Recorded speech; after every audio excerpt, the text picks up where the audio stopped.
Democrats don't speak for me. Speak for me, speak for me. Republicans can't speak for me. Speak for me, speak for me. A bitch ass nigga can't speak for me.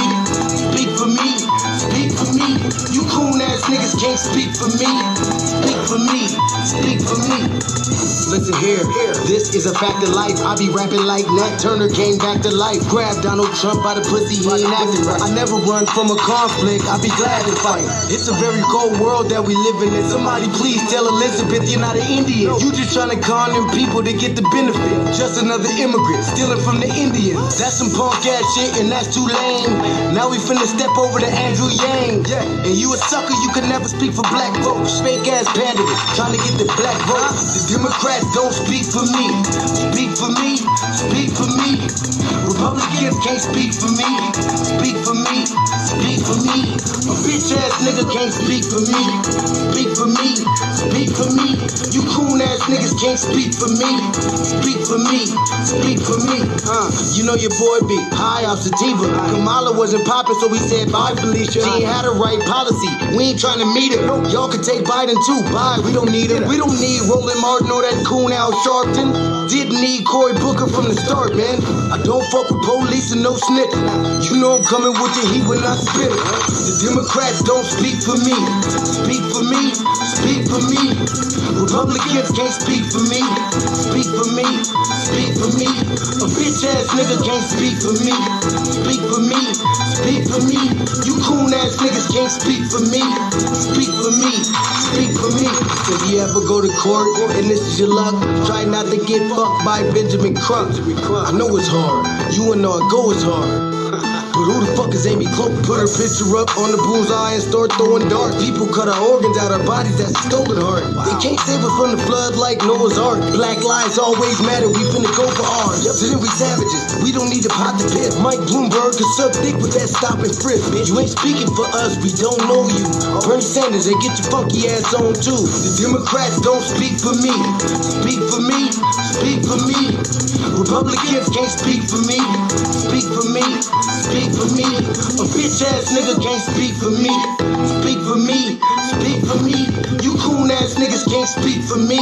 Speak for me, speak for me.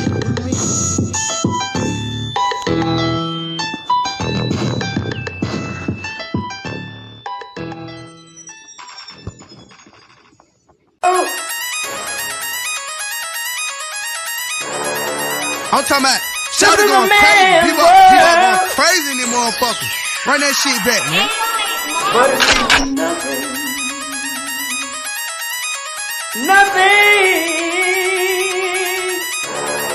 about a woman on a day.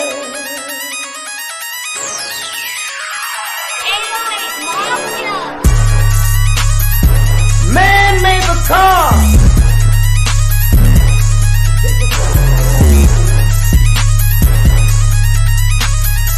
Man made the train to carry the heavy load. Man made the electrolyte to take us out of the dark. Man made the boat for the water like the 7-millimeter. Man thinks about a little bit of baby girl and a baby boy. And man makes them happy because man makes them joy. But after man make everything we can, do you know that man makes money?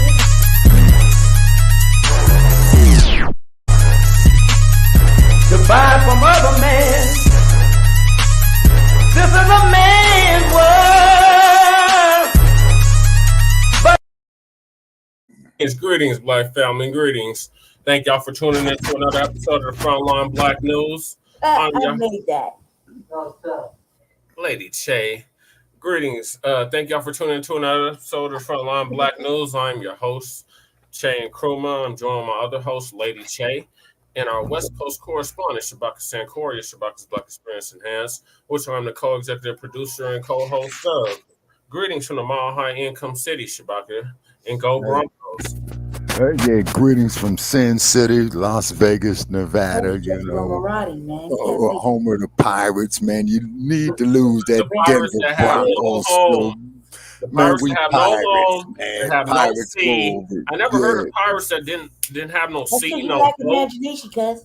That have no boat. That have What a desert used to be the sea at one time, 10,000 years ago. Right, that part. Over 10,000 years ago. Your mind, free your spirit. That was 10 million years ago. But anyway, 10 million years. Yeah. There's plenty of treasure in the desert, don't you know? Yeah, the pirates in the desert. Okay, gotcha. Mm-hmm. All right, so jealous because we're free. Oh my God, y'all have no home. Well, pretty little stallion, just we're pirates, stallion man. Is right. Yes, we're the best horses around. That is correct. Man, later for the Pony Express. No, sing us the ponies. That doesn't. Man, they need to go into the barn and eat oats. Man. The oats are going to give us horsepower, and we're going to run all over our opponents. Man. So yes, we're going to raid your locker room. Like they did see you. Like they did see you. Oh my God. I know, that's crazy. So little eyeballs. So on this show, before I was really interrupted, we will be discussing tangibles 2023 to tangibles 2024. Right. And Shabaka is going into his eighth season. Yes, sir, that is correct. Yes. And Shabaka's Black Experience Enhanced, we did complete our 400th episode on Grand Rising, which comes on every Friday, 8 a.m. in the Pacific, at 11 a.m. In the Eastern Time Zone, and what have you, 9 a.m. in the Mountain Time Zone, 10 a.m. in the Central Time Zone, and 11 a.m. on the East. So therefore, we got our haters out there. We appreciate our haters. And haters, please keep your cards and letters coming. And the number to call in is 516-418-5996. And that there is every Tuesday night, 6 p.m. in the West, or the Pacific Time Zone, 9 p.m. in the East. And we appreciate all our haters to call in. Pianki, Joe Gibson, what have you. And then too, and I know we got an agenda. I just want to say this here is because I called into another blog talk show tonight, and they was up there talking about that George Floyd was not murdered by Derek Chauvin. We need to stop with that nonsense. That's that stupid ass Candace Owens. And we don't get to that. Yes, sir. Yes, sir. And then a shout out to the family of the man who put the work in against Derek Chauvin. Mm-hmm. You know what I'm saying? And to quote one of our colleagues, put money on that brother's books. Right. Yes, sir. To quote our colleague, Brother Ali, who said that. Yeah, and like I said, I got $20 on it. You know what I'm saying? All right. So that's the next topic is Derek Chauvin. Man, lose that hat. Never. Man. Never. Man. This is Bronco country, Shabaka. Man, yeah, you guys up there in that mile high cold, man, because it's blowing down here. 15 degrees right now. Okay, well, we're at 39, so therefore, man, we're 7 degrees above freezing right now. It's all icy. It's really bad out there. So we got a former Minneapolis police officer, Derek Chauvin, who killed George Floyd in 2020, gets stabbed by another inmate. Yay! That is great news! Great news! Great news! Beautiful, beautiful, beautiful.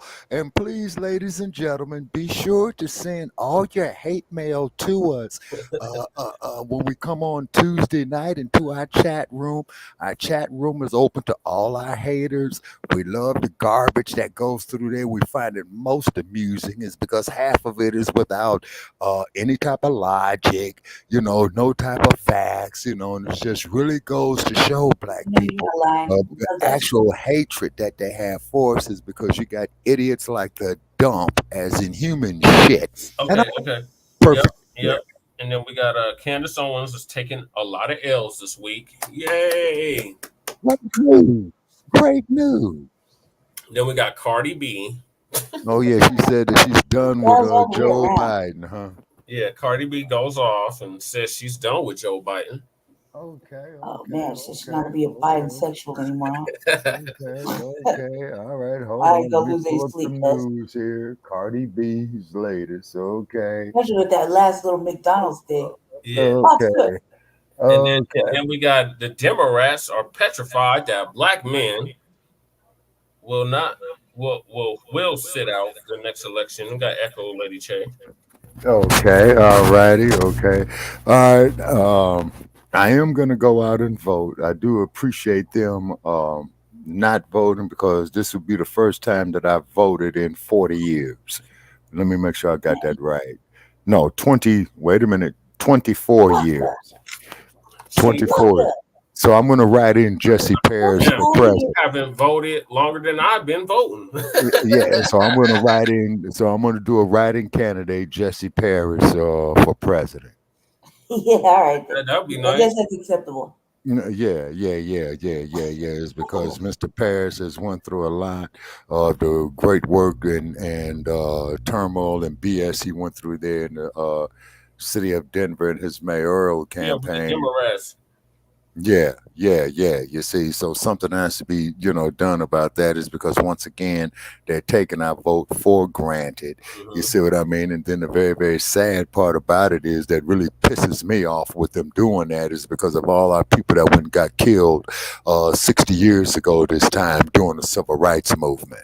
You see Yeah. what I mean? And then how would they feel, the ones that made the ultimate sacrifice, is that these Democrats are sitting up there saying they all endorsing these transformers. Our people are turning over in their graves for that. Right. Uh, And then the uh, next topic, Shabaka, mhm. is uh we lost one of our own black family. The Broncos Super Bowl champ Harold Hasselbach dies at 56. Uh, Wow. word is he had cancer and he finally succumbed to the cancer. So rest in power to him. Wow. I'm sorry to hear that. Condolences to his family. He played for the Broncos from like 1990 to 2004. So Okay. So he had a 14-year career with him. Okay. So he made him some he money. was part of two Super Bowls with us. Okay. All righty. Okay. So then we got New York Mayor Eric Adams sexual assault uh, Hook him up. Book lawsuit him tonight. Book him tonight. signals the end of his reign.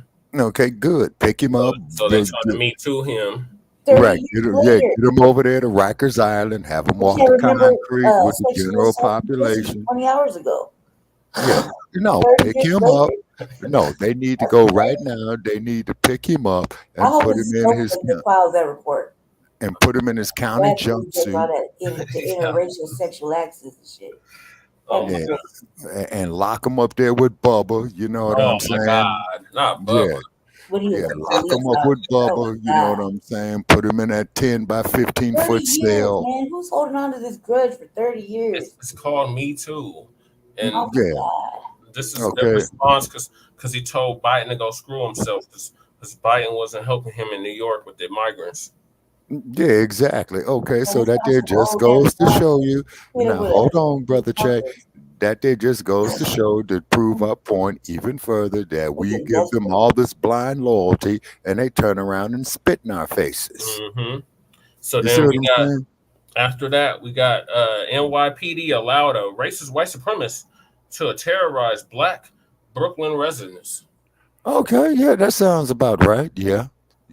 Yeah, that's about right. Yeah, And then we got NYPD was known for its racism.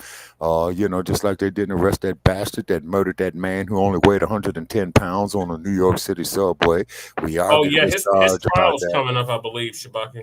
I believe his Okay, trial's coming up. okay, all righty. So what's going to happen is that bastard will be acquitted or will be thrown out. So let's And it's prepare gonna be ourselves riots all for it. on the street and it's Yeah, gonna be yeah.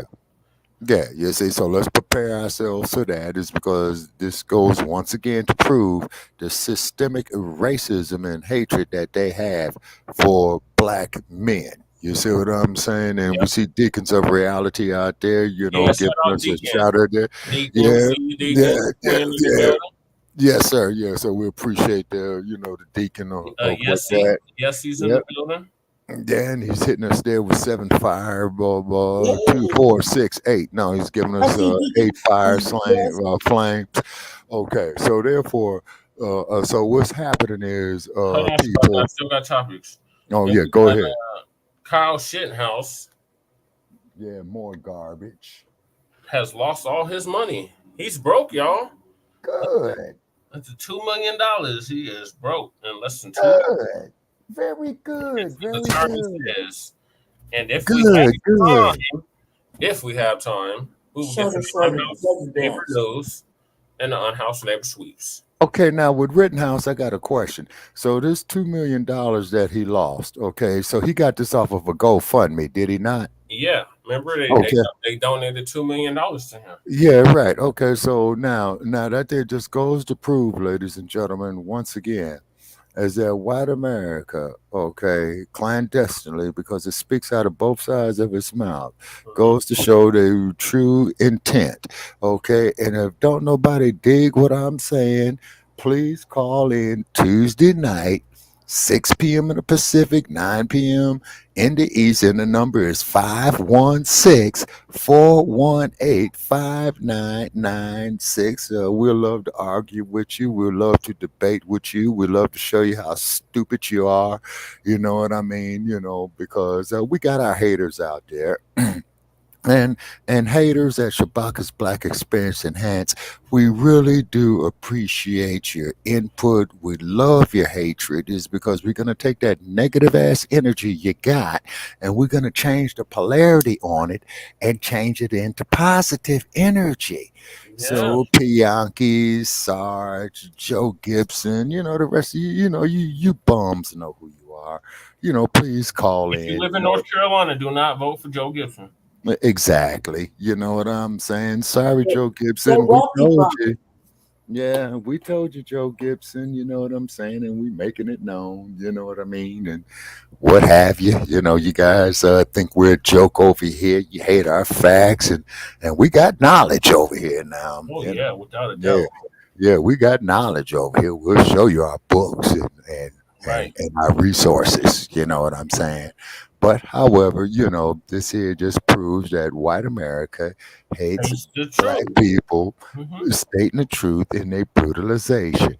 And and he's in the federal bureau of prisons. I thought Chauvin was in the state system. Yeah, he was. They had transferred him, and that's where he got shanked. Oh, okay, all right. Because I was asking the governor of But we're gonna Minnesota. get to that. But first, we got to get to the tangible, Shabaki. Okay, absolutely. All right. So yeah, this is the year and the decade of tangibles, Black family. So continue to demand something tangible for your vote. We got a big election coming up in 2024. I'm not gonna tell you like the Democrats always tell. This is the biggest election of our lifetime. Yeah, I've been hearing that for shit. I've lived through 6 presidents, Shabaka. Starting with Mhm. stupid ass Reagan. Oh man, you have my sympathy now. Just to add, some aggravation to my experience with Reagan, I lived through 4 administrations of Reagan. Twice when that bum was the governor of Yeah, California, and then twice when he was selected as the president. yeah. Special effects by Grisha Formula and Crazy Glue. And may he rest in piss, may those Well, worms I and lived through the very tail end of Reagan, hmm all of Clinton, all of George Bush Jr., oh yeah. of Sambo, Yeah, years yeah. of Trump, Barack was a disappointment. and Yeah, these 4 years of punk ass Biden. another disappointment. And then the sad part, ladies and gentlemen, the dump, as in human shit. And I want to make that perfectly clear. Okay. Is that I hate to say, if I was to take my last $100 and I had to bet on the presidential election of 2024, ladies and gentlemen, you will hate me for it, but I would have to put my money on the dump, as in human shit. And I want to make that perfectly clear. We're still the election again. See, all of these here, they're all in cahoots. You see what I'm saying? They're all in cahoots. It's a fucking conspiracy, man. You know what I mean? It's because, you got these Nikki Haley's, these Ron DeSantis, and no, the panties. And yes, Governor of Florida, I'm saying that you are a transvestite and that you wear women's underwear. You're a damn idiot. Okay? You're an idiot, an educated idiot at that, which is the most dangerous types of idiots. Yep. Nothing is more dangerous than a miseducated idiot. Human waste. Yes, sir, Deacon. Exactly. You got the right sign up there. That's exactly what it is human waste. Yeah, man, it's not You letting know, me share. What the hell? sir, because we're being shadow banned. Okay, got it. Okay, wait a No, minute. Tell Lady me Shay how got this this works. set up where you have to Okay. Give me share your mind. instructions of how we Okay, can share it here. I got to share it now. Can you see it now?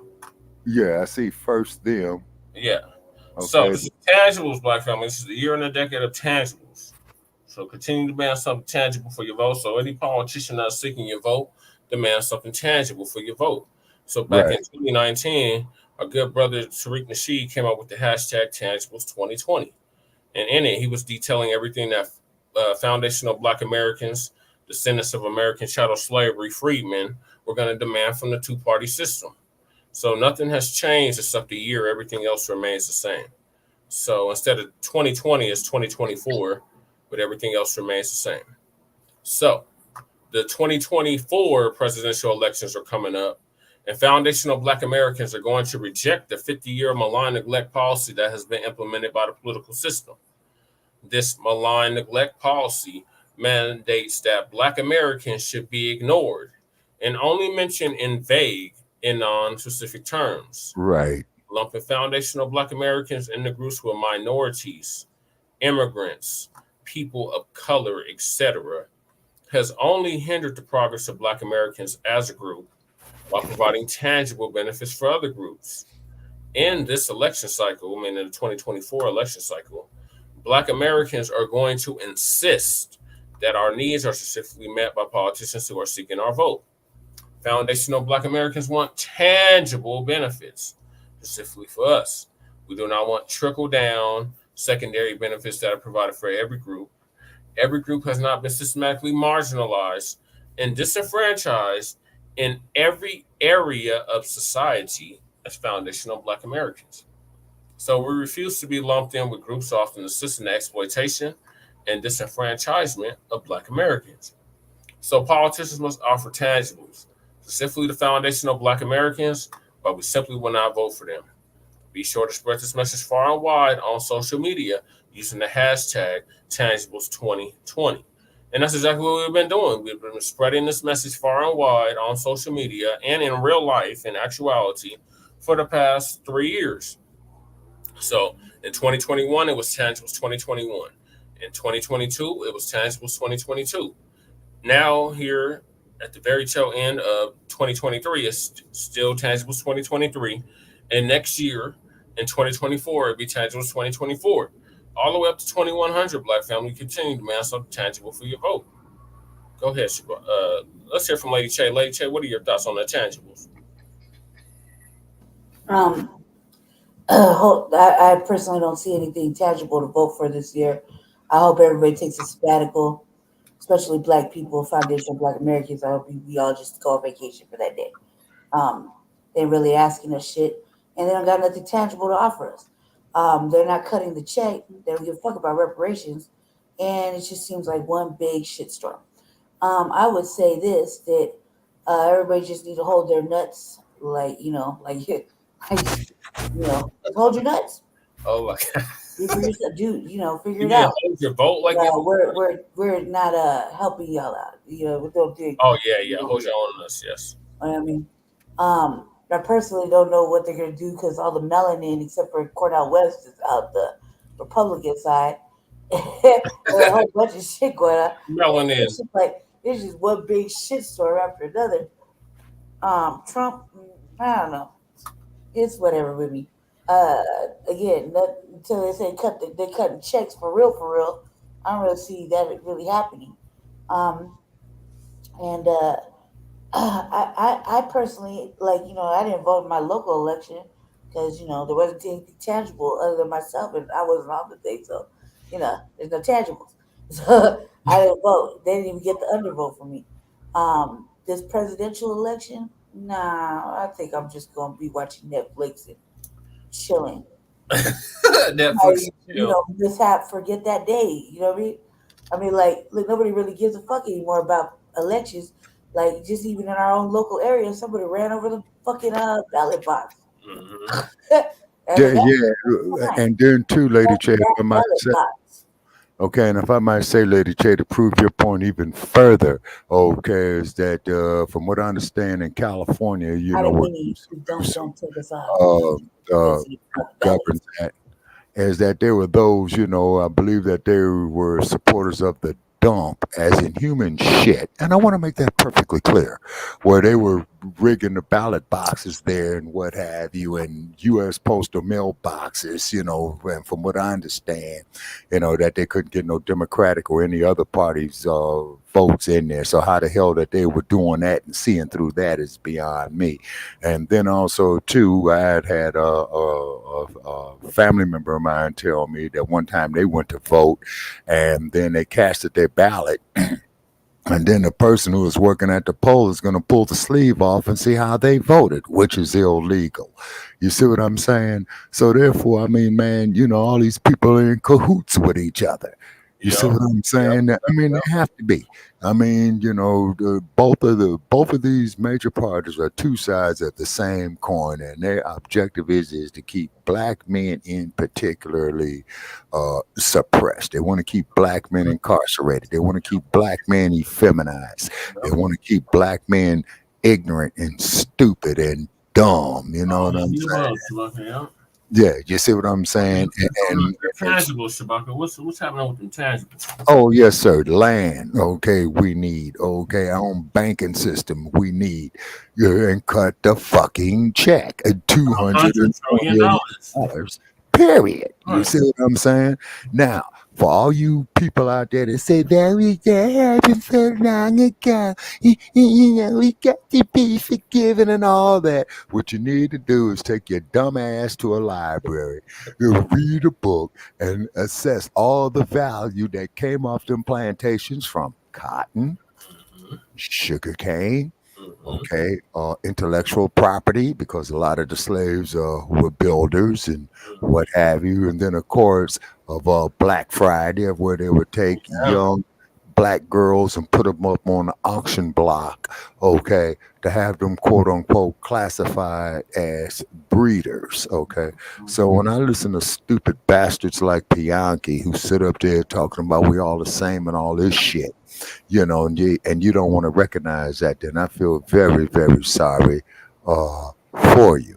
Right. Now they say, oh, well, that happened in the past. You can't change the past. No, you know, here's what you do. You make goddamn sure don't nothing like that happen again. Right. See, that's what the fuck you do. You see, so for all you ass scratchers, yassa bosses out there, coons and what have you, be sure to call in Shabaka's Black Experience Enhanced this upcoming Tuesday, you know, and the number is 516-418 5996, and Brother Che will have it up there. Yeah, there we go, people. 516-418-5996. Okay, yeah, call it in. You know, to all our haters, you're welcome to call in as well too. The chat room will be open for your insults and stuff like that. And when you guys come to us with this hatred out there, you know, in media land, you see what I'm saying? We love our supporters. We love those, you know, who support our platform. But all you haters, we love you even more so because, see, we take your ignorant, negative ass energy and we change the polarity on it and put it into something positive. You see what I'm saying? And what it is, see, this is Frontline Black News. See, this is not an ass scratching, yassa bossing media. We ain't Roly Poly Martin. We No. ain't that brain dead Al Sharpton. You see, Yeah. you know what I'm saying? We tell them to kiss our ass. Right. They're welcome to call in too. And the reason why they don't want to call in because they can't stand this heat, we will cut them to shreds. That's because right. because see, we research our episodes, we research our knowledge and what have you, and then if we don't, if we miss something, we don't mind somebody coming up there with some corrections or what have you. But one thing that you are not gonna do on this platform of Frontline Black News and Shabaka's Black Experience Enhanced, you're not going to sit up there and tell us about other groups of people. We don't give a fuck. And the reason we don't is because our people are in a state of emergency. So how in the entire fuck am I going to sit up there and worry about your backyard when mine is in shambles? That's right, Shabaka. Thank you. So I'm Yeah. moving us along because we're getting real pressed for time. So the next topic is former Minneapolis police officer Derek Chauvin, who killed George Floyd in 2020, gets stabbed by another inmate. Yay! Yay! So Beautiful. prior to that, Dance. yeah. So Birdman clap. we got a note that Shabaka's Black Experience Enhanced has hit its 400th episode. Yes, sir. Yeah. We're going into 402. Yes, sir. Of season 7, and we're about to go into our 8th season. So, give the people a rundown of what's been happening in the past 8 years with Shabaka's Black Experience. Yes, sir. Okay, Yes. Secrets. Go ahead. Okay, yes, sir. For the last 8 years, ladies and gentlemen, Shabaka's Black Experience Enhanced was inspired by the 50th anniversary of the Black Panther Party. It was based out of Oakland, California. We've broadcast from Sacramento, from Los Angeles, from Washington State, from Las Vegas, Nevada, pretty much over the West Coast and what have you. And we deal with the Black experience from the beginning of time to 10 minutes ago. Okay, now, this is the only time we're going to say this, okay? We have our haters out there. Okay, great. We're glad we have you. Okay, but what it is, this isn't racism. This ain't anti-whiteism or what have you. What we do is that we just simply tell the truth about the history of our people here in the United States of America, of how we've been brutalized. And it was inspired by the 50th anniversary of the Black Panther Party, who had an excellent 10-point program. The 10-point program went into not correspondence, but went into a correlation of the U.S. Constitution and what have you. So pull up, their 10-point program that we've read many times on our episodes over the years. We've dealt with Black commerce, historical figures, also too the elements that's ailing the Black community. We've had celebrities on the show, well-known figures and speakers. We've had our shares of haters as well too. So we appreciate all scholars, PhDs, to come on the show. Name some of the famous people we've had on over the years, Shabaka. Oh, yes, sir. We've had former heavyweight champ on our podcast. Also, too, we've had former scholars and PhDs on our podcast over the years. We look forward to having many, many more, and just archive our episodes that you could pull up. And I can't tell you, it's not going to get off the hook now. We're not going to tell you it's not controversial, that it is. Okay, it's because what we try to do is we try to force our people to think. We've had haters come on there. We got regular haters. They try to shadow ban us, and there's that old classic saying, if you want a book to sell, have it banned. Okay. And they do shadow ban us, but we keep on pushing, in the words of Curtis Mayfield, of a record that they made by the same, in the 1960s. Keep on pushing, boom, boom, boom, boom. Yeah. And we're going to keep on doing that, just like with Aretha Franklin's record, Respect. She had spoke for a generation. And then, of course, by the one and only Mr. James Brown, Say It Loud, I'm Black and I'm Proud. You'll see also, too, we did do our episode on the 75th birthday shortly after the former heavyweights champions passing. The guy, from Louisville, Kentucky. Y'all know who he is. You know what I mean? Yeah. Ali. So exactly. This is Black Experience Enhanced right here on Blog Talk Radio. Right. 380 episodes. Yes, sir. 50 followers, and we have 4,425 listeners. Yes, sir. And we would like to 10 times that listening and turn that into 440,250. So everybody, please subscribe to the channel. Please listen to the back episodes. You know what I mean? It's because we do put a lot of work off into it. And then, of course, we do have an invitation out there. If anybody's doing something positive for the Black community, get with us. Follow our like page at Shabaka's Black Experience Enhancer on Facebook, inbox us. Also, too, we're on the Tweety Bird. You know what I'm saying? At Shabaka, capital EXP. You know what I mean? And we appreciate all comments. We definitely love our well wishers, but also too, we appreciate our haters as well too. So for all of you that hate our platform of Shabaka's Black Experience Enhanced, you're welcome to call in too, and we would love to have you expound your ignorance and illogic that we find very, very most entertaining, and we will shatter it. You know what I'm saying? It's because this is not an all-inclusive podcast. What this is about being all-inclusive in the diaspora.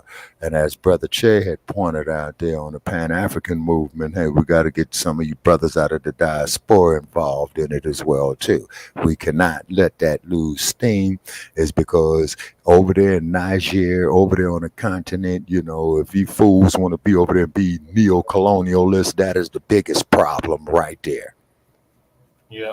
Is neo-colonialism. And all you Thomas Sowell tricks out there, you know what I'm saying? We feel sorry for you. Same thing with you fools that follow Condoleezza Rice and Kamala Harris, you know what I'm saying? Because y'all really do the Black community a disservice. But every other group comes out there, and the first thing they want to do is go get the black dollars. Because I saw a scholar up there today talking about how all these other groups are building up their communities off of the black dollar, except the Black community. Okay, see, so this here goes against the law of logic. You see what I'm saying? This goes against the law of 2 + 2 = 4. All this hatred that we have for ourselves, all this killing one another. You see what I'm saying? We got to stop that dumb shit. Is because we are all we got. So idiots like the Piankis and what have you and whatnot, they're a detriment. And in the long run, when they try to insult us, we will return the insult. But in the long run, we really feel very, very sorry for them because they hate themselves. You see? That's right, Shabaka. All right, Yeah. so I got to get my little 2 cents. So I Yes. won day 0, day 1s of Shabaka's Black Experience Enhanced. Right. The first time I called in was 2017. Yes, sir. And the very first episode that you called in on, Brother Che, that episode is still getting hits today, which was the effeminization of the black male. Yes, sir. That is correct. That is correct. Yeah, the effeminization of the black male in Hollywood. Yeah, definitely pull that episode up, and most definitely pull up the Inner City Blues that one as well too. Yeah, so how I got acquainted with Shabaka is there was a brother by the name of Alex Primo, and me and Alex Primo, we had a Facebook group that we used to run. Well, it was actually a couple of them, but the one that I met Alex Primo on was Real Hip Hop and Underground Music and Culture. It's still on Facebook. And he had a show called Black Dawson Theory. So both me and Shabaka used to call into Black Dawson Theory. And then, like Shabaka said, after the 50th anniversary of the Black Panther Party, which Shabaka was present for, he created Shabaka's Black Experience Enhanced. Him and Mad Dr. D, rest in peace, rest in power to him. Yes, sir. Yes, sir. I've been on board ever since. Yes, sir. Alex Primo has since passed away. Condolences to his family. Condolences to his family. But yeah, One Monkey Don't Stop No Show. We kept this going for the past going on 8 years now. Yes, sir.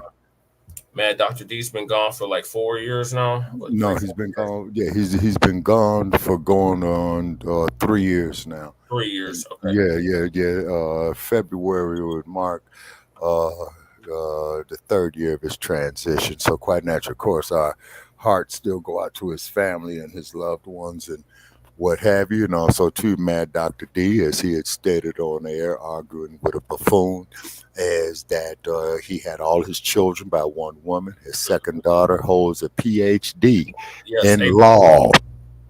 Yep, Yeah, and not she's on her way to Xania. yeah. And his oldest daughter is on her way to Azania, and we wish her well over there and what have you. And his second daughter is a PhD, a doctor of jurisprudence, and is a law professor and a graduate of Virginia Tech. So therefore, so for all you haters out there that's saying that black fathers don't do shit for their children, that man damn sure did for his. He Okay. sure did. He was a good Yeah. man. Yeah, So, yeah, he was. Yeah, he yeah, was. And me and Mad Dr. D, we've had our disagreements over the years, particularly when it came to football games and yeah, what. he's a damn Eagles fan. You know, he'll Yeah, be yeah. He was an Eagles fan. celebrating the Eagles Yeah, being 9-1 right now. yeah. And then anytime the Chicago Bears and the Philadelphia Eagles played, him and we would have our marginal bets on it. It would generally be like, for a couple of beers and whatnot, and we'd sit back and watch the games. To Pretty Eagle much. Going. fans, you can't talk about us Bronco and Raider fans because you got to get more championship. Okay, well, we need, sir. Okay, sir. More Super Bowls before you can even have any conversation with us. Sir. Super Bowl rings. Y'all only have one. So No. Excuse me. I'm talking about the Eagles, Shabaka. I'm not talking about the Eagles. Yeah. Yes. Get your rings up, Eagles, and then come holler. Okay, well, the Eagles, man, they should, okay, and my prediction on that, and we're going to get off of football and go on and just need 30 seconds. My prediction is it's going to be Philadelphia and San Francisco playing for the NFC championship. Go Niners. Go Niners. That's all I got to say on that. Go Niners. Yeah, so it's going to be Philadelphia and it's going to be San Francisco playing, for the NFC championship. The 49ers should have lost to the Seattle Seahawks. So you don't think the Cowgirls are going to be in it? Yeah, man, we want to see the Cowboys lose, okay? Because that governor they got down there, Governor Bud of Texas, man, Yeah, great Abby. Okay, it sounds like that him and DeSantis are sleeping together, what I'm saying, whatnot, so they're sick, you know what I mean? Okay, so Lady Che, did you have any thoughts on Shabaka's Black Experience Enhanced since you are a regular contributor? Man. It's been about like 3 years for me calling in on Shabaka's Black Experience Enhanced. I called in one time just to because Jesse asked me to, and I was close out. I was like on some other shit, but man, I found it like something I could just get into because I was just right on point with whatever I was talking about, with whatever the topic was that day. I can't remember what the topic was. It was a pretty good show. There was a lot of people on that day, and we had some fun. Feel like that. Sometimes what I enjoy is that once in a while when the fellas can't get on, I get to run the show for a little bit, and it's kind of like a breath of fresh air because it's kind of got it in me just to open up the show, and then once in a while, like I think maybe twice I've had it just maybe twice where I've had to just actually be the show by myself, and it was very therapeutic, man. I always find something to talk about. I enjoyed the fact that when we do have the casual Joe Gibson or any kind of white person on there, I enjoy the fact that just terrorizing the shit out of them. I like to bicker back and forth. I feel like we all each of us, Chewbacca, Jesse, myself, got a little nemesis that we like to mess with. They like to go back and forth. There's always a little argument. But everybody knows that they just call up just to razz Chewbacca. It's just kind of fun. And Jesse over there giving everybody the breakdown of race and white supremacy. But me, I just have to get in on it. I feel like we've had a lot of lately over the last year, maybe last 2 years, definitely the last year. Every show that we've had on Tuesday has been popping. Like we've had exciting conversations. guest tap in, brothers from brothers, mostly brothers, few sisters here and there, but brothers from all the way across, the United States doing something either, Panther like or in politics, or even scholar like. Yeah, they'll come in and drop some knowledge. I Yeah, think like I brother love artists. to show up. You know what I mean? Like Captain Sparks Oh and yeah, brother Aziz. Shout out to like brother Aziz. Brother Oh yeah, Shaq, most definitely. Shout out there to Brother Aziz, Captain Bama, Sparks out of everybody. Cleveland. When the Panthers show Shout up, out to man, brother it's always Isaiah, a our good East time. Coast correspondent. Hmm. And two, I also like the fact that we're not alone in this B1 Blog Talk movement. We're not alone saying that we want to do for Black first, and that we don't agree with men wearing dresses to evolve and all this other fucking propaganda and weird silly goofy shit that has been Right, forced upon us, right, and politicking. I really enjoy that because it's a very adult perspective, and you know when the sisters come on, man, it is it is kind of like an enjoyable experience. I think I only have one sister here, just kind of Going on. go back and forth. However, it's always an enjoyable experience because we can disagree but agree amicably or whatever Shabaka just said. Oh, But disagree agreeably. yeah, agree, yeah, Yeah, just like how me and yeah, Jesse do in the yeah. NFL with the Pony Express Yeah, in the you ring. little pony, little stallions. Like I told you, I'll switch your sides to this, Jesse. I got no loyalty to it. Oh, Um, and by the way, if I may let me see. say, Okay. Lady Che, if I'm not interrupting you, if I may say, okay, like they talk about this woman called Megan the Stallion, right? Okay, like these dudes who call themselves pimps or whatever. Yeah, I want a stallion and all that. I don't Don't think you know he's a stallion that is ball. a male racehorse? The filly is the female racehorse. A stallion is a male racehorse. They're like mini Yeah, ponies right now. yeah. Yeah, so why would you call a woman a stallion? uh, because she's mannish. Well, I don't That's know. the only reason. The only I thing I can can't think see it. about. I can't see it. Now from my understanding of it, it's usually a woman about 5 feet 10 or taller. Yeah, Okay, so you the wouldn't Broncos call are her a right. Yeah, she's a stallion. nice built woman. Yeah, so you wouldn't. So you Yeah. wouldn't call her no stallion. You would Nah, call wouldn't her it be like a brick house? yeah, or Amazon. Yeah, because Yeah, the Amazons, a brick those were the house. those were the big That. women. You see what I'm Yeah, saying? And then I want to read the story here that's old about house. Cardi B right here, if I may. Yeah, that's brick house. And I'm pulling up here. Cardi B slams New York mayor Hold over on, budget. Shabaka. You jumped the Shabaka, gun. real quick, Oh, Shabaka, tell us oh, where it goes after. Tell her where it goes. oh yeah, because If we got to do now Candace Owens where now. no, tell us where Shabaka's Black experience No, no, goes no. We after gotta we get the say that. Chauvin. Hold Oh on, We yeah, gotta I get want the to hear the Chauvin. I want to hear the goals for Shabaka's Black experience. Okay, the Tell goal me. for Shabaka's Black experience is to keep it going on, after my transition, you know what I'm saying? And we're trying to monetize it, okay? All right, just because what we want to do, okay, is And it one, passed to Jesse's hands. okay.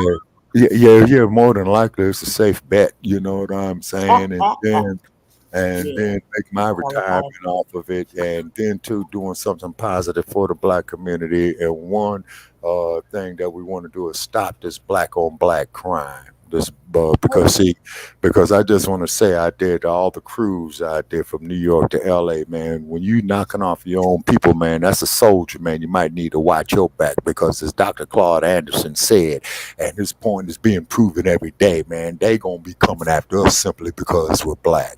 Not because your Bloods or Cribs or Vice Lords or Disciples or Republican or Democrats are going to be killing you because you're black. Yes, ma'am. Can't forget about the Anchorman and Brother Isaiah. Oh, yeah, most definitely. Yeah. And then, of course, the Anchorman, we can't forget about him. Okay. And we cannot forget about Brother Isaiah, our East Coast correspondent over there out of Baltimore, Maryland. You know what I mean? And So we're Anchorman. gonna go on to our 8th season next month. Yeah, exactly. Yeah, it's gonna be twice. Okay. Yeah, and then of course we want to free all our black political prisoners. You know what I'm saying? Is because from what I understand, there were never supposed to be any political prisoners in the United States. You see, so so check that hypocrisy as well too.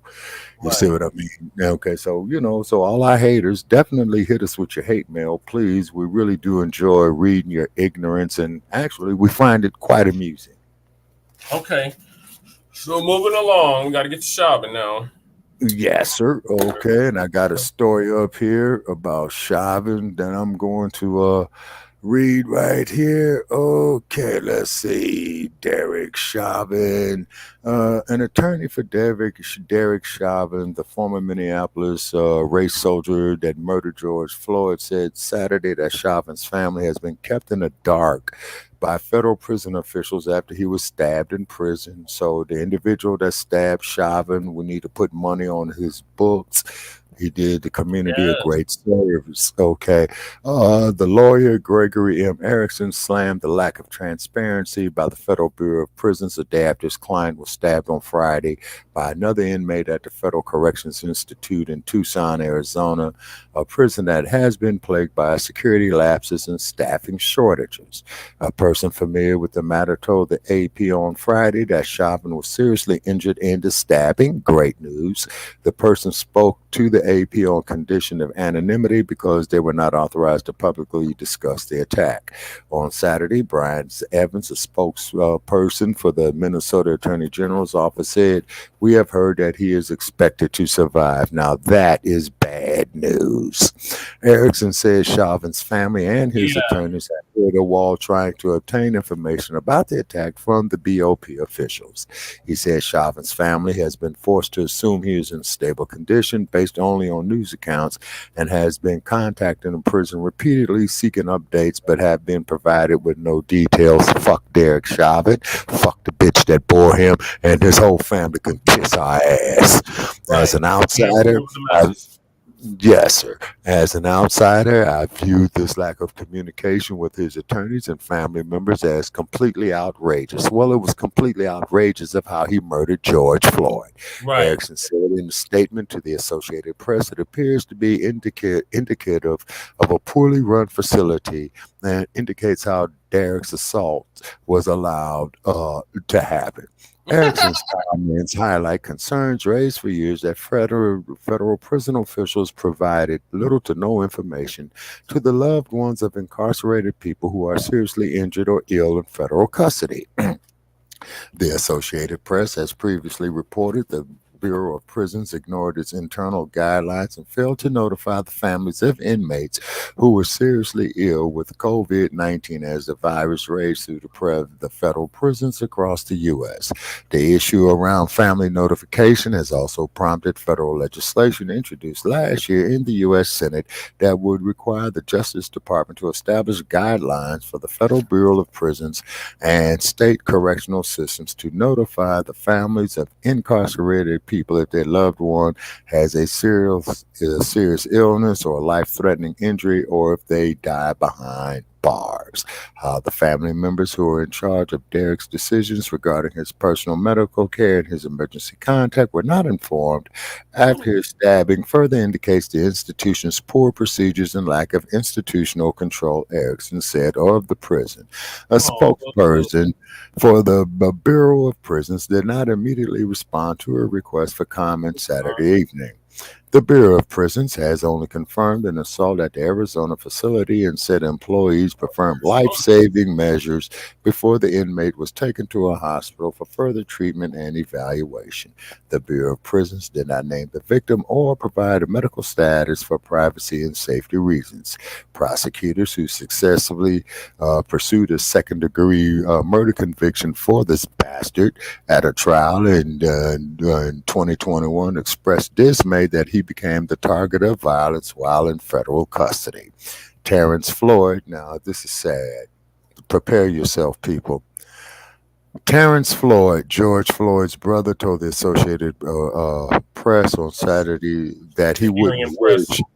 Yeah, for that he wouldn't wish for anyone to be stabbed in prison, and that he felt numb when he initially learned of the news. Well, first place, Mr. Terrence, I'm going to have to say, if a son of a bitch like Chauvin killed a family member of mine in the manner which he did, and somebody got to his ass on the inside, I'm going to praise him. Let's put some money on his brother's books. Right. You see what I'm saying? You know what I'm saying? You know, it's because, see, this is getting bad. This is how we are marginalized. You see what I'm saying? This damn major media press shit, you know, they go up there and steer this shit. So therefore, ladies and gentlemen, that simply goes to show that there is no freedom of the press in the United States, which is supposed to be a violation of the First Amendment. Very interesting. Okay. Now, Mr. Floyd says that he is not, now this is Terrence Floyd, is that he's not going to give his energy towards anything that happens with those four walls, because his energy went towards getting him in those four walls. Terrence Floyd said, whatever happens in those four walls, I don't really have any feelings about it. Now, I agree with him on that. Yeah. Yeah. So I'm thinking I'm reading between this brother's lines right here. Of course, that was his brother that was murdered. You know what I'm saying? That was his mother's son that was murdered. That was his father's son that was murdered. You see what I'm saying? Chauvin stabbing is the second high-profile attack on a federal prisoner in the last 5 months. In July, disgraced sports doctor Larry Nassar was stabbed by a fellow inmate at a federal penitentiary in Florida. And if I'm not mistaken, Larry Nassar, isn't he the doctor, man, that was violating the young girls, man? Okay, and the judge says that, it will be about 2,100 before you visit the court again. And the judge said in his case, NASA, that is, that she says she's taking great pleasure in giving that bastard all that time, as well as he should have, is because this here makes it very, very difficult for bona fide people who enjoy coaching the youth, you know, and organized sports and what have you. See, so fuck Larry Nassar. Okay, Chauvin, 47, was sent to the Federal Corrections Institute, Tucson, from a maximum security in Minnesota State Prison in August of 2022 to simultaneously serve a 21-year federal sentence for violating Floyd's civil rights and a 22.5-year sentence for second-degree murder. So that's 43 years total. Yes, sir. Okay, another Chauvin's lawyers. And this bastard just called himself trying to appeal the shit. He went all the way to the Supreme Court talking about malpractice on top of the prosecution. And the Supreme Court said the fuck that. They threw that shit out. They didn't even hear it. Yes, sir. Yeah, because they rejected his appeal for his murder conviction. And separately, Chauvin is making a long shot bid to overturn his federal guilty plea, claiming new evidence shows he didn't cause Floyd's death. Okay, now Sarge. Bullshit. Okay, now Candace Owens. Bullshit. Yeah. Okay, so this is what the Sarge was talking about earlier this evening, as he stated on our show last Friday on Grand Rising with Hasselbach and the Chase. Yesterday. Yes, and Sarge, you're welcome to come back. You know what I'm saying? And we're going to go off into the next round of debates on that. Floyd, who was black, was killed May 25th, 2020, after Chauvin, who was white, pressed a knee on his neck for 9.5 minutes on the street outside a convenience store where Floyd was suspected of trying to pass a counterfeit $20 bill. And then you and I, Brother Che, we have reviewed that video, man. I would imagine at least 30 or 40 times between the two of us. And we had determined that Mr. Floyd had expired at the 9-minute mark, I believe.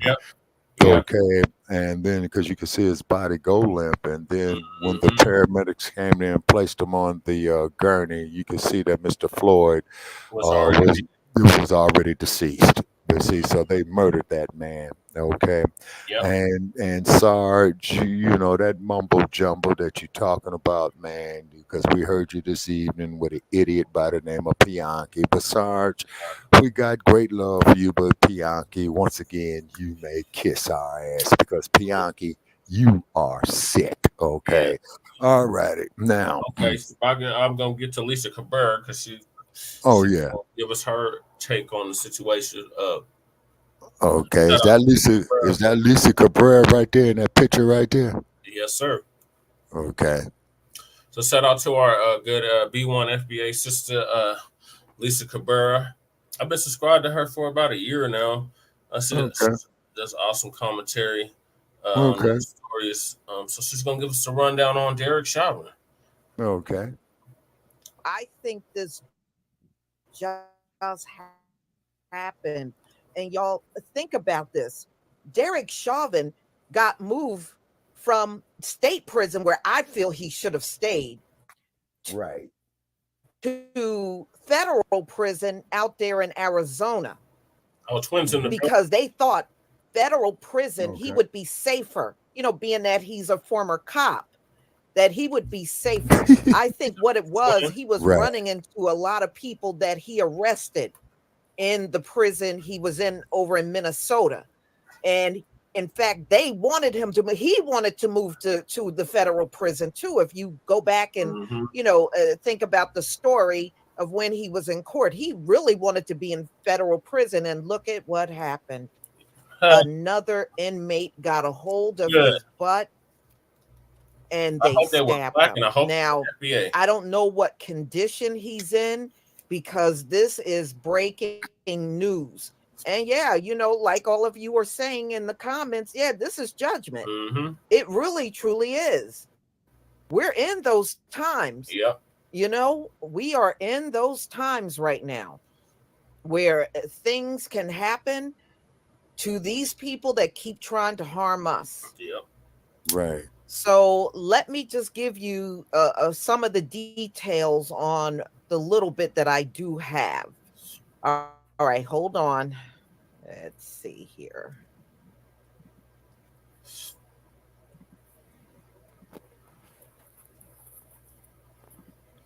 Yeah, All there's right. that point. So it says, Yeah.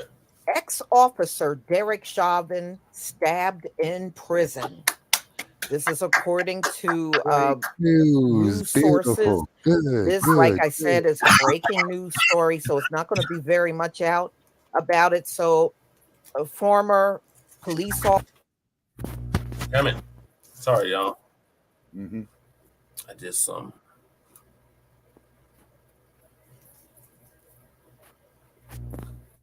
Oh, it's muted. Much out about it. So a former police officer convicted of murdering George Floyd, Derek Chauvin, was stabbed Friday in federal prison in Arizona. This is according to the AP. The incident happened Friday around 12:30 p.m. at the Federal Correctional Institute in Tucson. This is what the AP reported. In a statement obtained by the AP, the Bureau of Prisons said that employees who responded to the incident contained the area and performed, I think he was stabbed up bad, y'all, because it says they had to perform life-saving measures on Good. Derek Chauvin prior to Great going work. to the hospital. They do Great not work. name the inmate that did it. He should be pardoned. So I don't know. They Well, said as they soon had as we to find use out who he life-saving is, measures we need to on put some him money on his prior drugs, to especially going Yeah, most to definitely. Correctional Institute in Tucson, August of 2022, from a maximum security prison in Minnesota. He was given a 21-year sentence for, the federal part. And for the state part of his conviction, he got 22 and a half years. And I know y'all remember that. So in the last 5 months, Chauvin stabbing is the second high-profile attack in a federal prison. They said the other one was Larry Nasser. He was stabbed as an inmate in prison this last July. Should have been killed. So that is what they're reporting. So he must have got it bad, y'all, in order for them to do life-saving measures on him before he left out of there. Oh, he got shanked up real. It had to be a pretty bad attack. So that's all they have out right now. It still is a very much a developing story. So y'all, as it updates, I will bring you back to the live stream at another time and give you even more details, because right now, you know, since he went to the hospital, they don't have much on his condition other than it happened at 12:30 today, this afternoon. Okay. It was another inmate, and they had to do life-saving measures on him before he left out of there. Well, they should have let the bastard die. So, y'all, I tell you what, the news Right? coming out of this place is getting deep. And I have to go over, you know, today I had found out, I didn't know it was such a serious boycott going on in America. It is a huge boycott going on. So we're going to Yeah, for talk Black about Friday. that tomorrow. And, you know, I got a couple of things on tap for us to talk about on the live stream, and I sure hope you can all be here. So we have the boycott, and we also have the propaganda. I have a video of a white South African man talking about how they have set up, you know, the media to always be negative about us, and they know that they're not telling the truth about a lot of the propaganda they're putting out about us, but they put it out there anyway. He admits they are lying about, you know, stuff like we're violent, we're always this, and we're always doing that, and we're always stealing. He said they know that stuff ain't true, Right. but they put it out there, you know, propaganda to keep us negative and also keeping us at the bottom. Mm-hmm. So, man, the And at each other's throats too. is like off the chart in these last days. So I hope Yeah, you come big for those 2 live streams tomorrow, you know, where I can those get live into streams more out, detail. And I know this was a last minute live stream. I know it was.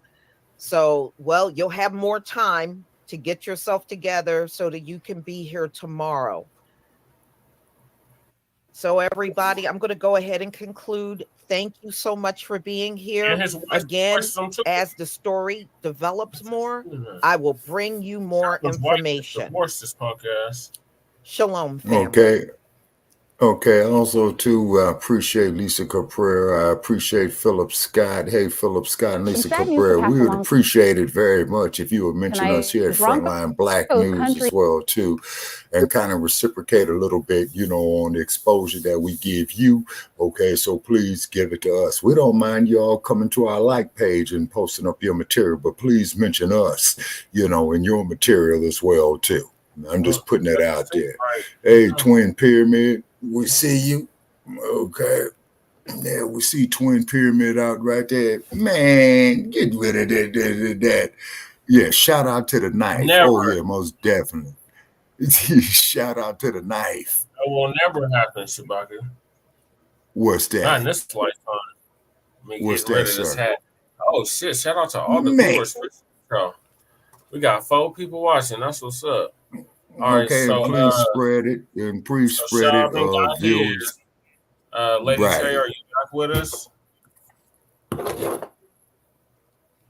Okay, so Lady we Shay? took care of Chauvin. Okay, took care of tangibles. Okay, Lady Che, are you there? I'm going to have to check. Yes, sorry about that. What's the Okay. question? What's your thoughts on what we just went over with Oh Chauvin? man, happy Thanksgiving. Yeah. You know, that's how I say happy Thanksgiving. I mean, I was We got pretty much twins cracking shoulder up in shrug. the What do you chat. ever expect? They put them in Gen Pop. I mean, but you know, I mean, ideally, like shoulder shrug, Dougie. Yeah, Birdman. Like, I mean, he was in there with our warriors. What did they think was gonna happen? Like, Right. you know, when you put a motherfucker that kills black people and trying to keep getting out of jail. I mean, God, they put him in a box with killers. Like, not killers, I mean warriors. I mean, people. I mean men. them, us. You know what I mean? What they expect to happen. Right. Like honestly, and then Oh yeah, well, see, that's just it though, Lady Chain. he gets hold on, Shabaka. Once he Oh, gets yeah. home, he got to deal with infirmary. That infection is gonna be crucial. Yeah, didn't he get stabbed in the chest or some shit? We don't know where he got stabbed. Do you have an update on where he got stabbed? A TBA. That's what I think. TBA said it was a chest or neck or some shit.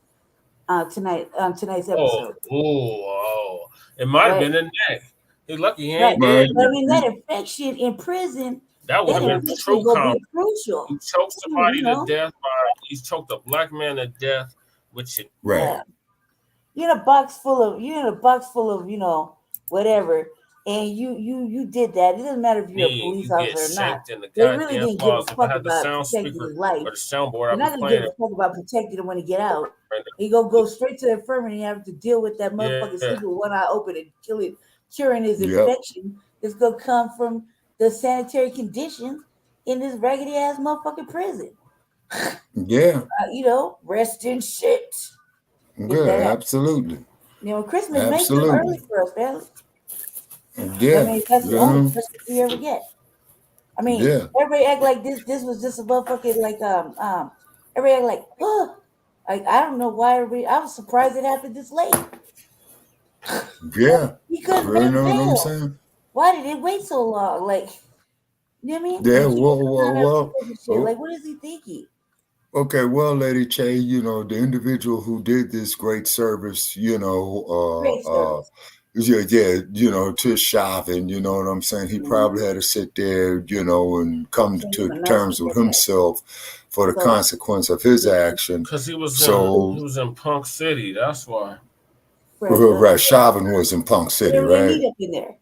Phone time. Yeah, you see. Yeah, he's in the city party at that time. And remember they released his ass when they first locked his ass up. They had released him, and we had covered that in our first season. People could be able to open we covered that in our first season. Yeah, we covered that in our first season of Frontline Black News. It was probably like our 5th season of Shabaka. Yeah. The prison, man, that prison got all kind of problems. Somebody brought a gun up in there. I mean, they don't give a damn in there. So what did they think that Chauvin was gonna be safe? He looked like you might as well just go ahead and let him rock him to sleep. Nighty night. You know what I'm saying? He'll make it. I give him if he come out of this, I give him like another 2 weeks before somebody say, yeah. We finish your ass off, yeah. Yeah. Do him like they did Jeffrey Dahmer. No, absolutely. You know what I'm saying? And shout out to that guy that did the work on Jeffrey Dahmer. And we hate to have these attitudes, but this is getting extreme, these current times. You see, these are getting very, very extreme. Hopes and prayers. Hopes and prayers. Thoughts and prayers. Hopes and prayers. Punk ass Chauvin and his family. We don't give no fucks about you. Fucks, man. None whatsoever. And we hope the rest of your crew rots in the box too, because that set a precedency. That's why they're so mad. That's why they're so hell bent on getting this punk ass out, because that set a precedent here in America with a triple K. Pigs was not going to keep getting away with killing us. No, you're not going to getting administrative leave and slaps on the wrist and vacation. No, them days are over. You're going to actually serve some motherfucking time. You're going to actually have to walk the concrete like the rest of it for your actions. Point number 7. We can only hope that point number 7. Man, like 220 pounds, just accidentally fall on him and just lay on his neck for like 9 minutes or whatever. I mean, just for the sake of, just see what happens. Oops, I fell. I just can't get up. Like, I can't get up. Oh, help me. Don't help me. I just can't get up. You know what I mean? And see what happens. Motherfucker crying for his mama. Hell, and all this extra shit. I mean, geez, 9 minutes is a long time. That's the original art book. That's the original book. 9 minutes. Yes, sir. For eye justice, you know what I mean? Yeah. I haven't seen one of those since I was a kid. Yeah, Shabaka. Okay, hold on. Okay. Read point number 7. We want immediate end to the death of black bodies by police. Well, point number 7. 7 says we want an immediate end to police brutality and special agents, murder of black included and restricted from school premises. We all believe that there should want, be an end to harassment. We want a police and special. Yeah. We believe that if police were pulled out of the schools, and the schools would be, I know you're shaking, schools would become special agents and let's throw in the words at this point. Restricted. What's before restricted? Yeah, what's before restricted would become. Okay, let's see here. Okay, I'm going to read it here. We're going to immediately end. Hold it steady. Okay. And I got these glasses on too. If I can flexing on you, Jesse, you got to do more push-ups. It's just not keeping this damn book steady. I can't see it. Okay, I'm just going to read it. Okay. It is, we want an immediate end to police brutality and murder of black people. We want all police and special agents to be excluded and restricted from school premises. We believe that there should be an end to harassment by the police department of black people. We believe that if all the police were pulled out of the schools would become more functional. Okay. Yeah. Yes, sir. You see what I'm saying? And let's see right here. Okay, the 10-point program. Okay, wait a minute. Okay, point number 7. Okay, we want an immediate end to police brutality and murder of black people. We believe we can end police brutality in our black communities by organizing black self-defense groups that are dedicated to defending our black community from racist police oppression and brutality. The Second Amendment to the Constitution of the United States gives us a right to bear arms. We therefore believe that all black people should arm themselves for self-defense. Yep. And that is the part that they don't want us to know.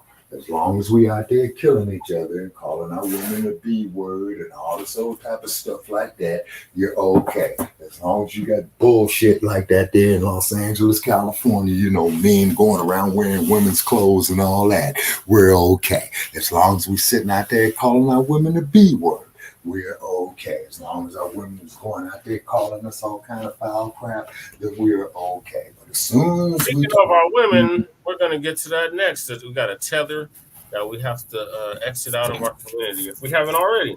But thoughts on Chauvin? Is that conclusion on Chauvin? Yes, sir. Yeah. Okay. And next is Candace Owens, and I got a story pulled up on her. Okay. Moving to Candace Owens. Okay.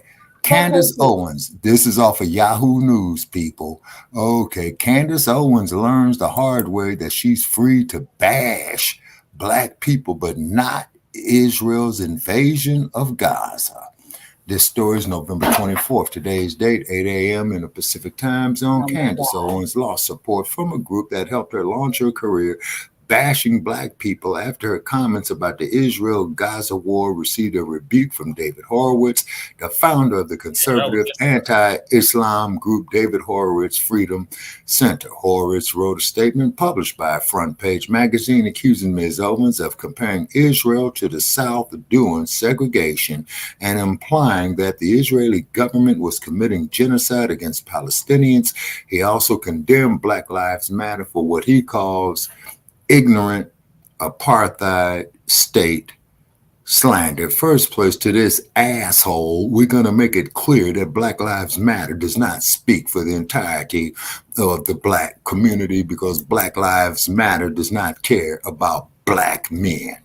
Horowitz stated that he discovered Owens on YouTube before she became a national figure after meeting Turning Point USA founder Charlie Kirk at a DHFC event. The 84-year-old continued by saying he is now so disappointed on what she has become. Man, we was disappointed the first time we heard this ragged-ass Bedouin speak. Okay. All right. The conservative went on to condemn Owens for giving a platform to anti-Israel voices like Andrew Tate and accuse her of promoting Hamas genocidal lies. For example, she has falsely compared Israel to the segregated South. I don't think that was a false comparison, sir. This is the sort of ignorant apartheid state slander that we expect from Black Lives Matter and the Jew killers of the Middle East, he wrote.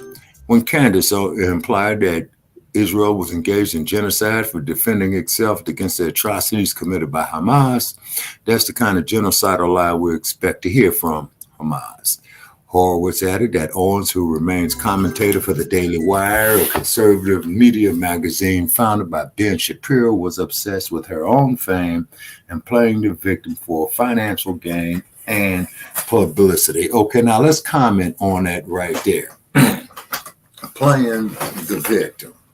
Okay, once again, ladies and gentlemen, Lady Shay, did you have anything else to say about Shabaka? Yes, sir.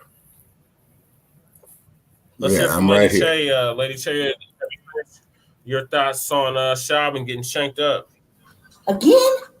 I don't want to say too much, man. They might just go ahead and ban. Oh, you're done. Okay, I was just making sure you were done. Happy Thanksgiving. I hope you don't make it to Christmas. Right.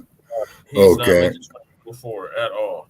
So get into this bed with this tender baby mammy from the Caribbean named Candace Owens, who used to be with Black Lives Matter and the NAACP and all the traditional Black organizations. At least the slogan was Black, but then it got all co-opted and all that. It got diluted. Yeah. Okay. And also, too, we got to point this out right here. Now, this here is for bums like Bianchi and our man Sarge. Okay. Owens announced on Tweety Bird that she did not support George Floyd and the media's depiction of him as a martyr for Black America after he was murdered by officers from the Minneapolis Police Department in 2020. She also a staunch supporter of the dump, as in human shit, and we want to make that perfectly clear, who was widely criticized for her negative views of the Black community. Okay, we'll see people. This is the type of negativity of our people have on themselves right there. And this is one of the reasons why this podcast and Frontline News exists. Okay.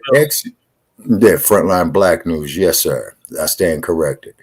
Ex-users reacted to the news on the former Twitter platform and noted the irony of Owens being condemned by the group. See how racist they all are, wrote one. They funded her talking about Black people, and now they're trying to silence her when she's talking about them. Oh, the hypocrisy is real. Oh, yeah. Yeah, Candace Owens. We're going to let Lisa get to it, because Lisa's going to give us a whole rundown on Miss Candace. Okay. All righty. Okay, let me knock this off in regard to Candace Owens so we can have more space here. Racism and white supremacy always breaks its tools. Oh, yeah. So there ain't no retirement plan in Coonan, in Buffoonin, no, sir. and Tap Shoeing for mess. Yes, sir. It's a very short-lived occupation. And we're at 36 degrees here in Las Vegas right now. And we're at 16 degrees here in the Mile High Income City. Okay, well, you guys... Yeah, because you guys are about, 4,000 feet above sea level than we are. Five. Yeah. Yeah, you guys are 5,280, Shabaka.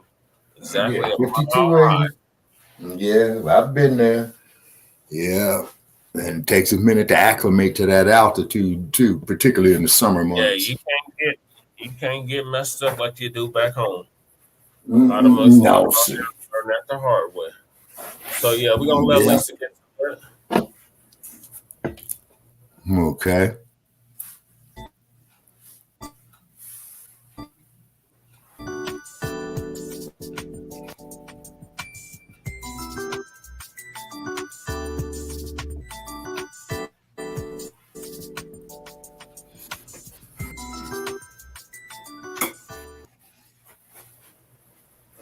Ladies and gentlemen, Candace is learning the hard way. It's okay to talk disparagingly about the Black community. You can talk bad about us all day long, and no one within her white supremacist circle is going to stop her. They're going to let her go on out there and say whatever. When she start attacking them folks, oh, now it's no longer free speech and she's an idiot and don't know what she's talking about. These people are a trip, but they have always been this way. They have always been this way. They want to be able to say whatever they want about you, but you can't say whatever you want about them, which is totally exactly. BS. Or they think they can have an opinion, but you can't. I wish the hell I would listen to that. Right. So anyway, let's get into this story because, look, this was a rough week for Candace, to say the least. So Candace Owens learns the hard way that she's free to bash Black people, but not Israel's invasion of Gaza. So Candace Owens this week has lost a lot of support from a group that helped launch her career and others. They said folks are calling Daily Wire to try to get her fired. They've been getting hit with calls. People are calling up and telling them to get rid of her. Oh, wow. All of a sudden. They haven't so far, but I think eventually they will. I think they will cave and get rid of her. Like they did down low. Of course. So, lately that David Horowitz have surfaced, and he's been all over the internet doing what he does. And y'all remember Candace was also with Turning Point USA, which is Charlie Kirk. And and they're saying they're so disappointed in Candace and what she has become. Oh, okay, well. So the conservative goes on and condemns Candace Owens for giving a platform to anti-Israel voices like Andrew Tate and accused her of promoting Hamas. Now, I did see some of the clippings of what she said. I didn't hear anything in there about her promoting Hamas, but then again, never mind. So anyway, for example, she has falsely compared Israel to the segregated South. Well, that might get it there, Candace, And, over the last couple of weeks, I've been hearing the word apartheid come up a lot. And it has not just, this is not exclusively coming from Candace. I've been hearing it on news outlets and quite a few videos online. So it's not just Candace. And I never heard her, some of the things they are accusing her of, I have not heard her say. But I did hear what she said. So anyway, Candace has become obsessed with her own fame. And we heard this before in her comments and this and that. But the bottom line is Candace is learning she is not free to say whatever she wants without there being consequences, But it's a hard lesson. But Candace definitely had to learn this lesson. Yeah. I think she veered too far to the right. And she veered too far to the white. And now those things have caught up to her.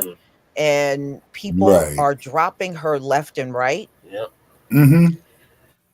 Now, as long as she wasn't saying anything about the war, y'all, they funded her to talk bad about Black folk. They literally funded her to do this. Okay. And all right. If I may say, this is why Candace will never be embraced by the community again. She took that money and she gladly put herself out there to do just that. And she can't come back and be embraced.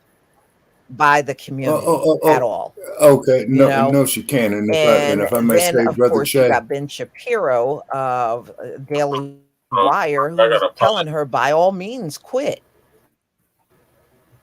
So, Okay, y'all, it just goes over how many people have died, and they got a 4-day ceasefire and stuff like that. So, Go ahead, Shabaka. okay. Well, Candace, she can always go out there to Hollywood and be a ghetto gagger, right out there in the San She Fernando probably Valley. already doing that, Shabaka. That's Yeah, probably her next yeah, move after they drop her ass.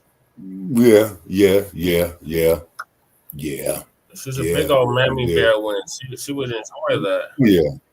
Oh yeah. Uh-huh. Yeah, all she got to do is go to the San Fernando Valley. Yeah, that's where they do it. Mm-hmm. Yeah, Yes, out there in so the San Fernando parents are Valley. taking a fall, and rightfully so. That garbage that she spits about black people is beyond atrocious. And now she Oh yeah, says something bad about the small hats and what's going on yeah. over there, Palestine or Philistine originally. Mm-hmm. Is now it's a problem. Now she's a problem. Now she's stupid. Now she don't know what she's talking about. But she knew exactly what she Right. was talking about. She was very bright and intelligent when it came to denigrating black people. Yes, sir. You see what I'm saying? And once again, this is very, very sad, okay? But as Dr. Marimba Ani has stated, that this is all part of the Ma'afa, a disaster so bad that it is beyond description. You And, remember, Shabaka, they just got rid of Cynthia G. They just got rid of yeah. Synthetic G, who was pushing that divestment shit. Remember, I told you about Mhm. Cynthia G because I started off listening to her around the same time I started listening to Professor Black Truth. That was Oh, okay. plus years ago. Okay. Okay. Okay. Okay. But she All got righty. too feminazi for me, and I was done.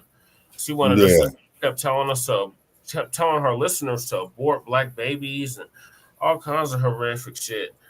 And I Oh, was done. I man. had to tune out after that. I unsubscribed from her and everything. And then she got Right. several key figures in the new black media. They were Mm-hmm. going at it for a minute. Tariq and Jason Black was going at it Right. because she used to call in under assumed numbers, like like we get trolled on our programs. Uh, Oh, yeah. uh, Oh, yeah. uh, Candace Owens was good, and she got broken like all white supremacist tools get broken. Exactly. You see?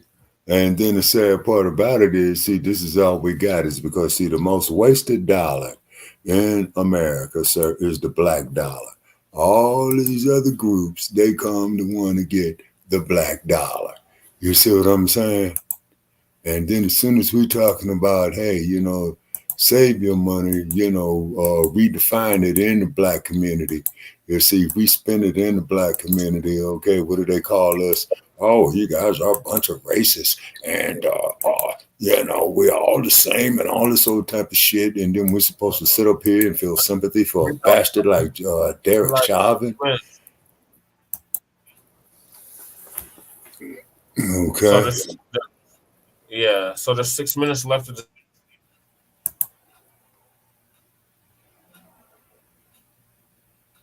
Okay, so we got okay. All right, so we got 6 minutes left in the okay. And I was out here trying to share the feed here a little bit, trying to familiarize myself with this StreamYard. Okay, so let Miss Cabrera finish. okay. Well, I gotta add it to the screen. All right. Stop sharing mine, but there's like 6 minutes so left. Okay. Candace took to X wrote. So since she has come out and been against genocide, David Horowitz, who we're now all of a sudden seeing a lot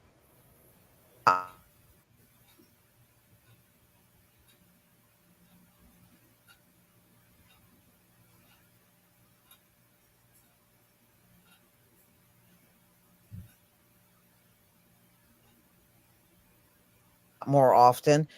Goodbye, Candace. We will continue to support those who truly strive.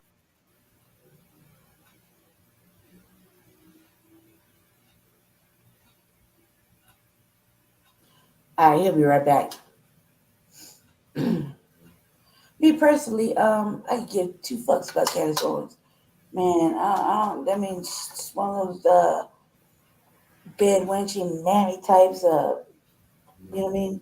Divested, got a white husband, and that shit that she did recently with the whole George Floyd thing was very Karen-like and very obnoxious. And that's an enemy to black people, and it's a real bad look for black women that act like that. So I think that's horrible. Shabaka, you still with us?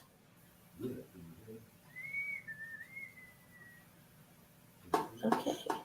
Well, now, I don't know what's going on in the chat, but let me figure it out real quick while I sit here. I think I lost everybody, or at least we lost. It got really quiet in here. Let's see. Yeah. All right. Let me see what I can put up on the screen for a little bit. Yeah. Yeah, I don't really care too much for her. I know I know a couple of sisters that like listening to her. And it's to each his own. I don't know about the Cynthia G thing because that broad was really not my flavor at all. I don't like women like that. I don't like broads like that. I wouldn't fuck with them in real life.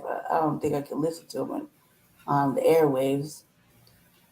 Especially when they're talking about aborting black babies and commingling with white men and divesting from the black community, taking the black dollar for the black community, a whole bunch of things. Just can't get down with it. I can't get with it. I had this discussion earlier this morning with somebody, and I had to say this conversation. I was like, I don't know, man. I can never divest. And they're like, well, didn't really say I was mixed, but they're like, well, what if? Well, there's no what if. I've had poor experiences. I've dealt with at least two experiences that were not favorable. And they'll put you under the jail or something, real bad, or get your child taken away, or call you the N word or hard R in front of your child. Just ugly shit in my experience, my personal experience. So I could never go back to that. That was a long time ago. Shit that I close my eyes and pretend never happened. To divest. No. No. I just couldn't. And it feels kind of like I feel like I'm like someone asked me that. I just couldn't do it. You know what I mean? Because I don't find nothing appealing about white people. Period. Let me let Jesse in. I don't find anything appealing about them. I don't like talking to them. I don't like dialoguing. Sorry, Jesse. Hold on. And let alone don't wanna build with them. And on any level, I don't give a damn. Like there isn't really anything that could attract my attention to that level. Money ain't everything. You know what I mean? It's not everything. So I don't understand what the appeal is. And if I can't dialogue with them in real life now, I really got a real problem with it. So I don't think I could do anything else with them. Yeah, thank you for holding it down, Lady Che. Yes, sir. Shabaka, are you still with us? Yes, sir. Can you hear me? Yeah. Okay. All right. Yeah, I had to go to the restroom because I'm on the Bluetooth right now. 4 more minutes of this video. Okay. But you know what? There are some hard diehards that have come in my comment section. At the end of the day, diehards are not going to employ Candace. And it also shows y'all Candace has never been on her own. she's been out here working for people and being the mouthpiece and saying the things that they want heard, but they know they themselves cannot say. So they had a blackface to push in front of the camera and say and use all the words they wanted to use on the Black community. Yep. So I guess Candace is no longer their go-to person. I think the last time Candace was seen publicly, she did an interview, but I don't know if this was a recent interview. I think it was, because she was talking about the Ben Shapiro thing on Tucker Carlson. Y'all know he's out on X. Tucker, the goddamn sucker. But other than that, I think we might be seeing a lot less of Candace, not unless she brings up her own brand and just stay out there that way. But I don't know where Candace is going to go, y'all. The white supremacists don't want her no more. They don't want her no more. I bet $50 that she's going to be going to the San Fernando Valley, going down on her knees. Where is Candace going to go at this point? It's not like she can get hired by any Black-owned media company. Hell no. I don't think her career can go in that direction. Hell to the no. Candace is in a dilemma. So she brought it on herself. The way I see it, she put herself out there like that. She can now deal with the consequences. Right. And this whole thing, I can honestly say, I do not feel bad for her at all. I really, truly, not in the least, don't feel bad for her.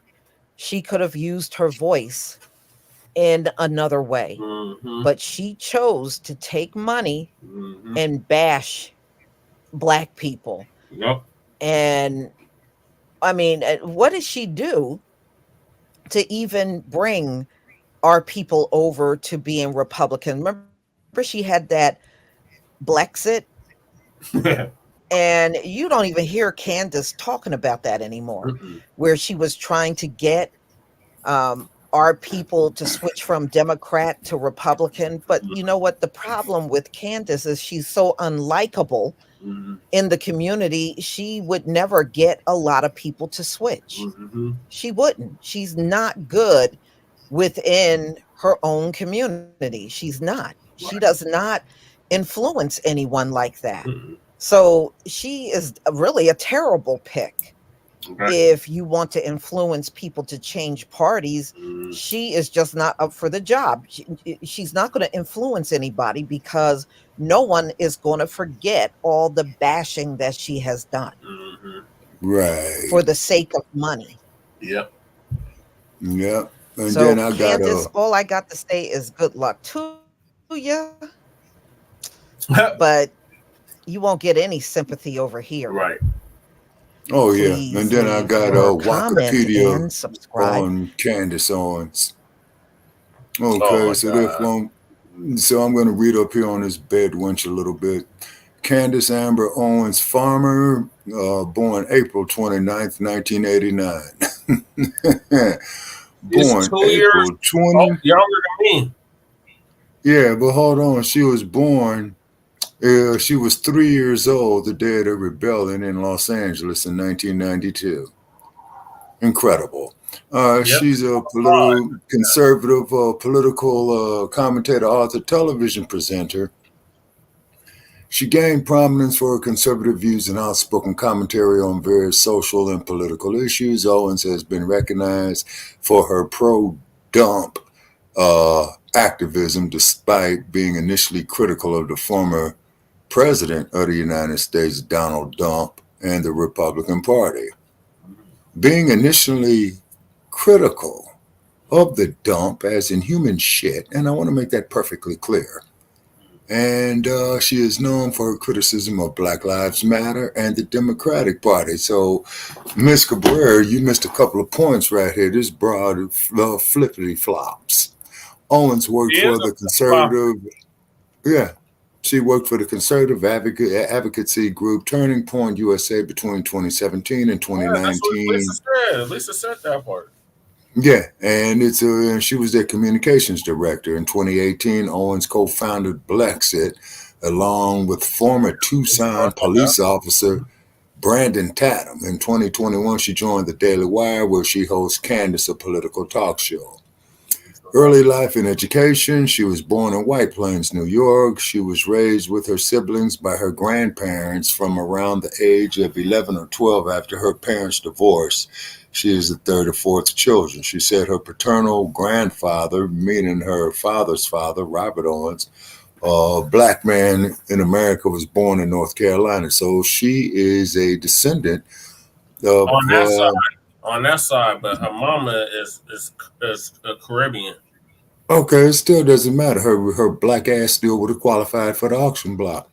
Well, she's in North Carolina with that, Shabaka. She's avoided that for a long time. So and her grandmother was from the Virgin Islands, St. Thomas Virgin Islands. She's a graduate of Stanford High School in 007. When she was 17, she received 3 racist death threat voicemails totaling 2 minutes from a group of white male classmates. Okay, that just simply means they wanted to fuck her. That's all. Okay. And she probably went for it, probably did the ghetto gagging routine. Joshua Starr, the city superintendent of schools, listened to the voicemail messages and said that they were horrendous. Owens' family sued the school board in federal court, alleging that the city did not protect her rights, and she picked up 37 grand in a settlement. She pursued an undergraduate degree in journalism at the University of Rhode Island. She dropped out after her junior year because of an issue with her student loan. Afterwards, she worked as an intern for Vogue magazine in New York. In 2012, she took a job as an administrative assistant for a private equity firm in Manhattan, later moving to become its vice president of administration. Wait a minute. Okay, she dropped out of her junior year in college. Yeah. Wait a minute, and got a job as for Vogue magazine how the fuck did she do that? Yeah. Then she became an administrative assistant for a private equity firm. Mm-hmm. Oh boy, she been doing a whole lot of ghetto gagging. Oh yeah. And she moved up to become its vice president. So she was doing a lot of bobbing and weaving, and she probably swallowed and all that shit right there. In 2015, she became CEO of Degree 180, a marketing agency that offered consultation, production, and planning services, which included a blog on a variety of topics written by Owens and her other commentators. Now, okay, like I said, she did a lot of work on her knees right here. Oh, yeah.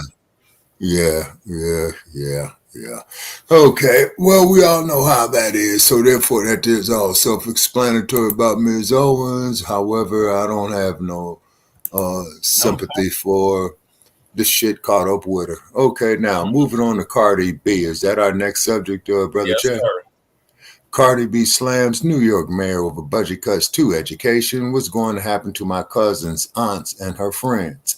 As the U.S. gears up for the next year on election madness, Cardi B got a head start on endorsing a candidate for president on Sunday, November the 19th, when she revealed she's planning to back in the expected second smackdown between Biden and the dump, as in human shit. And I want to make that perfectly clear. Okay, she says she does not give a fuck. She's not endorsing no fucking presidents no more.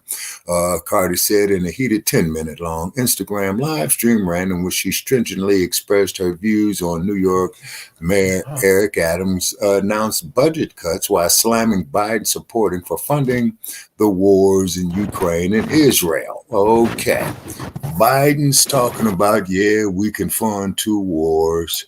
We can fund 2 wars. Motherfuckers talking about we don't got it, but we got it. We're the greatest nation. Throughout the course of the 2020 election, fuck we're Cardi not. B played a very pivotal role with the Democratic Party as it sorry to compare this freezer. Oh, okay. All right. Okay, go ahead, Lady Brother Che, Jay. do you have anything about not Cardi B, Candace Owens? Like I said, when you were gone, I don't really care for the bride. No, I know a few sisters that like her. I didn't care for her when she did the whole George Floyd thing and swung that motherfucking weird ass motherfucking narrative. She was so adamant about, kind of real Karen like and emotional, real angry like. Yeah. I don't like that energy. I don't like the fact that she's, there's a lot of things personally that I just kind of am bothered by. The fact that, she got a white husband, divest Yeah. her, the fucking. I like how she be dealing with the motherfucking weirdo, them Cabbage Patch Kids. You know what I mean? When they try to give Oh, you long talking about narratives, with the questions and statements. I Decepticons? do like that part. Other than that, she's really not my type. She's not really my type of person to listen to on the podcast, and I don't give a damn what she says. She's just a bad look for black women who are, that are black. This aren't diversity. I don't agree with killing black babies, and I didn't like Cynthia G or anybody like that. Um, do I think she's articulate, smart? I guess. If you like that sort of thing, this way, it's just she's just not for me, man. Um, I just find that whatever she's saying is not very empowering, and I wouldn't want to build with that broad. I don't give a damn how famous she is. Right. She's just doing No, shit there ain't nothing I could do with her. to not to draw a cloud or build anything. I don't know why the fuck she does half the shit she does. Not like she needs the money or the fame or anything.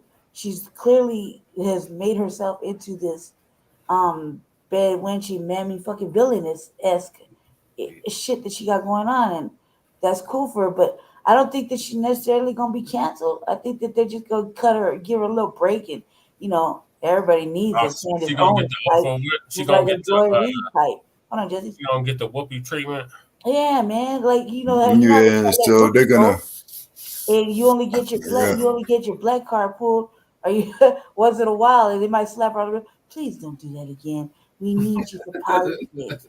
You know what I mean? Please, just go ahead and talk your little white voice, and give us this hard facts, and you know, um, ride old Shapiro's fucking pipe and do whatever. It's whatever, because people are Pretty listening. much. And Yeah. look, we got like Neely Fuller Jr. cartoons. We got them cartoons, right? Yeah.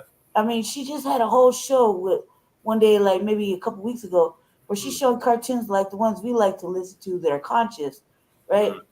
With none but white people mocking us, mocking black people. And she's like, if you like it, subscribe to it.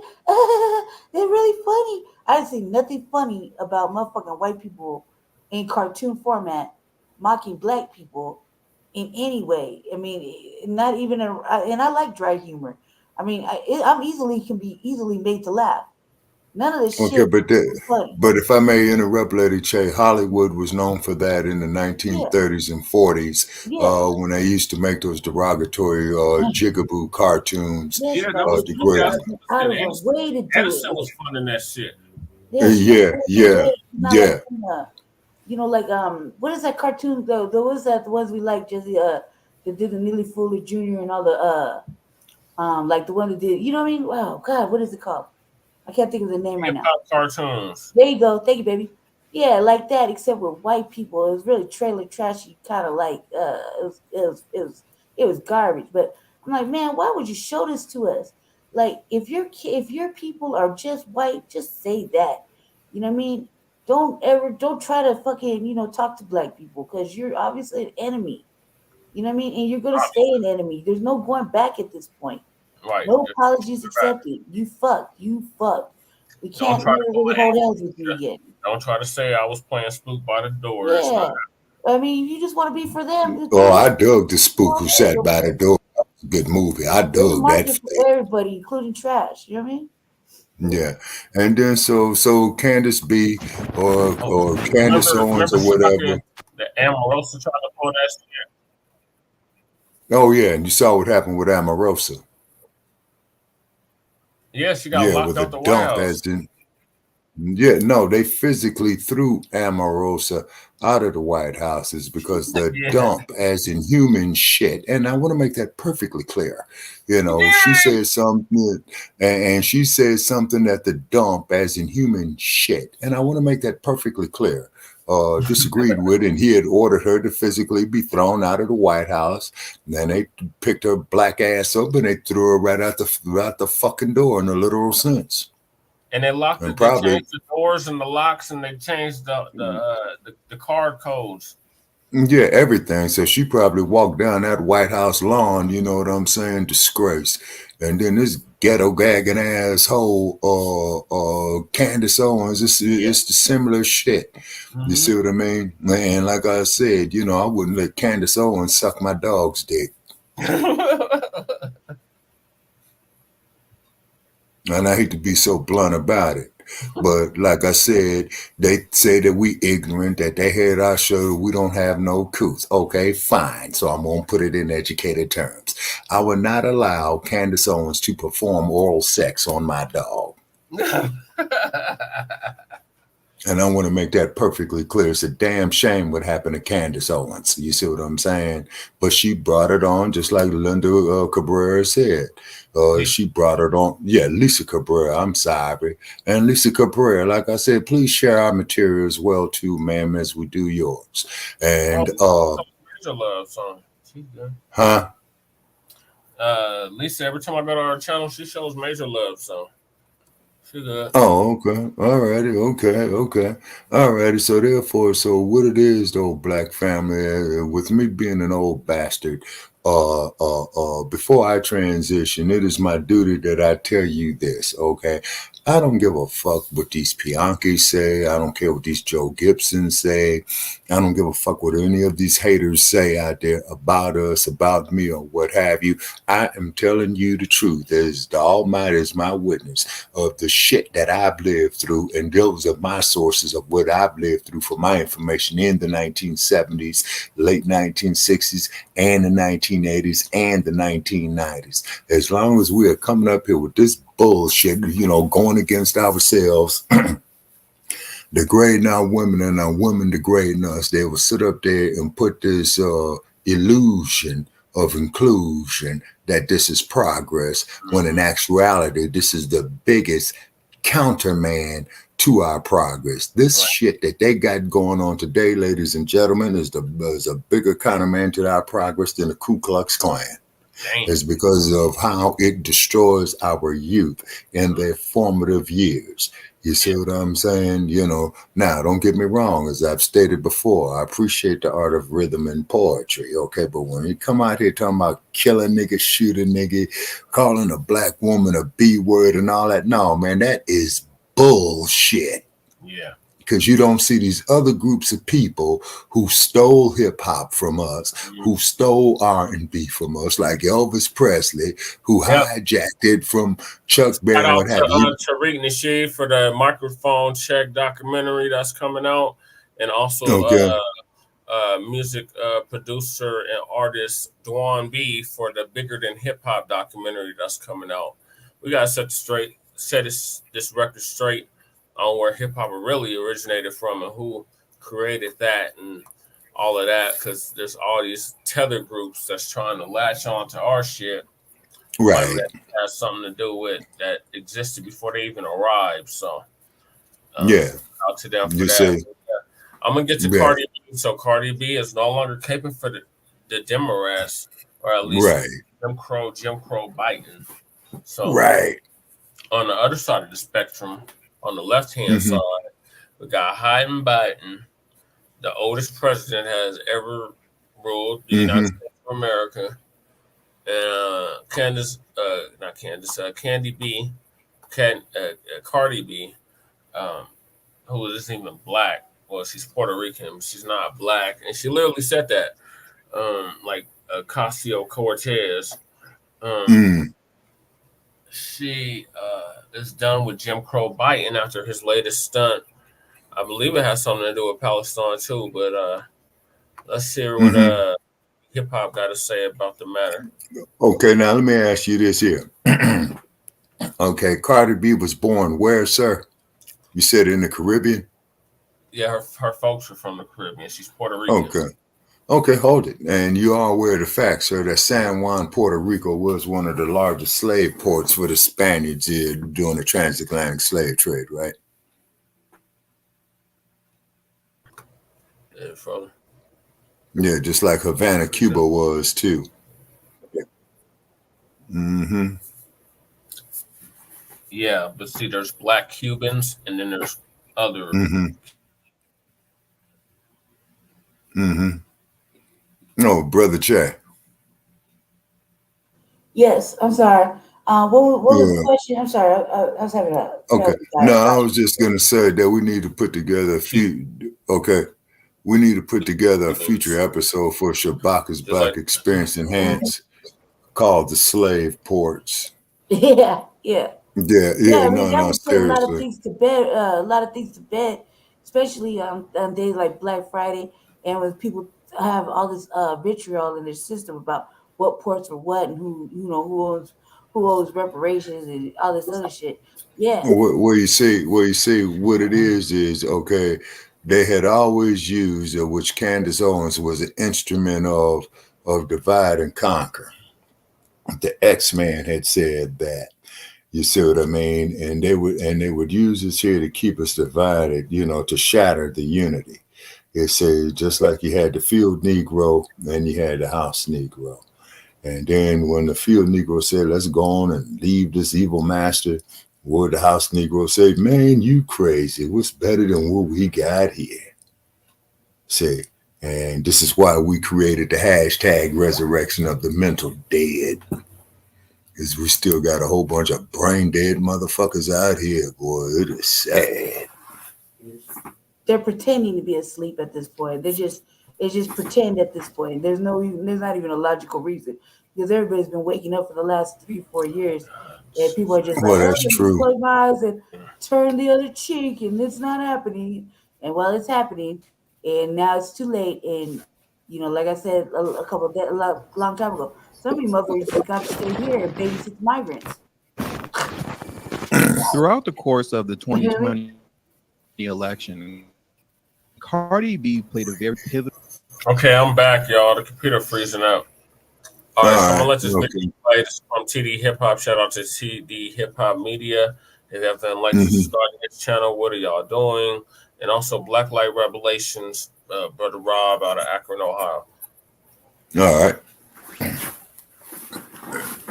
Role with the Democratic Party as it pertains to her appeal to younger voters.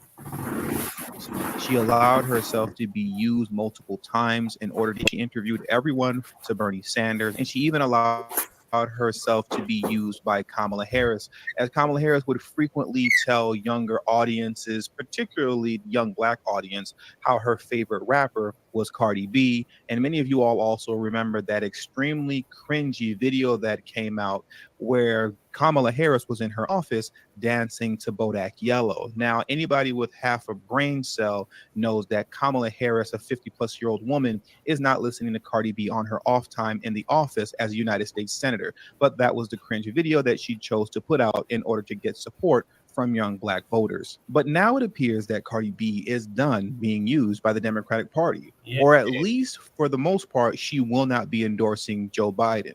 Or will she? Well, let's take a look at this video very quickly. Let's hear what she has to say. And this is only about roughly 2 minutes of a much longer video, but let's hear some of her gripes with Joe Biden, and then we'll get back into the discussion. I need y'all to spread this fucking video. I need y'all to spread this video. And if something happens to me, is because I'm speaking truth. So God forbid something happens to me or my family or something, is because this is after me because I'm speaking the truth. And here's the truth, right? In New York, there is a $120 million budget cut. There's a $120 million budget cut in New York that is going to affect schools, public libraries, and the police department. Y'all know I don't give a fuck about the cops, but like it is what it is. There's going to be an $120 million budget cut with schools, with the libraries, and the cops, and the police department, and a $5 million budget cut in sanitation. A budget cut in sanitation. We're going to be drowning with rats. We're going to be drowning in rats. So we are going to be having a budget cut on, mind you. And this is why I said I'm not. This is what I'm telling y'all. I'm not this year. Don't fucking ask me. I don't give a fuck. the resume that they send. I'm not endorsing no presidents no more. Because how is there $100 million budget cut in New York City for schools, library, police safety, and sanitation? Yeah, Joe Biden's talking about like, yeah, we could fund 2 wars. Talking about we don't got it, but we got it. Like, we're the greatest nation. No, the fuck we're not. We're going through some shit right now. Like, say it. We're really going through. We really are right now. And yeah, we talking about we could fund 2 wars. That's like a trying to front like, yeah, I got the money to support 2, but you really don't. And no, we cannot fund these wars. We can't. Keep it a bean. We can't. So now that you've had an opportunity to hear what Cardi B has to say, in a nutshell, I'll say this. I don't believe Cardi B at all whatsoever. Right. What you're watching here is nothing more than controlled opposition. That is all she is, as well as every other celebrity that endorsed Joe Biden. They are controlled opposition, nothing more, nothing less, especially when we're talking about celebrities coming out of the hip-hop community. The reason that I say that she's controlled opposition is because one thing that you will see as many more of these artists and rappers start to come out and do a soft shoe campaign of backtracking away from Joe Biden in order to save face and to maintain some semblance of integrity, what they will never do is go a bridge too far as to tell Black America to walk away from the Democratic Party or to consider other candidates outside of the Democratic Party. What you will not see them do is endorse any independent candidates. You will not see them get behind any third-party candidates, and they for sure, under no circumstances will they ever tell you to have a conversation with a conservative. God forbid you speak with a conservative about anything and find some sort of common ground with them, because they are the spawn of Satan. So by no means should you ever speak with a conservative. They will never tell you these things. What you will see with this soft shoe backtracking campaign that's going to happen is that despite what they say, all roads lead back to the Democratic Party. I don't care what they tell you. Even if they make an attempt to elude that we need to vote independent or third party or raise up our own grassroots candidates, even if they somewhat elude to that, never forget how Diddy did the same thing back in 2020. Diddy sat up there and he took the talking points of the Black grassroots, where he started to articulate how Black America needs to hold their vote hostage and that the Black vote is for sale and that our vote is not going to be taken for granted anymore. But then when push came to shove, and when we were about 2 weeks out from the election, what did he do? He turned around and told you that we need to vote Biden-Harris because to hold our votes would be irresponsible. So to ever take any of these celebrities seriously is a grave mistake, because what they consistently prove to us over and over again is that they are controlled opposition who will never tell you to walk away from the Democratic Party or to at least consider other options. They will never do it. And this is how we know who they truly are and that they are still on the DNC payroll. Indirectly. That's Hollywood. Shut up now. Yeah, that's Hollywood right there, Brother Che. Everything that dude said is facts. Lady Che, and then, what are your thoughts on it was hard to hear what that broad was. Yeah, it was hard to hear what that broad was saying, and she's really fucking hyped up. So I really couldn't hear what she was saying. So I really didn't catch all of it. She's talking about budget cuts. She's talking about budget cuts, and they funding 2 wars, and they doing these budget cuts, and how she ain't fucking with Biden no more. I mean, it's really hard. It's hard for us to have sympathy when this broad got mad money, and we still talking about cut the check. I mean, like, how the fuck are we supposed to feel any kind of empathy for what the fuck she talking about? We've been saying that. We've been saying that they gave the money to everybody and the goddamn mother, including 2 wars. Possibly have to fucking, deal with a third if that should pop off. I mean, they gave everybody's money to everybody. Asians, everybody, man. The LGBTQ, Ukraine, motherfucking whatever's going on over there. Any sort of plight that's happening here, migrants, I mean, the list just keeps going on and on and on, except for black people don't get shit. So it's kind of hard for me to feel anything from what she's talking about because she got money, she got a nice big house, she got a family and everything. So her trying to be politically fucking, in the know is kind of like mood to me because she really don't mean shit to. Like she not like that brought in the FBA. Okay, and then two I No, mean, ladies. she's she's half. not, regardless. She's half. Okay. Shabaka gave her history. She's half. Have FBA or whatever, man. Either way, she Yeah. got mad money that most of us will never see in a lifetime. Yeah, but that's just it though, too, Lady J, And to prove we your struggle point now even just to feed further. ourselves a pair of bills. The fuck, Right. man. So he giving them money. He been doing that. Mm-hmm. The bisexuals been signed up for all the shit that Biden had to offer, which was giving everybody's money away.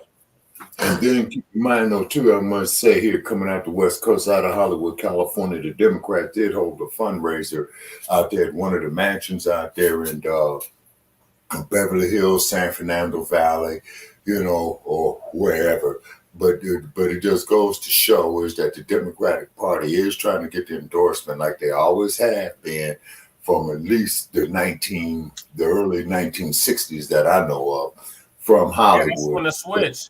That's when the switch happened. Right. And Hollywood does put a lot of money into political campaigns, particularly them executive producers of those assholes that produce that garbage out there anyway. You see what I'm saying? Fuck Hollywood and the whole damn city of Los Angeles, and I approve of the fucking message. Okay, let's move on. You're not fooled, Cardi B. Now you want to be black. Yeah, like all of a sudden. Cortez. You all of a have sudden. African blood in you, but you're not black. You're married to a black man, but you're not black. Right. And then look at a movie called Band of Angels that was made in Hollywood. You know what I'm saying? And that will tell you the real on that, brother Chuck. Yeah, she would have qualified for the auction block too. Yes, sir. And then if you do decide to see that movie, ladies and gentlemen, and if you ain't seen it before, prepare yourself, is because it is going to piss you off. Yeah, like Goodbye, Uncle Tom. Right, yeah. And thank you for reminding me. I got to resume my studies on that there, brother Chad. I think I'm at the point where I could tolerate it now. Okay. It took me a minute, man, to acclimate myself, to keep my blood pressure down, because I know what I'm going to go off and see and deal with, man. It's going to make me angry, but it's knowledge that needs to be learned. So the Democrats are running tonight scared. Podcast, ladies and gentlemen. I'm moving so long because we're definitely pressed for time now. It's after midnight where we at. And it's almost approaching midnight where you're at. So yeah, it's 10 minutes to midnight here. 2, 3, 4, 5. Yeah, we're going to split this up, so we'll probably get maybe another 2 topics. Okay. So we got Democrats. The Democrats are running scared. They don't know what they're going to do in 2024 because black men are they're fearing that black men are going to sit the election out. So Uncle Phil's gonna give us some. Hey, can we drop the link for a few minutes for E to come up here? What link? The link to the streamer, Jesse. For who to come up? E. Hell. Right, E want to come up, right? Oh hell no! We ain't putting any bizzle on. We ain't never gonna get through the show. E, you got like 10 minutes. Why not? Huh? You just let him get up here for like 10 minutes. This computer keeps freezing up. Oh, lady. Okay, that is part of the conspiracy too, ladies and gentlemen, if I'm coming through. Okay, it's because they keyed in on. I got time for that. I mean, it's just because, E, I hope you got something to contribute, weirdo. You got 10 minutes to spit it out.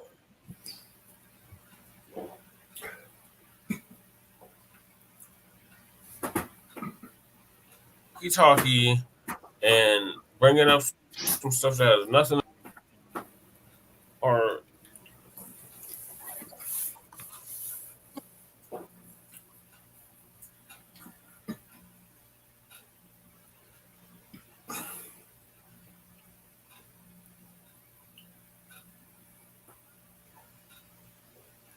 I see we froze up.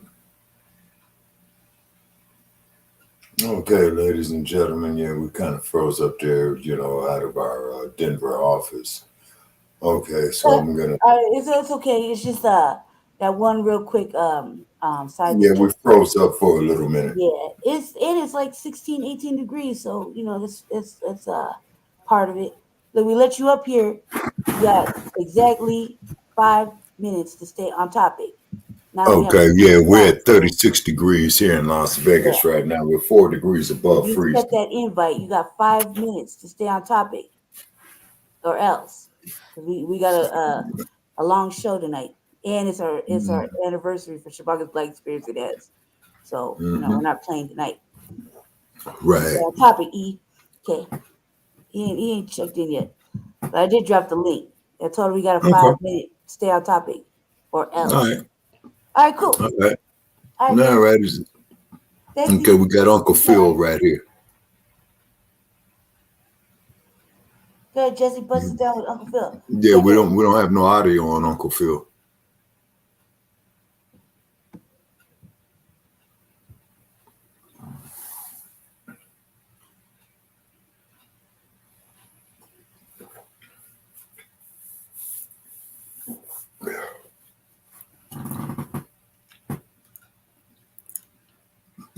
Okay. I see a timer there. You just gotta you gotta start it over again as soon as he pops back in. Okay. Can you hear me there, Lady Che? Yeah, of course. Okay, ladies and gentlemen. Okay, so all right, y'all can hear me now. Yeah, okay, Brother Che's back. They muted me all up. They're trying to kick me off the studio again. What's the next topic, Jesse, with Uncle Phil? The Democrats are petrified that black men will sit out the next election. Oh man, great topic. Don't worry, brothers. We're gonna be right behind you. Yeah, great topic. All right, drop knowledge. What's happening in Black America, not your boule media organizations that feel like they know black folks, because they don't know black folks because all they're gonna do is insult them. When someone's insulting you or intelligence, instead of just presenting information and actually being real with you and understanding where you're coming from because they're part of that particular community and not separated from the community, that's when you know you're in a good place. So The Hill, the mainstream media organization, put out about the advocates are urging political leaders to prioritize black male voters. And let's get into this because we want to know how you're going to prioritize black male voters, okay? So they worry about black male voters to keep them from staying home in election day 2024. Their greatest fear is, from what they're saying now, is not that you're going out and vote for Donald Trump, which some of you may do that, but they're worried that you have checked out the process. Now, why are they worried about that? We got a gang of comments. Have your life been better 3 years of Joe Biden? That's the question for black men and black people. Has your life been better? Many of you have went to the grocery store to shop for Thanksgiving. There's a report that just came out that 25% price increase has happened on all the Thanksgiving food that a lot of you have bought. I said last night in the podcast, my wife spent $416 on food that normally is like for the holiday, maybe $175 at the most, and she spent $416. You have people like Boule Martin out here that will tell you about all the bills that Biden passed, but it don't matter what bill you pass, it's what's happening in your everyday life. I don't care about your infrastructure if my food is high. I don't care about your roads and bridges if the gas is high, if the rent's high, if the interest rates is high, and everything not affordable for the average citizen in this country. We don't care about your bills. The only bills that we care about is the ones that are going to quickly get to the American people and relieve us of some of these issues and problems. Now, check this out. So the Democrat Party is supposed to be the party of regulations. Why haven't they came in with a bill to regulate rent? Why they haven't came in with a bill to regulate these prices? Why they allowing the interest rates to be so high? Now, I know why they claim they did it. They say, oh, well, we got too much spending going on, so we got to raise interest rates to slow down spending. So basically they raise it to make you suffer. That's what they do to claim to slow you down on spending. Okay. But they so smart about the economy, right? So what you end up doing is making inflation worse by raising interest rates. People have a hard time affording an apartment now. Yep. People can't even buy a home.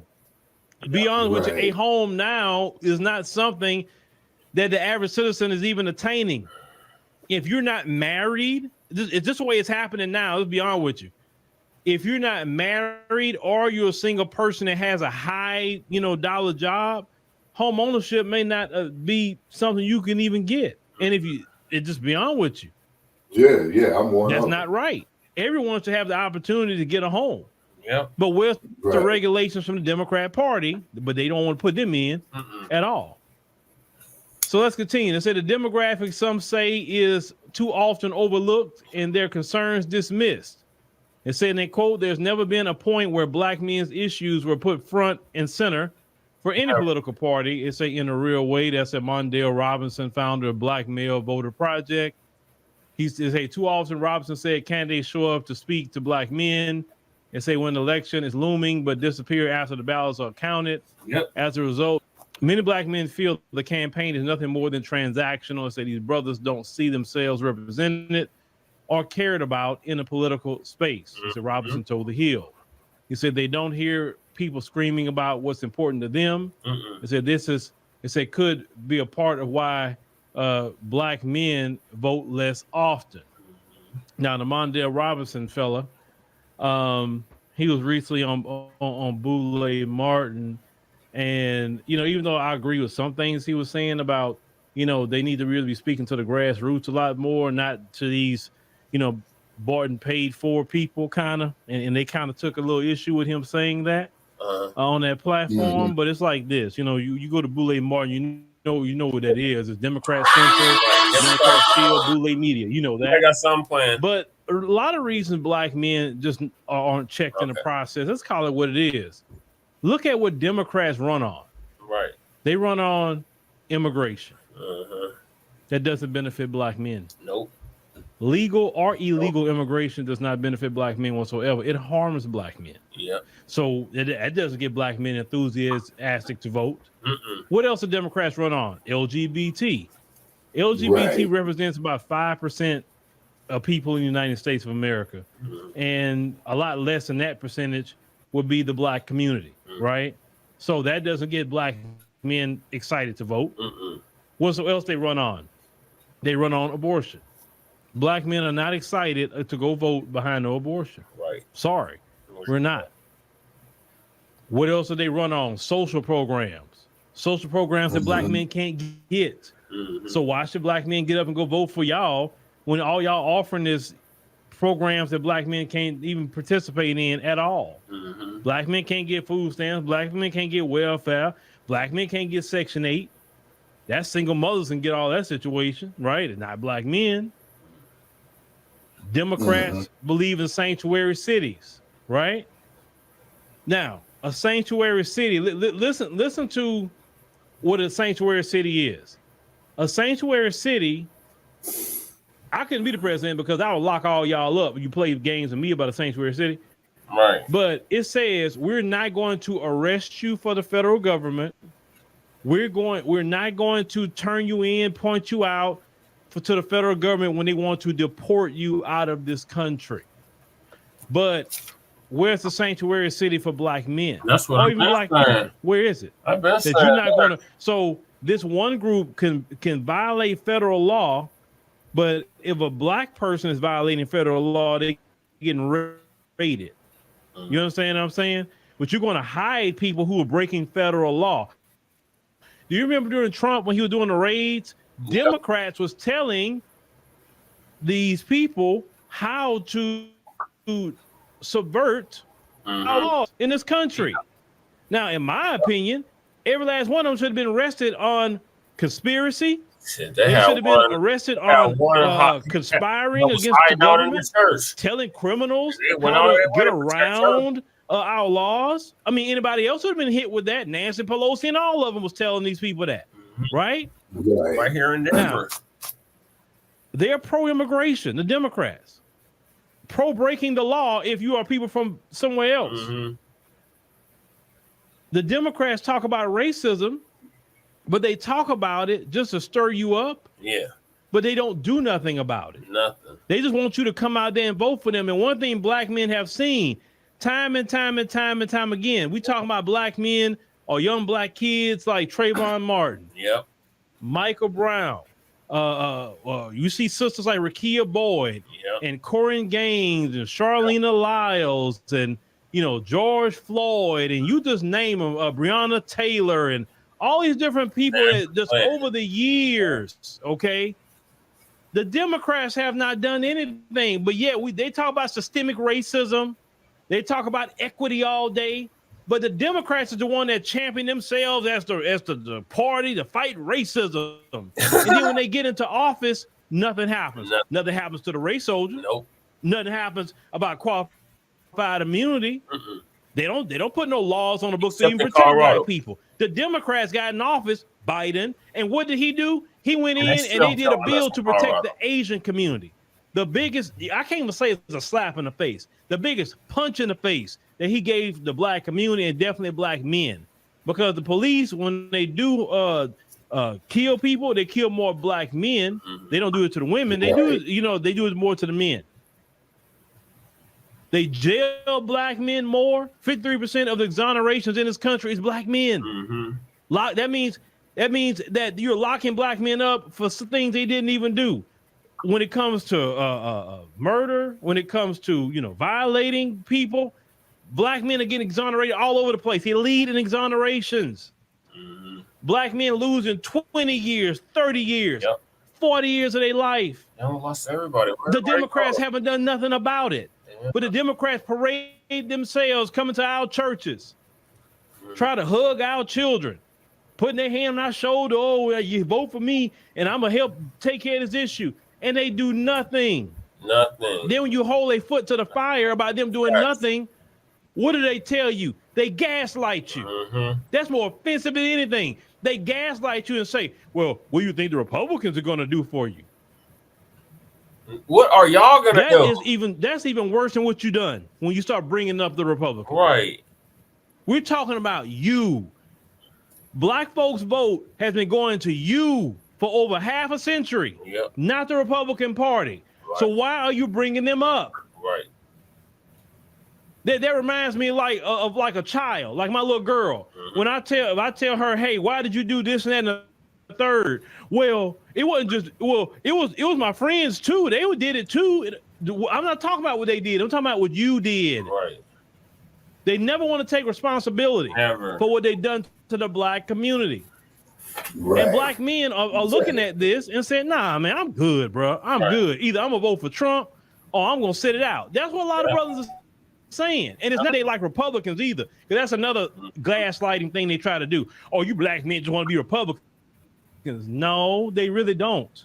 No, They like some of Trump's policies, some of them.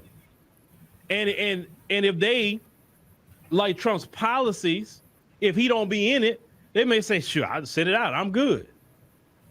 The thing is, the Democrat Party is starting to realize they don't own the black vote. Right. You don't own it. Right. It's not yours. Mm-hmm. See, every year that the civil rights generation, life is happening, they go and see Jesus. Yeah. You got to deal with us. And those votes aren't being replaced. Mm-hmm. When those people pass away, they're not getting new voters. Right. Nope. And that's the Exactly. problem.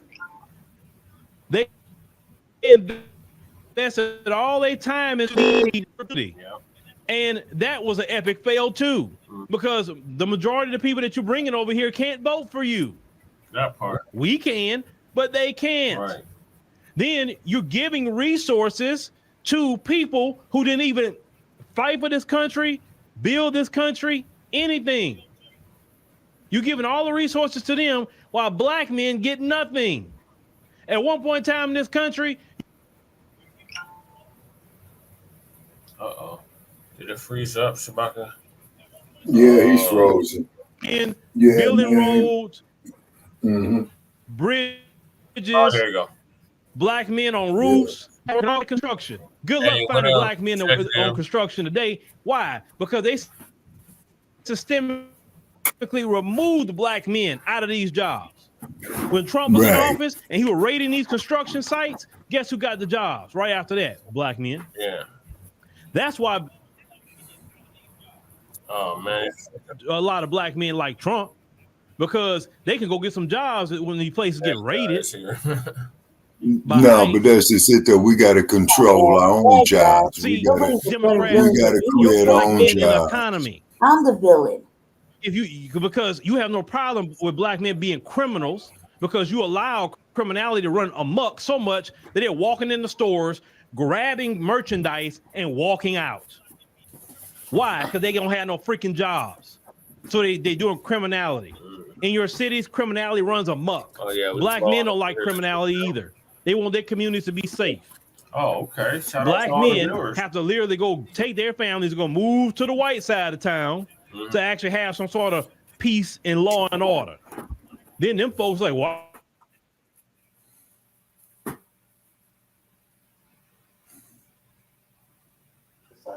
It's always It froze up. Executive, you can't be the bad guy. I'm the villain. Yeah, see, Uncle Phil, he froze up there, Brother Paris. Oh, you know, because the Democrats don't DEA. Now, who's DEA? Deacon.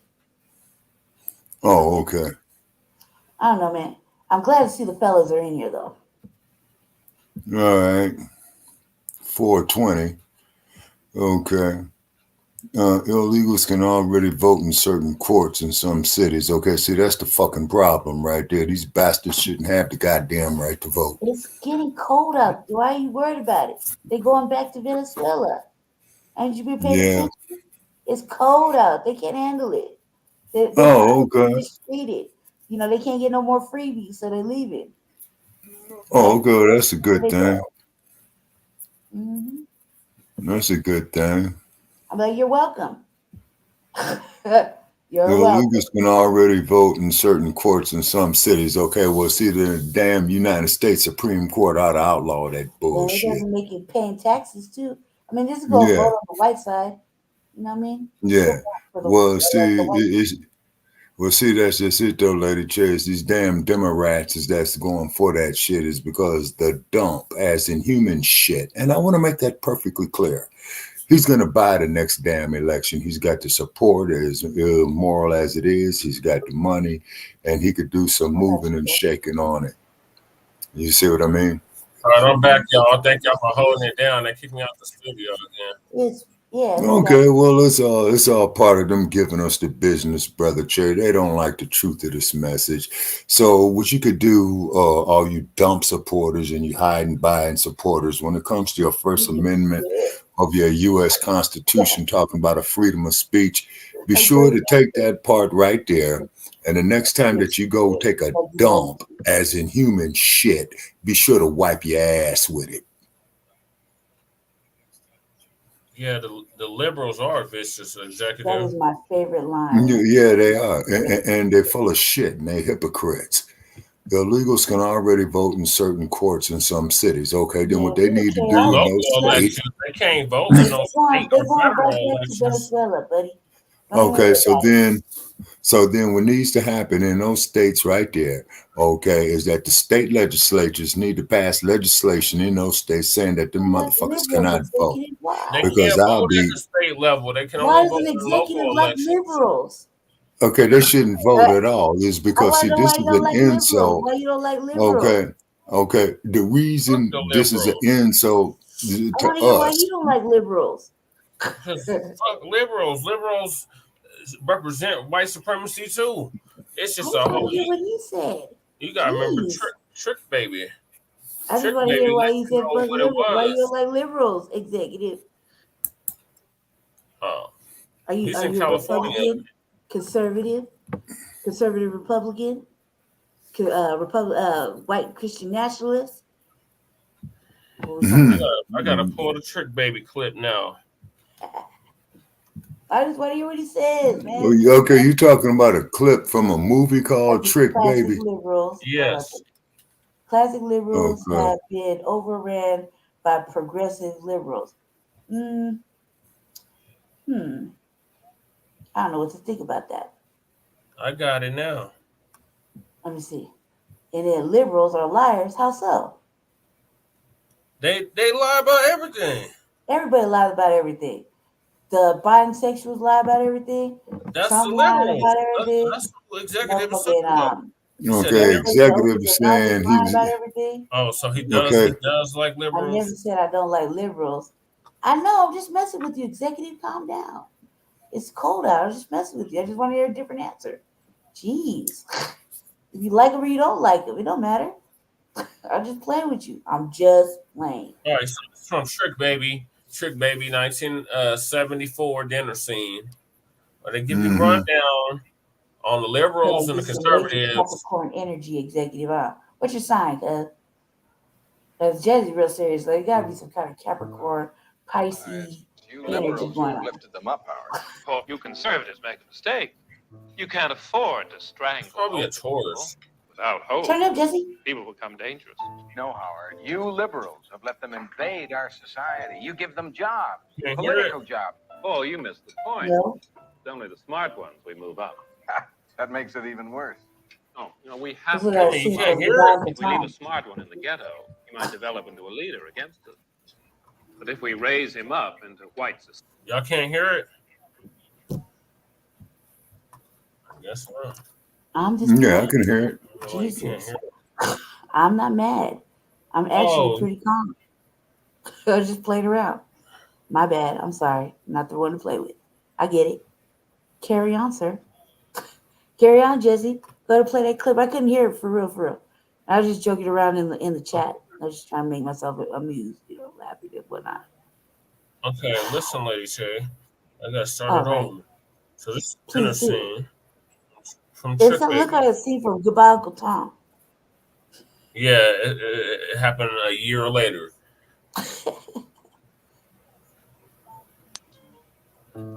It's you liberals who have lifted them up, Howard. oh, you conservatives make a mistake. You can't afford to strangle hope in people. Without hope, people become dangerous. No, Howard. You liberals have let them invade our society. You give them jobs, political jobs. Oh, you missed the point. Deacon, I'm on It's only strike the and smart ones we vacation, move which up. I suggest all That black makes it people even do right worse. No, we have to move them up. If we leave a smart one in the ghetto, he might develop into a leader against us. But if we raise him up into white society, we neutralize him. He feels compelled to try to act like us. He loses his identity and his racial anger, if he has it. He becomes alien to his brothers.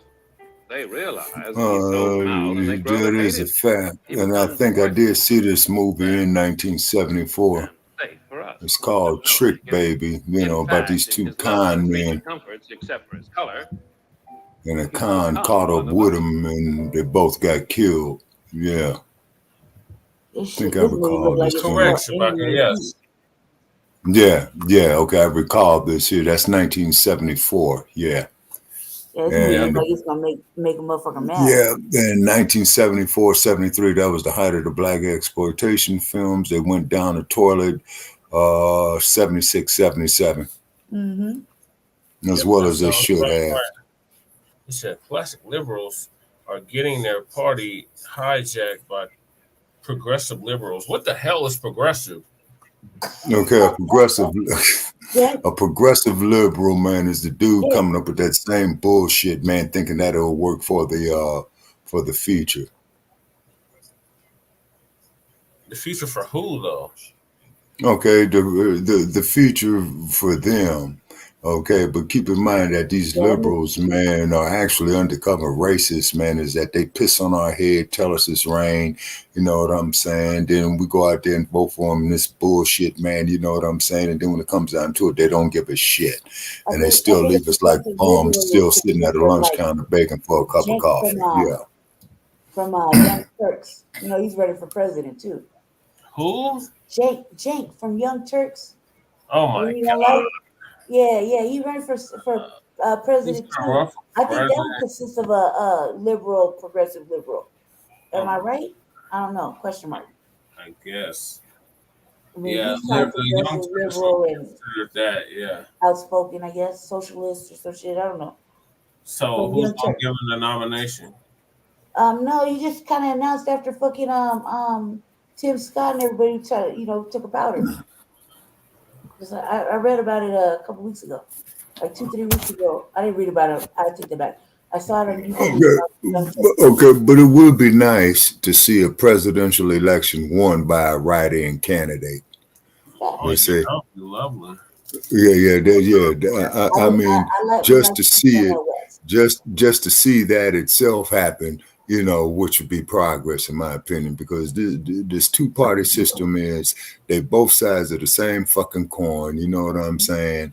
And they still pimping the black community. Well, you know what I mean?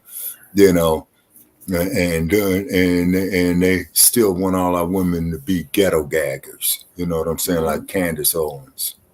yeah. So Uncle Phil has some more he wanted to tell us about the Democrats. All right, what's up with Uncle Phil? Liberals hide behind drive Black around Lives and you Matter. see black men building roads, bridges, black men on roofs, black men working all kind of construction. Good luck finding black men on construction today. Why? Because they systemically removed black men out of these jobs. Yep. When Trump was in office and he was raiding these construction sites, guess who got the jobs right after that? Black men. That's why a lot of black men like Trump, because they can go get some jobs when these places get raided by ICE. See, Democrats, your policy harmed black men in the economy. Because you have no problem with black men being criminals, because you allow criminality to run amok so much that they're walking in the stores, grabbing merchandise. That's funny, executive. And walking out. Doing criminality. In your cities, criminality runs amok. Black men don't like criminality either. They want their community to be safe. I agree with him I agree with Phil Scott to a point on that. Their families but however, to the white side when they went up there into them shops over there on Market Street in San Francisco, taking all that shit out of there, I don't give a fuck about Silicon Because y'all took all the Valley. resources over here and y'all make sure law and order go on. But that wasn't even black men. That was the Latinos all messed up. Yeah, you're right, brother Che. I mean, I'm kind of glad that ICE be busting up them jobs and letting the brothers get back to work. Because we saw that on TDF at the chicken place. Them brothers were lined up all over trying to get a job. I remember they were here with the meat packing plant. Yeah, after they raided the meat packing plant, that's what happened. I mean, it's taking out little kids working the machines and illegals and whatnot. I mean, it's taken out of the black community. So to see them brothers get back to work and line up at the thing to fill out applications, that was a good thing. You know what I mean? My heart jumped for joy because they was really trying to get a job for the longest at the plant.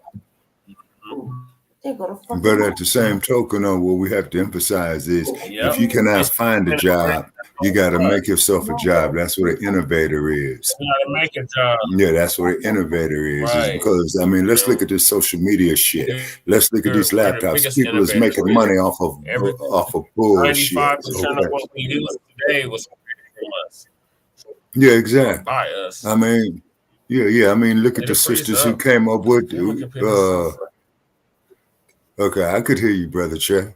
Okay, but look at how the sisters did with the Hidden Colors. Look what Oscar Mashore did for movie making in Hollywood. You see what I'm saying? Look what Benjamin Banneker did. And plus that, we come from innovators and creators. Look at the pyramids of Kemet and what have you. Look at how we It keeps freezing up. Okay, how's your signal?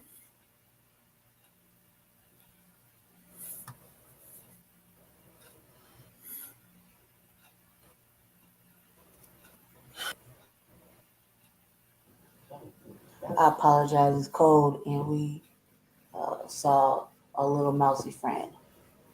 And get a cat. No, I mean, I wish I was well enough to go fucking get one. I'm too sick to fucking get away, too sick to leave. You know, my heart's gonna stop. It's too cold. And I'm gonna straight up and wait. Okay, well you got to keep yourself warm, Lady Che, I'm because going on mute real quick. I know, Deacon. I know, but my brother here, so it's okay. Because my brother like excellent at catch and release. Catch and release. Yeah, he's trying to find a spot to maneuver. I'm going to mute. Be right back. It's an old Hispanic mouse. Hispanic mouse. Jesse got the melanated mouses at his house. Not in his house, but in the building. I'm gonna get this video. This motherfucker is big and I don't know where the fuck he came over here. Well, let's continue. Let's say in 2022, it's a poll by KFF and the Grio found that black voters are not only more likely to be older, they say, but 57% of voters, let's say, are women, let's say, who have identified the top issues.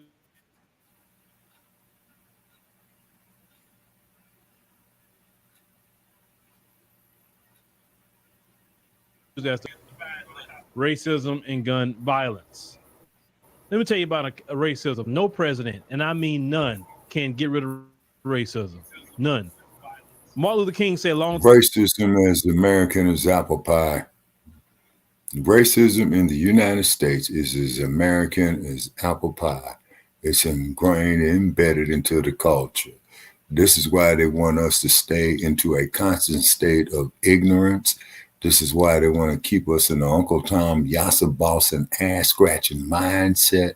This is why they do not want us to do for ourselves. Okay, Brother Che is having some difficulties, ladies and gentlemen, in our Denver studio. I'm right here. I'm just I'm right here. I'm focused. Oh, okay. I was talking about Brother Che. Yeah, okay, because Brother Che, you know, he go get a mouse or go get a cat. I would have got 5 of them just on GP. Yeah. Get you. I hate cats. I can't do it, but I really. You hate cats. I need to get well, and right now it's too cold, and my heart. Okay. Outside. Right. Okay. Yeah. Because I'm a little chilly here at 37 degrees, and I know you guys are 20 degrees cooler, so I know you guys are downright freezing. You know what I'm saying? 16 or 6. Yes. Now we could hear you, Brother Che. I'm like, where's the holes at? You know what I mean? God damn it, Lady Che! As soon as you brought the goddamn mice up, I see a mouse in your damn room. You see, I knew he went in there. He went under the door. Huh? Open the door, Jesse, so we could catch him, like, out here. Like my brother used to do it. By the window. Oh well, there ain't shit in there. Is he over here by the window? No, just let him roam free. You got to, you do your part, Jesse. Do your part. You gotta run him out this way. Like, do your part, Jesse. Probably like over here somewhere. Yeah, no. She got about this close to me and then went back. Tell you, man, them little mousy friends are bold. Like, there's one time. This is a little baby mouse. No, it's not a baby, man. That mouse. Yes, it is a baby. No, it isn't. He is fat. It is not fat. No, this is a different mouse then. This is a little baby. Nah, this motherfucker is big and he was trained. Then if it's a baby mouse, then you need to get a baby cat to let him get some sparring in. Oh yeah, big time. I'm about to go, man. If I had one of those, the little trappers that the hunters use to catch badgers, right? If I had one of those, I already got the spam, man. They could catch it. They could catch one right now. But I ain't got nothing to like close the lid so that they could catch the cat.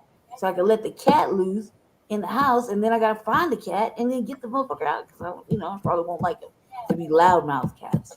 I get the talk. Nah, the way you keep the cat is keep that heat in there for him and let him go sit up there and look like a sphinx somewhere, and he'd be up there scanning.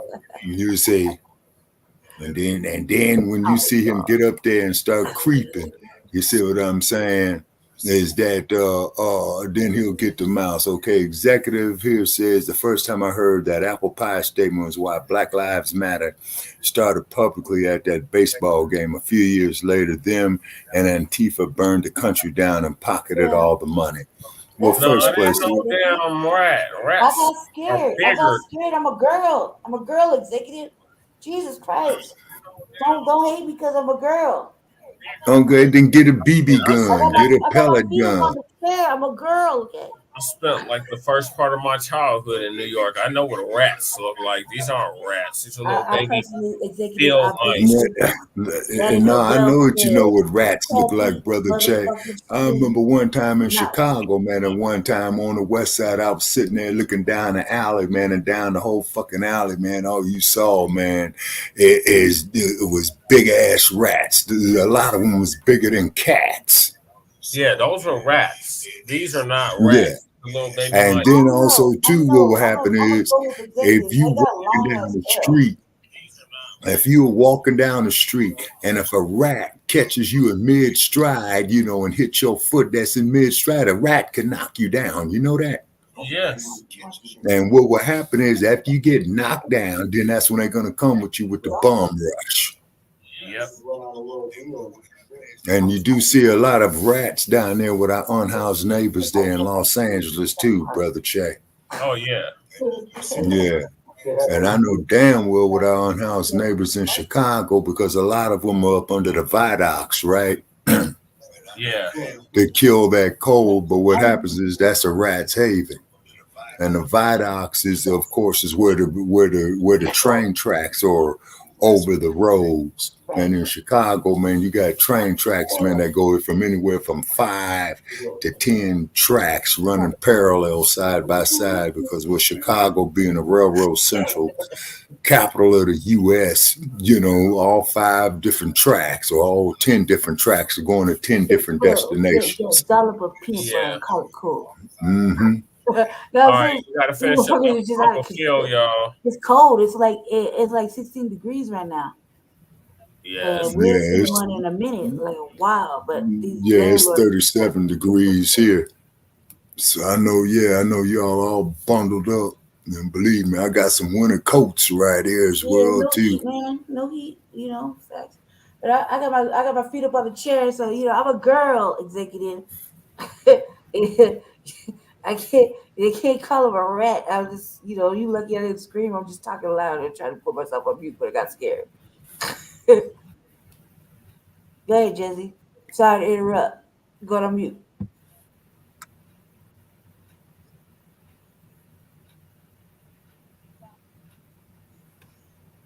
Did y'all freeze up again?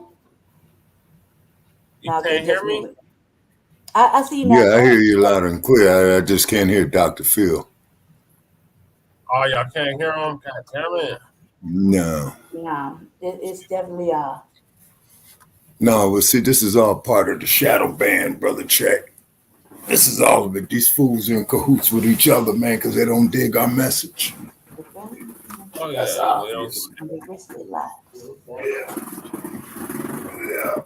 All right. Let me know if you can hear it now. Oh, yeah, I'm hearing you loud and clear. They said it dropped in 2022. And former President Donald Trump saw his support among Black voters increase from 8% to 16 to 12% in 20. Damn it froze up as soon as you said that. In 20, they say,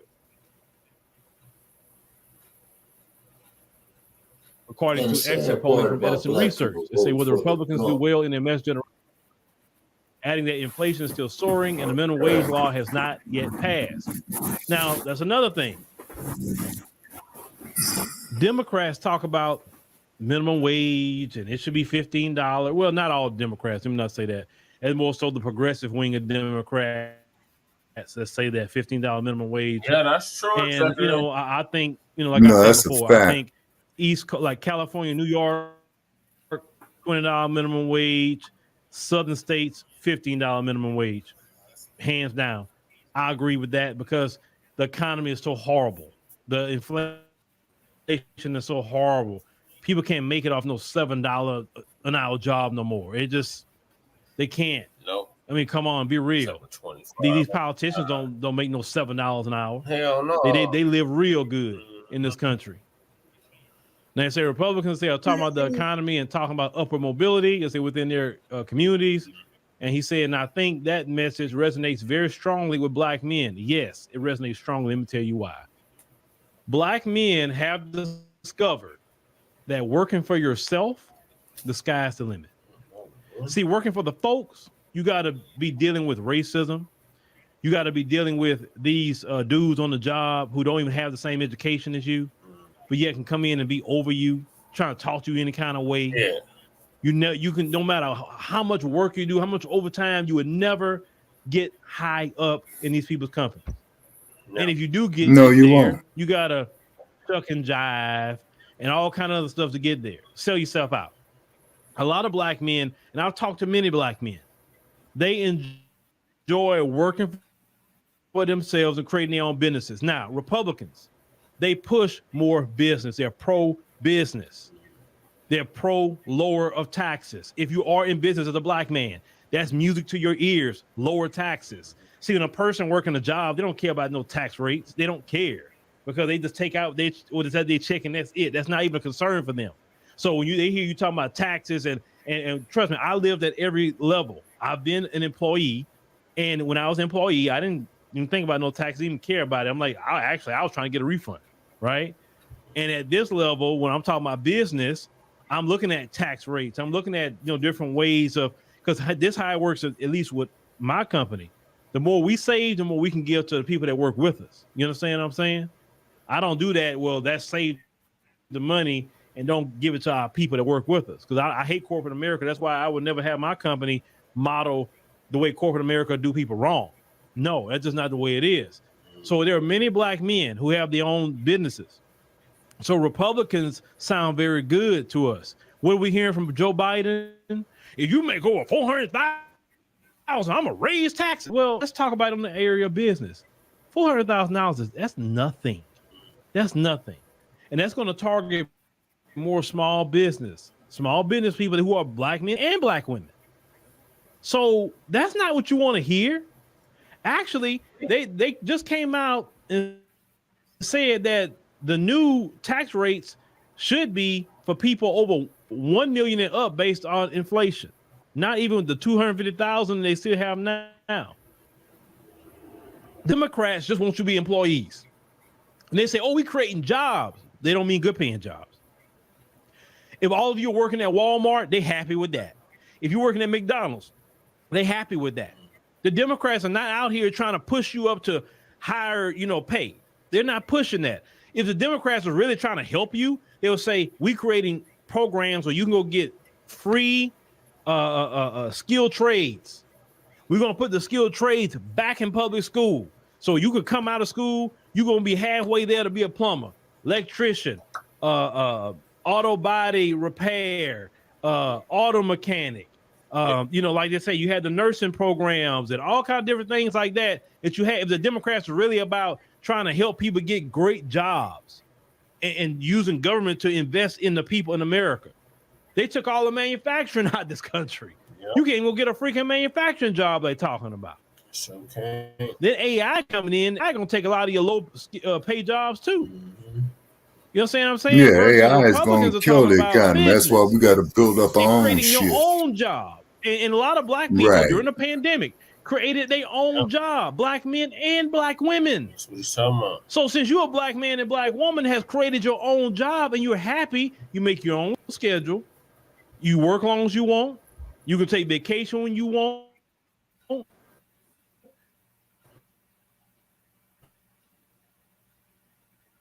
It's beautiful. Some of you right now that's in another country.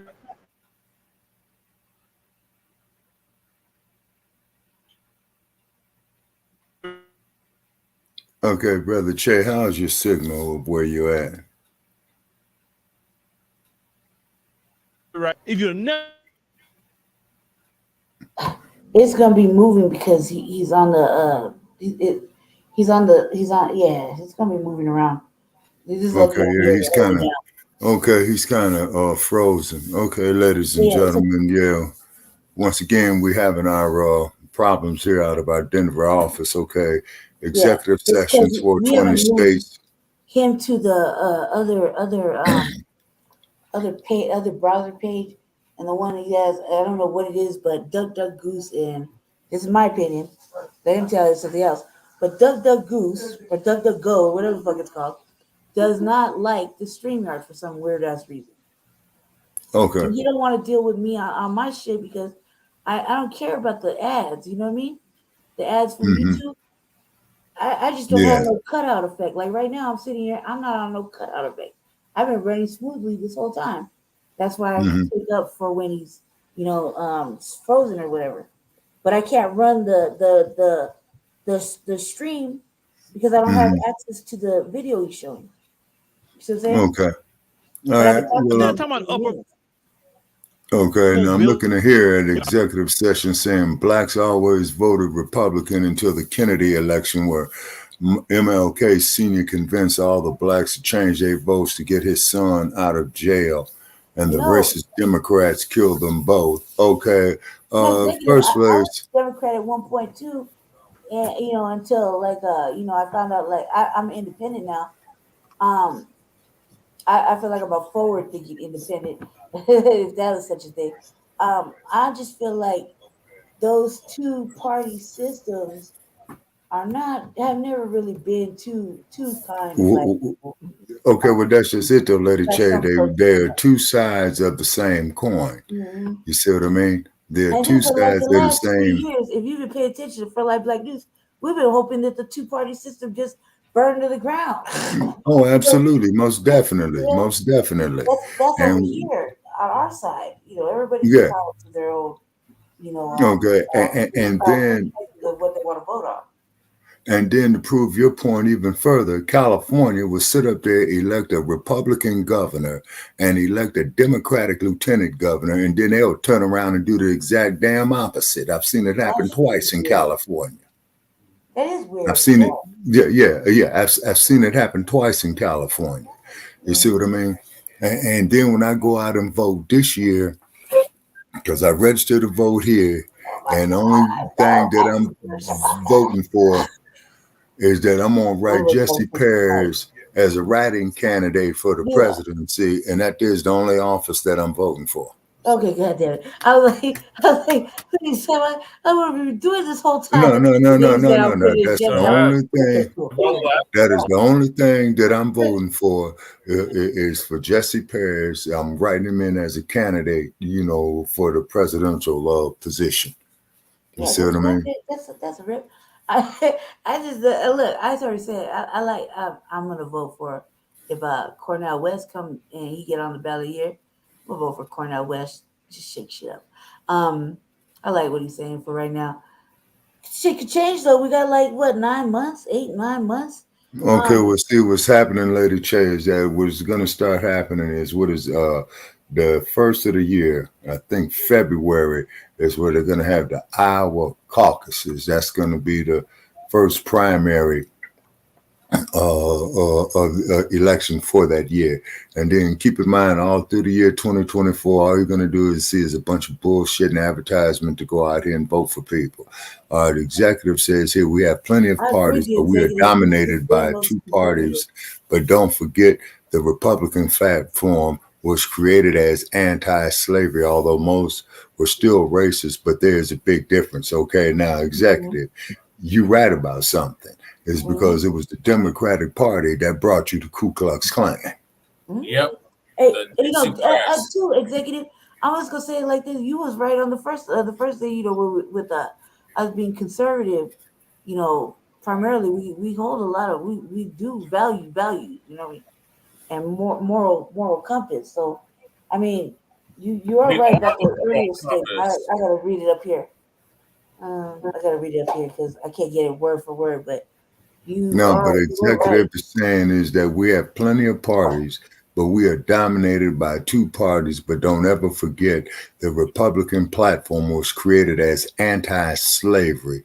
So he's talking about the presidential election of 1866. I think most blacks, yeah. I like what he said. And he says, I think most blacks are moderate conservatives, and we have vote Democrats since MLK Pops sold us out to the Democrats. He's right about that. I stand corrected on the Lincoln election. Abraham Lincoln was voted in 1860. Okay. Okay, and he was reelected in 1865. Food for thought there, brother. And he got assassinated. No, he got reelected in 1864, but he was assassinated in April of 1865. Okay. Eve of the Civil War.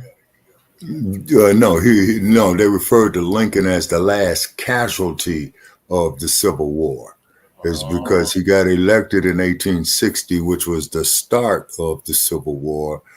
He signed the Emancipation Proclamation either 1862 or 1863.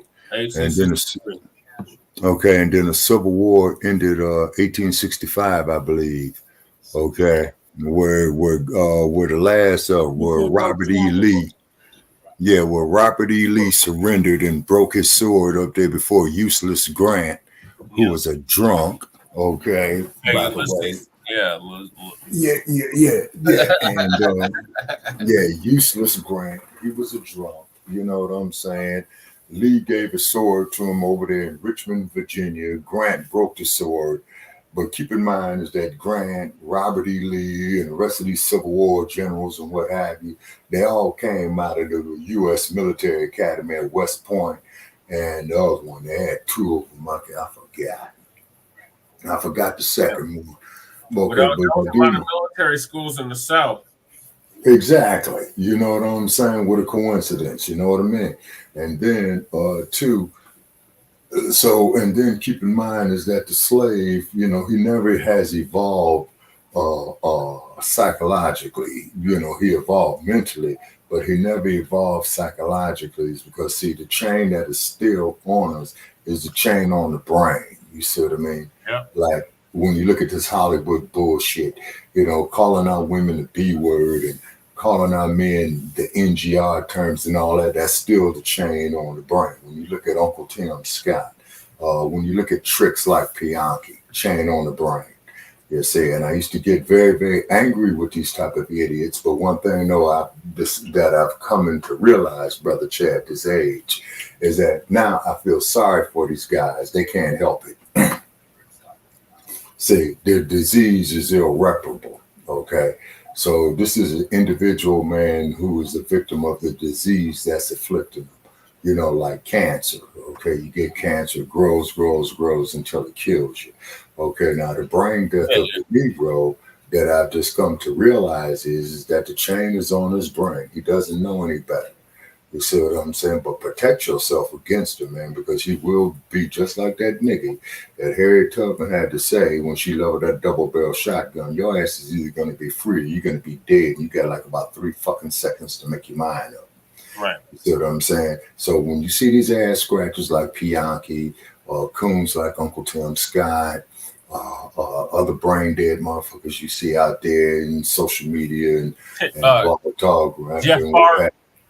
Yeah, Jeff Fart, he's one of them. Okay, deep down inside, okay, they make me angry. Don't get me wrong, okay? But I understand the sickness. So in the long run, in my old age, man, I've come to realize that these individuals are to be pitied. Don't get me wrong. Defend yourself against them. They cross that line. They cross that line. But in the long run, brother, you got to feel sorry for them. And just like you did, Brother Che, is that you back up off of them like the plague, man, because they are not responsible, because this shit has been ingrained in our brains, man, since the 1600s. You see what I'm saying? So this is guys like Sarge and what have you.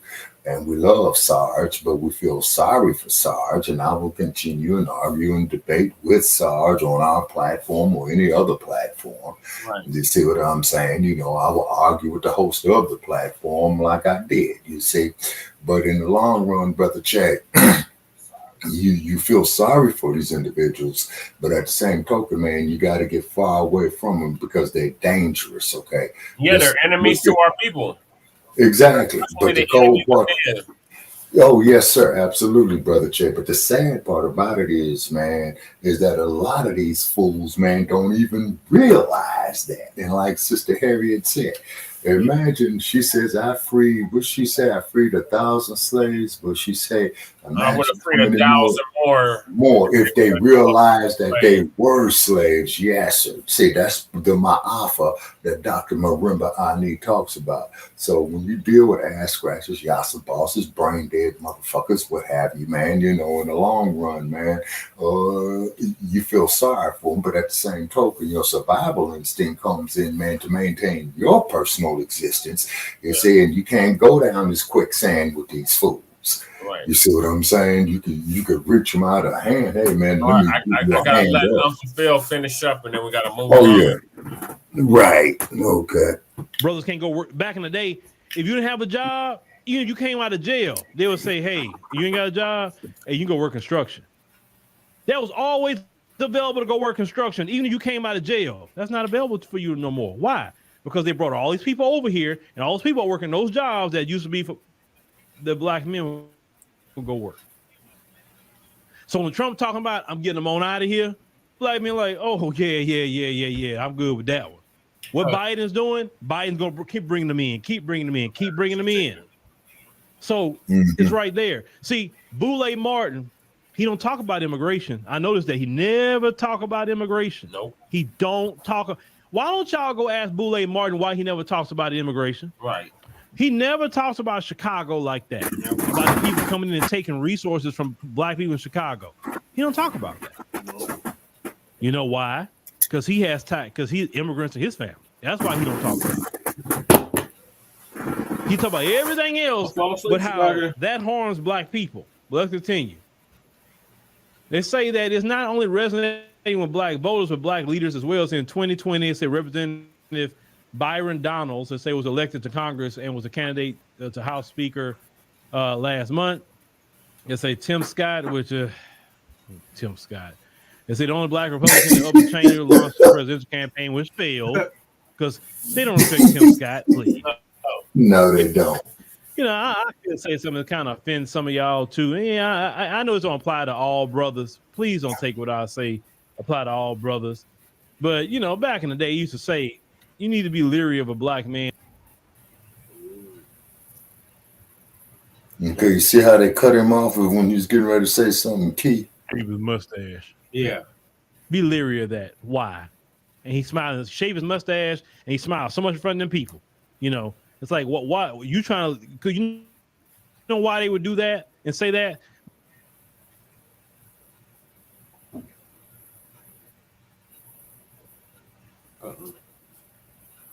Can y'all hear me?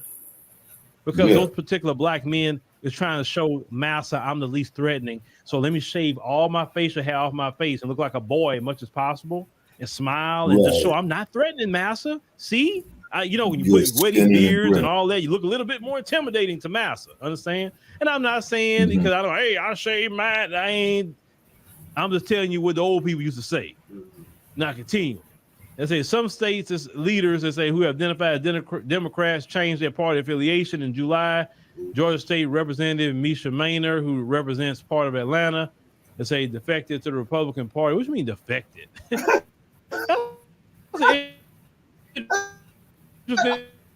Word defected, like you defected from the United States military to a foreign military. What do you mean defected? There ain't no defected. She chose to walk away from the Democrat Party to the Republican Party. That's her choice. They said, in September, Dallas Mayor Eric Johnson announced he was switching his affiliation from the Democrat Party to the Republican Party.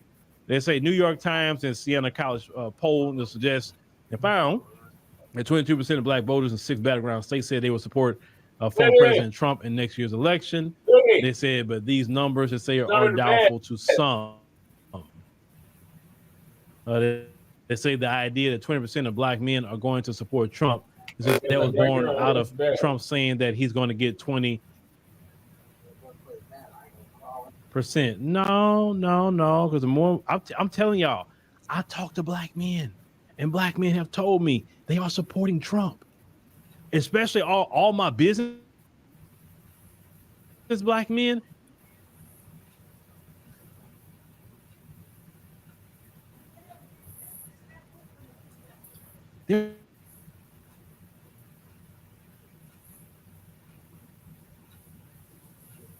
I'll hold the show down so Jesse can grab the broom.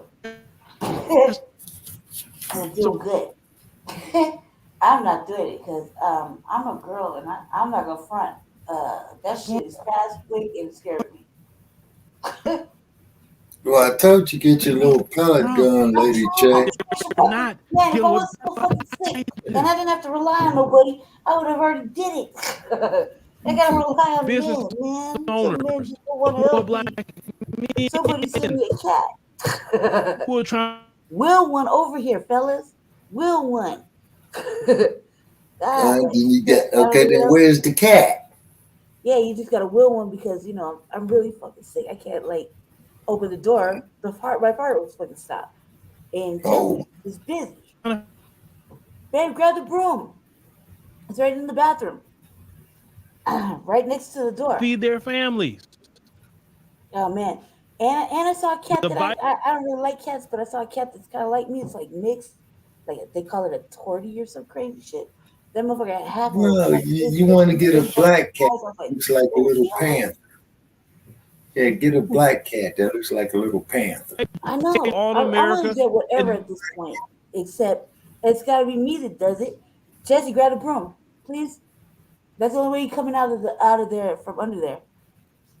Please. Or else, you go put them in your backpack and take them home to your apartment with you. No, I was just kidding. First of all, we caught one on a little sticky, and I ain't gonna front. We watched him struggle for like 3 days, and I was about to release him, and he decided to die. I was like, well, we're gonna have my brother have a little pet. Yeah, mad heart, but yeah, he didn't make it. I was like, damn, 1 more hour, he could have been free. He had little friends coming to try to help him and shit. And I was like, step on the sticky. Step on the sticky. This one came out of nowhere. And I don't understand because we really don't have that many, we shouldn't have any holes in the place. But I think it's from the, honestly, if the maintenance give you notes and they never gave us no notes about mice, and this year they did, talk about don't leave your door open, mouse could come in. I secretly think they did this shit on purpose. I killed a squirrel the other day and brought him back for dinner. Nice. That's love right there. He should try to show his appreciation. That's why I can't have no cat. I can't have one. The motherfucker bring back something. I'll be like, man, this is fucked up shit, man. You didn't have to bring him in the house. I know, and that's another thing. I'm a dog person. I want to feel like, I want to feel like I could talk to them and be like, hey, you need me. Let's go for a walk. Cats are just like, man, fuck that. And I'm an addict. I'll get one of those cats that are really noisy and vocal and just have nothing but vitriol in their bloodstream and talk shit all day. And I'm like, hey, I've seen them. Jesse's encountered them. They're really loud. They have a lot to say. And I'm like, I can't do it. Be quiet. Just catch your mice and take them outside. Do that. But I can't do it by myself. If I wasn't so sick, I would have handled a lot of things by myself if I had to, but I can't. And so I think fellas just will me a motherfucking cat. Just make him knock on, scratch on the door or something. And I'll just let the fucker in. And then after he get done, I'll let him back out. You don't have to stay. He can get gone. I just can't do it. Or one of the little hunting traps. That'd be a rip. I'll put that right outside the front door. Give it like an hour. Come and get a can of tuna and some Seroquel and just come on in. It's a whole kidnap session over here. Wake up and just know you got a job to do. Yeah. All right. Okay, let's see. What is executive saying? Don't ever confuse a real Southern white man. They don't do Thanksgiving, apple pie, turkey. Wow. I already can't call them Wiggins either. Yeah. They're just Southerners. Man. It's talking about that. I was like, why can't the way she said it was kind of amusing to me. I was like, well, damn. Okay, world executive, you'll give me no No let Jesse. argument for me on that day, executive. And what have okay, see Jesse's back. I'm back, y'all. Look, man, we Okay. don't really do holidays over here at all either, really. Real Southern But we white do folks hate insurrectionists. Oh yeah, of course they hate insurrectionists, shit, and their supporters. Yeah, well, just like old Frogface said, segregation yesterday, segregation day, and I'm segregation cool with tomorrow. segregation. I'm not really tripping. Like, we could really segregate right now. It'll be all right for about 6, 7, 8, 9, 12 years. Said his cat. Deacon said his cat killed a squirrel. I know. It's cute.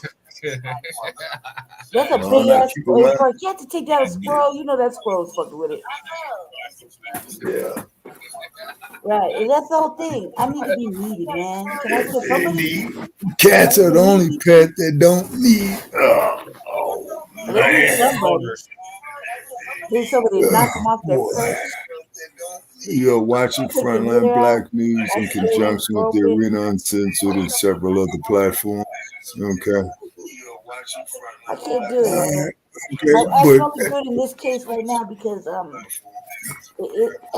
only because I never had a place like that, and like I said, I think the landlords are in on it because been in this hellhole for like what 3 years, and they never gave us a note talking about mice could possibly come in. But this lady saw seemed this to guy be in development they're real doing in asshole. the area, Black family. There's Mhm. high-rise condominiums coming up a block away. They about to and open then up. plus that, you got the freezing element out there too, Yes, so they're every coming in motherfucker to here get got like warm. 20 million dogs and cats that are always in and outside. They got all this trash and stuff around. I mean, it's no wonder there's mice and things like that out in other people's stuff. You know, Yeah. like I know I can barely leave my house right now, so I know it's not me. You know what I mean? And true, I ain't never had this problem up until this last little bit, and they refuse to do anything. Yeah, they So just came in I've and been left some catching them and scraps. sending pictures. Like the other day, they asked me who live here. I said me and 20 of your mice. Since you want to know so much, yeah, who coming in and out? Me, barely, and 20 of your motherfucking mice. Do something about it, please. I don't know how many can live like this. All right, so I'm gonna let Uncle Phil finish up. Thank y'all for holding it down. Mm-hmm.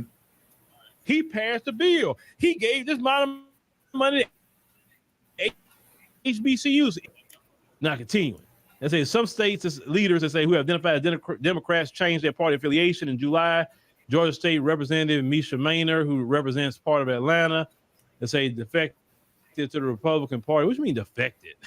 That's an interesting word, defected. Like you're defecting from the United States military to a foreign military. What do you mean defected? There ain't no defected. She chose to walk away from the Democrat Party to the Republican Party. That's her choice. They say in September, Dallas Mayor Eric Johnson announced he was switching his affiliation from the Democrat Party to the Republican Party. They say New York Times and Siena College poll that suggests and found that 22% of black voters in 6 battleground states said they would support former President Trump in next year's election. They said, but these numbers, they say, are doubtful to some.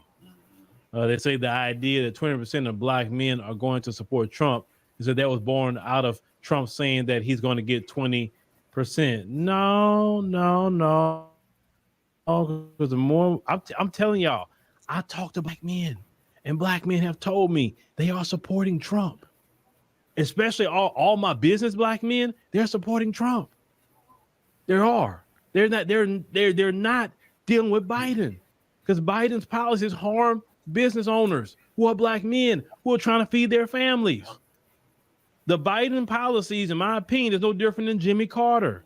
Jimmy Carter's presidency, you research it, was hell on America. The same thing with Biden's policies. It's hell on America and the people in their right pockets. about Jimmy Carter. That's what was going on. See, yeah, Jimmy Carter was elected in 1976. He was a one-term Biden's president. the president now. You can't point at Trump. And you had the prime lending interest rate at 30% when Carter was to be president. in office. And we got to see who were you better. Economy-wise, no, you're horrible. You're extremely horrible for the economy. Mm-hmm. You're horrible for the stock market. You're horrible. Yep. Hiding, biting. Then y'all came in here with Mm-hmm. all that trying to remove soldiers out the army because they didn't want to take you know what I'm talking about. And now you sending letters to them about, oh, you'll change their discharge paperwork, and you ask them now to come back to the army. Oh, so you kick the soldiers out because they made a decision about their particular health, and now you want to backtrack? Man, about some soldiers, I wouldn't do nothing. I'm like, nah, I'm good. Right. Now they said that the same thing they said about former President George W. Bush, 20% of black men support Republicans. They said never bears out. Well, y'all said that was a different time. You know, I remember George W. Bush was president. Trust me, we had a little bit more normalcy in America during the time of President George W. Bush versus today. I'm saying today I wish we had the times that we had back then. And said Robinson polls as such as these are flawed, and it's in part because the questions being asked are not framed in culturally competent ways. What you mean culturally competent ways? Why do you need a culturally competent way to ask a question? Right. That's like saying black people are dumb. Mm-hmm. Like, I get so tired of these so-called educated black people. I get tired of you because you think you just know everything past everybody, right? There was a guy that was on Kim Iverson's show. If you know who she is, she's a journalist. And this guy went on her show. He was from a Black Lives Matter chapter. And he said that he was going to endorse Trump, and he didn't like the way America was going, and he said he was better for the economy, etc. So this guy that just expressed that on Kim Iverson's show, I watched it. Kim Iverson actually treated him nice. She respected him. Okay. He goes on Boulay Martin's show, and Boulay Martin just being sassy like he is. Fuck Boulay Martin. And he's just talking down the guy. Clearly the guy don't know certain things. I can see it, right? But I would not, because most people don't know what you know, especially if you don't do that every day. But they know how their pocketbook is feeling. No, they don't know all the bills. No, they don't know the history of everything. They don't care. All they know about is the food is high. One thing I know is that the gas is high. Where they at? Interest rates is high. My checks is not getting bigger. Hey, when the other guy was in office, I didn't have that problem. That's what they know. Who freaking cares about it? He passed a bill. He gave this amount of money to HBCUs. If y'all tell me something about HBCUs, I'm like, I don't care. The majority of Black America don't go to HBCUs. I'm talking about the whole Black America. There's only a small group of people that goes to any kind of college in our community. It's not the majority. So say he did something for Black people. He gave billions of dollars to HBCUs. I'd rather you give billions of dollars to the Black community. Right. Matter of fact, take that same billions of dollars you so-called gave to HBCUs and start reparations. How about that? Right. And benefit all Black people. Right. That's what we can do. I'd rather you say, I'm not giving nothing to the HBCUs, but we're going to start giving billions of dollars to start reparations payments. I'm good with that. I'm good with it. Because you know what? You giving all this money to HBCUs, well, what are we getting out of it? Nothing. What are we getting? It's not like we can't even go to HBCUs for free. You get all this government money and we can't go to the HBCUs for free? What's the point of getting all that government money in and we can't go for free? Then some of these HBCUs, they not doing right by the money. Some of them, trust me, it's a mess at some of these places. Yep, it is. Oh, we weren't supposed to say nothing about that. I'd rather you take that money and start reparations. Mm-hmm. But we supposed to go out and vote for them. Okay, let's continue. Let's continue to say, for instance, they say that Black men might say they agree with more public safety, which in many political spaces, they say equate to more support for police officers. But they say if you do a deep dive with the demographic of Black men, they're going to look at you like you're crazy if you say they need more police officers, because their definition of public safety is that they need to be policed like white people. That's according to Robinson. They say in order to police Black men like white people, you need far less police officers. So the idea is actually closer to defunding the police. No, you're wrong. You're wrong. Black people have no problem with police officers if they're doing the right thing. We're not saying you need less police officers. Every country needs police officers. Come on now. That's a public safety issue. Yes, Black men are saying treat me the same like you treat white people. We're not saying defund the police. Nobody's saying that crap. I'm saying abolish the motherfuckers. And I say still the Biden campaign has tried to share the wins the president has made by launching radio ads across Black-owned stations in battleground states. But Harris has said the type of engagement along with barbershop stops is overplayed. He said folks want to see the Biden campaign engage in their community. I think that day one, right after they were sworn in, they should have been setting up grassroots captains in some of these targeted areas just to maintain a relationship with the voter. He said what would really get to Black men is old-fashioned knocking on doors, meeting voters where they're at. He said that can be through phone banking, that can be through text messaging. He said I think the folks are looking for the White House to have a deeper relationship with folks. No.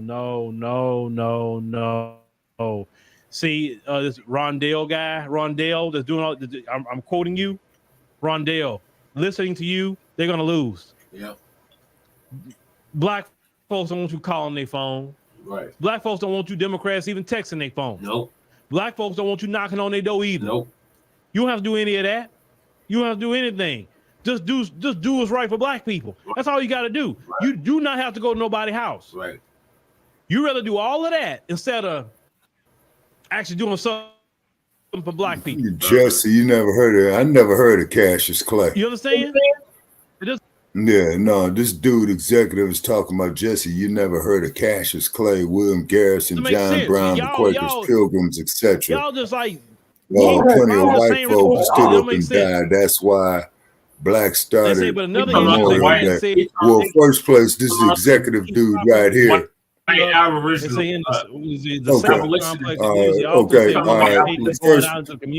Okay, but hold on, no, brother Chad. Turn Dr. Scott off for a minute. Please turn Dr. Scott off for a minute, man. I got something to say right here. With the savior complex, okay, if you and could pause, really get to the heart of what's going on. So the problem is very seldom the people, but the problem is that people. Okay. Anyway. Okay, this individual right here is talking about somebody named Cassius Clay. I never heard of Cassius Clay. So I don't know who the hell is he talking about. Okay. I ain't never heard of Cassius Clay. And William Garrison, John Brown, the Quakers, Pilgrims, plenty of white folks stood up and died. That is why Blacc started Memorial Day. No, that's not true, sir. That is a damn lie. Memorial Day was started to honor military personnel who got killed in the military. This country don't give a fuck about Black people. And then on top of it, this dude here, Executive Sessions, he doesn't know what the hell he's talking about. No. See, now I love the comments coming in our platform, but at least, know what you're talking about. And like I said, I never heard of Cassius Clay. Ask him who Cassius Clay was. I never heard of Cassius Clay. Yeah, who are you who is talking that? about? They're like, what the hell? And what does that have to do with anything that we're discussing right now? Well, that too. You see. All right, so it's like 3 minutes left of this video. Okay. All right, let's hear Dr. Fields. Look like this dude executive is becoming a troll. Yeah. That's what I had mistaken him for previously. Mm-hmm. Up and down he wasn't, son. Mm-hmm. They have made, it said they have been defaulting on. It said Harris said Democrats and Biden in particular need to up their messaging ahead of 2024 if they want to mobilize Black men. Well, see, the thing is, y'all don't even talk to Black men. Y'all won't even, look. Y'all won't even do nothing different. Look. If Vice President Harris wanted to talk to me, Executive and wanted to do a Sessions, sit-down go interview fuck with me yourself. on African diaspora, I'd do it with her. I sure would. And I would talk to her about issues about Black men and Black people and what are they going to do for Black people. And I would not cut no punches about anything when I'm going to ask when it comes to that. And I would tell her, say, listen, Vice President Harris, I don't do the All Lives Matter thing. I'm talking about Black America. That's all we're going to talk about here today. Black America. And Black America is suffering. Black America don't have nothing. That COVID-19 bill was a punch in the face to our community because we've been talking about an anti-Black hate crime bill. If the Biden-Harris administration had done an anti-Black hate crime bill, they would not be in this position right now. They would be cruising to re-election. It'd be no issue, no problem. All you got to do is for black people. And then this is the messed up part. Y'all do for all these other groups, and none of these other groups come to save you. Where's the Asian community right now? Why are they lining up, making sure they register to go vote Democrat? Why aren't they campaigning for Biden and Harris right now? They see all these other groups y'all invest in, they so ungrateful to y'all. But y'all don't want to do nothing for black folk. Black folk, you do just a little bit for us, and man, we cool with you. Y'all did the Civil Rights Act and the Voting Rights Act. And look how much loyalty you got from black people, over half a century, literally, for those two bills. These other groups, you do something for them, they want more and more and more. They're not appreciated to nothing that you ever do for them. Yeah. And that's why black folks are saying now, groups, we good. Because y'all don't do nothing for us. Y'all can care less about black America. So, okay, y'all go, we let's see how you going to work with us, right? Sitting it out. Or we both on the other side. Let's see if you can win with these other groups. Now, they said, they quote, the Democrats have an easy job. They say they have the base already. They say it's just like brand up those issues and promote those issues that are plaguing our community and show up. They said black men, they say, are more critical of the Democratic Party. They say Harris said, they say in part because of the promises they make but fail to keep. They say it's not that Democrats are losing black men to the Republican Party. Is adding that black men, and say don't trust Republicans. What? Why are you speak? We don't trust. Listen, I'm gonna keep it 100 with you. Most black men don't trust the white man. Period. Right. Okay, but we know we. Well, he's got a fact on that. That's a fact. So we trust Democrat. We don't trust a Republican for the most part. We don't trust neither one of them because we know how. Listen, black men know how the white man gets down. Oh, we know. Yep. But unfortunately, we got to deal with him at times, right? So it's not that we troll the Republican. Oh, we don't trust him, but then we trust this Democrat white man. When we have seen more racism from the Democrat white man. Come on now. Now, he continues to say they don't trust Republicans in part because of their struggles to speak on racial justice issues. What? We never needed Republicans or Democrats to talk about our issues. We never needed nobody. Right. Everybody comes in because they want to come in on our situation. We don't need no coalition. I told y'all that we are fine by ourselves. Right. Because then these other people, what they do is when they come in on our situation, well, we were marching with you. Did we ask you? Did we say, please come march with us? Please, we need you out there. No, you showed up out there. Right.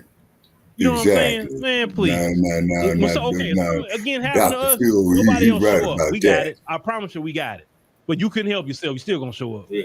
I said, black men say are just going to start sitting at home and just watch the polls. The Democrats are not giving us and say what we want. And say Republicans. He said both parties are racist, sir. He said Republicans are racist. Really? So if the Democrats was not the racist ones at all, right? They were just not racist. Why don't we have reparations? Right. California is a Democrat state. Facts. And they don't even get reparations over there. They did a commission, but then they looked at the people there. They're not good with reparations.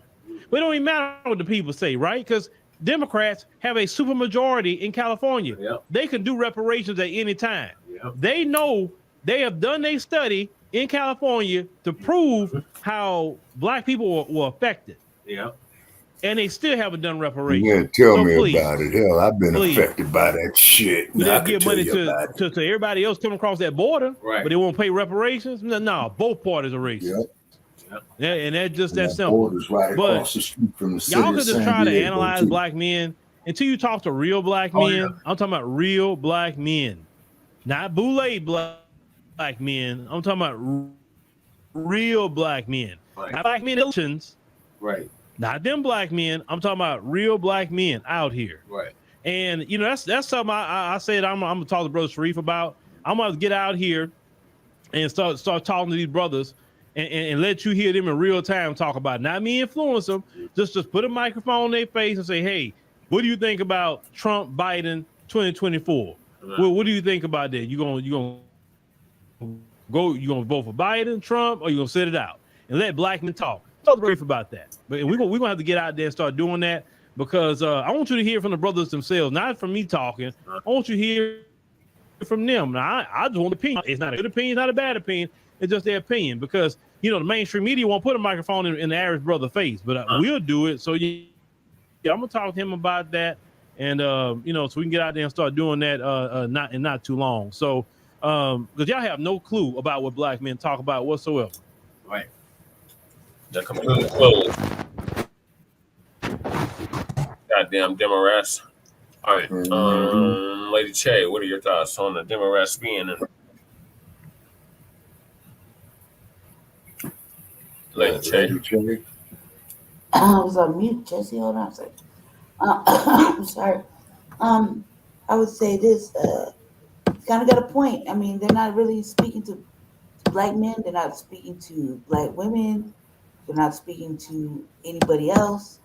I mean, it's black. So they're just kind of going off of like boule polls. That's what it feels like to me. I mean, nobody really asked us how we feel about it. You know, so there's at least 3 black people right here.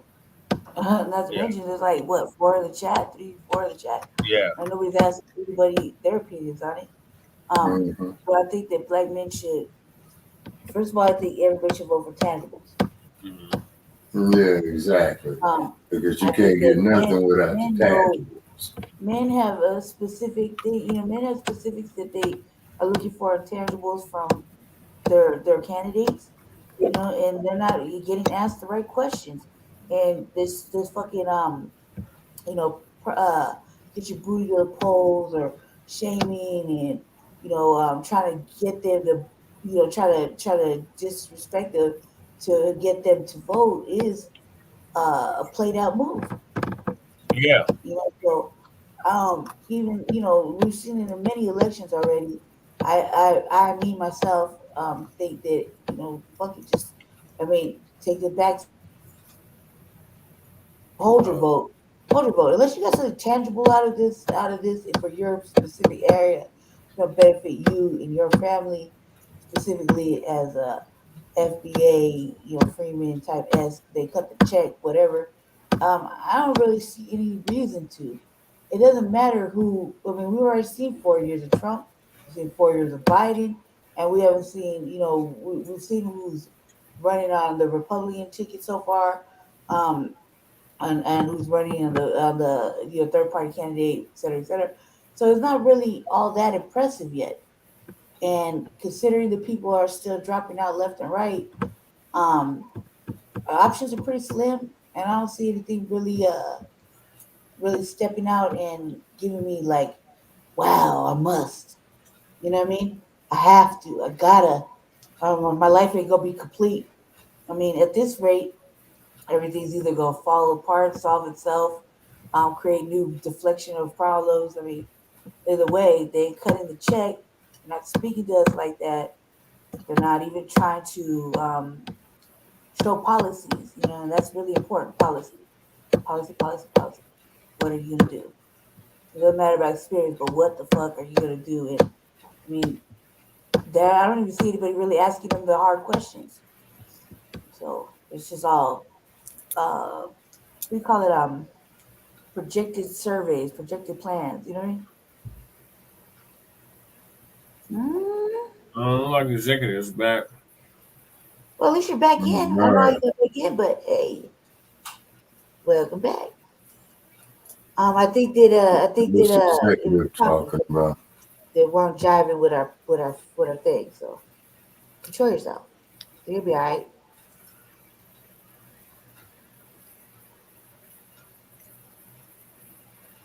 Yeah, so what's executive talking about? I got the comment up. He said, "Wow, so you're gonna say fuck me because this is a black first platform. This is all black you never platform. heard Cassius Clay." Oh no, I ain't never heard of Cassius Clay. Yeah, ask him who Cassius Clay is. All right, I mean, not only that, but this is a B1 platform. Black first. Yeah. We really don't give a damn about white people. Yeah. Exactly. If you want to remember those, that's you. That's okay. We're not stopping you from that. But here is a black first platform. We really talk about black things. This is a black first platform, a B1 platform, foundational black. Right. And executive Simple as that. sessions, for your But we information, respect nobody what you never say. said fuck you. You see what I'm saying? But explain to me who Cassius Clay is. I mean, can't he just hit the link so he can just tell us what he's saying? I mean, and the link is in the No, chat. right. No, he's a troll, like Brother Paris It's is cool. saying. I'm willing to he's take a trolling. Pepsi challenge. Yeah, he's trolling. I'm willing to take a And 2-minute Pepsi challenge. Get in the link. The link is in the chat. You know what I mean? And you got 3 minutes to explain your point. But this is a B1 platform, sir. And all opinions are, respected to an extent.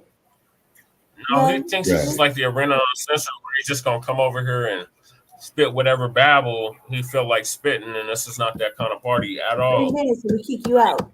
I mean, I Right. got control on this side. 3 minutes, I'll kick you out. If it's like, Okay, now we got right? somebody here with no snap, deacon of I mean, we reality. can't be like Jeff Favre, man. We gotta let him have 3 minutes. Let him No, live this for 3 ain't no minutes. Jeff Favre shit. Fuck Jeff Favre. No, You no, know. but let's let him live for 3 minutes. The link is in the chat. Hit the link. You All got right, approximately 2 and minutes. I need to know who Block. Cassius Clay is. All right, okay. Deacon of reality said he missed the link. It's okay. It's there. The link is in there. You got 2 minutes to hit the link. We'll do it like TBA does. Hit the link, 2 minutes, and you get blocked. Simple as that. And you got 3 minutes to explain yourself. That's Okay, Deacon of reality, what happened? Okay, well, Deacon of reality, there's some fool in here is mentioning some dude named Cassius Clay, and we ain't never heard of Cassius Clay, and we're asking him who is Cassius Clay, and he's yet to come back with an answer. But it's not that. It's the fact that you want to talk about how blacks created Memorial Day and remember the white folk who. No, that's erroneous. Yeah, Memorial Day later, photo. Che, was created after to World be in War I. fairness, Shabaka and Jesse, to be in fairness, the link is in the chat. You got 2 minutes to hit that link and 3 minutes to explain yourself, or fuck it. I guess you have to take what Jesse said, everybody said, and just get blocked. Right. This is what it is. That's how the Black Authority runs it. That's how a lot of things do. It don't matter. Okay, do some research, idiot, and learn for yourself. Look, let me tell you something, you stupid ass motherfucker. I was grown when your punk ass was just twitching your daddy's pants. So you go do you some goddamn research trick. Get your stinking ass up out of here. I dare you to take the link. Drop the link. I know you be trolling. This is a troll. This is a troll. This is a troll. When you do like TBA does, you don't call, you get blocked forever, right? That's how TBA does it. Right. Real shit. I mean, we respect your decision, but hop the link and spit your shit. I mean, that's the right thing to do. I mean, stand up for yourself. Hop the link. We'll listen, and then that's that. 1 minute's counting down. The link is in the chat.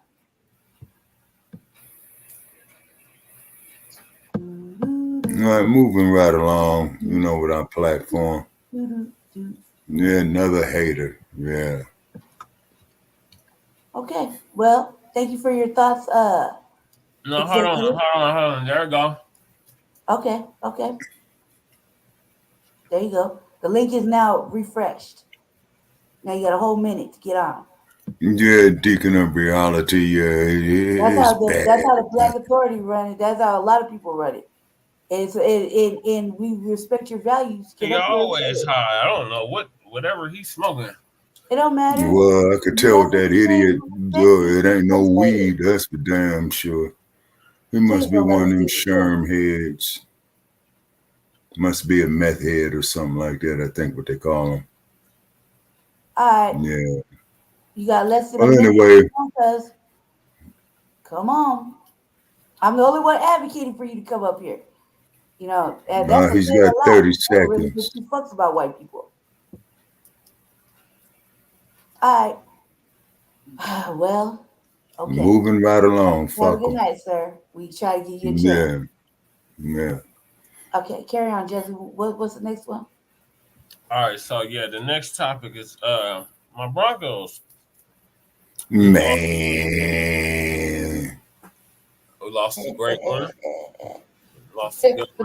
Oh yeah, that's right. No. Wait a minute, though. No. Yeah, because Brother Che is memorializing the player who was only he died at 56, and Harald Hasselbach. Yeah. Yep. So Broncos Super Bowl champ Harald Hasselbach dies at That may 56. be so, executive, but you had an opportunity to come up here and spit your shit, and you chose not to.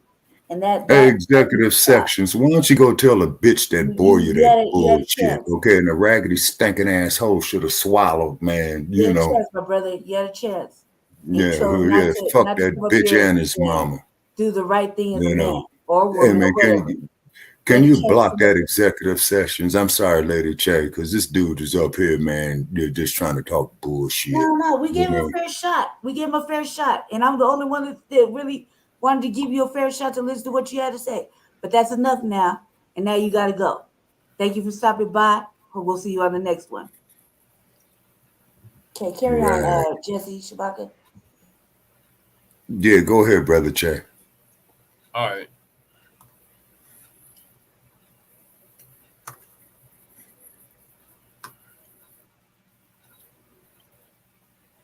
Some sad news to pass along tonight. Broncos country is mourning former defensive linebacker with Hasselbach won to 1990s with Broncos and is one of 10 players to win both a Grey Cup and a Super Bowl.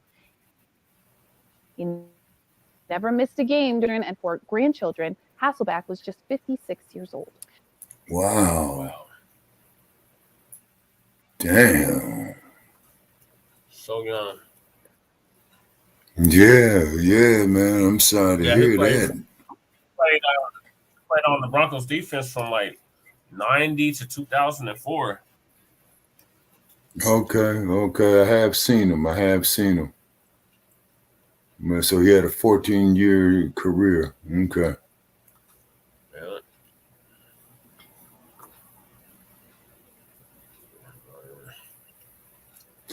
Okay, back to that idiot briefly, Brother Che. His idiocy, man, sounds like a troll that I argued with earlier today, man, off on one of them sports groups. Oh, yeah. Yeah. High school is late, motherfuckers just lost their goddamn mind for some odd reason. But they can't say we weren't fair, and they can't say we didn't give them an opportunity to come and speak his mind. You know what I mean? As most days, most motherfuckers would have gave them. Okay, now can I say something too on that there, Lady Che? Go ahead. Okay, see, this fool here was disrespecting one of the greatest icons that we had, during the Black empowerment era. Right. Okay. And what that trick needs to do, he needs to go ask somebody by the name of Ernie Terrell of who Cassius Clay was. It's because I think Terrell got into a fight with a dude and they had a 15-round discussion about it. Yep. Mm-hmm. Yeah. And I think they titled that fight, What's My Name? Because like I said, I never heard of Cassius Clay. Right. But I do know that there was some dude named Ernie Terrell who had kept calling the heavyweight champion by this name. And the heavyweight champion beat the living dog shit out of him and stated that he's not going to knock him out, but he's going to whoop his ass for 15 rounds, in which he did, And that's right. And everybody knows that when you come over here, you don't disrespect the great. Yeah. You don't come over here and disrespect, our icons out of history and stuff like that. Is because you like a brain dead Bianchi, another Joe Gibson. You know what I'm saying? And you clowns are so locked in your minds. This is why we said fuck integration.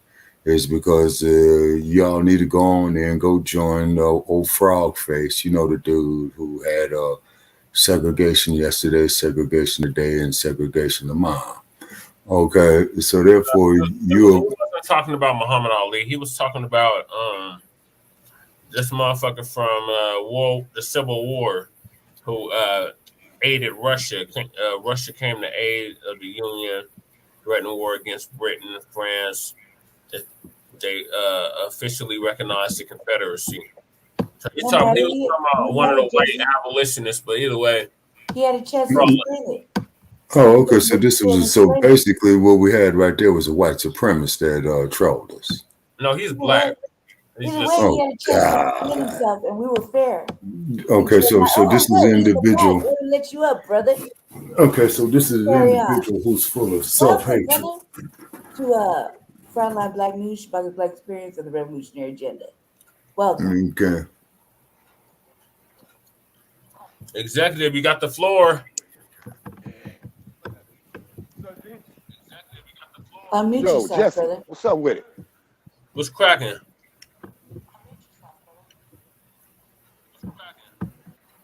Yeah, I'm Can you hear me?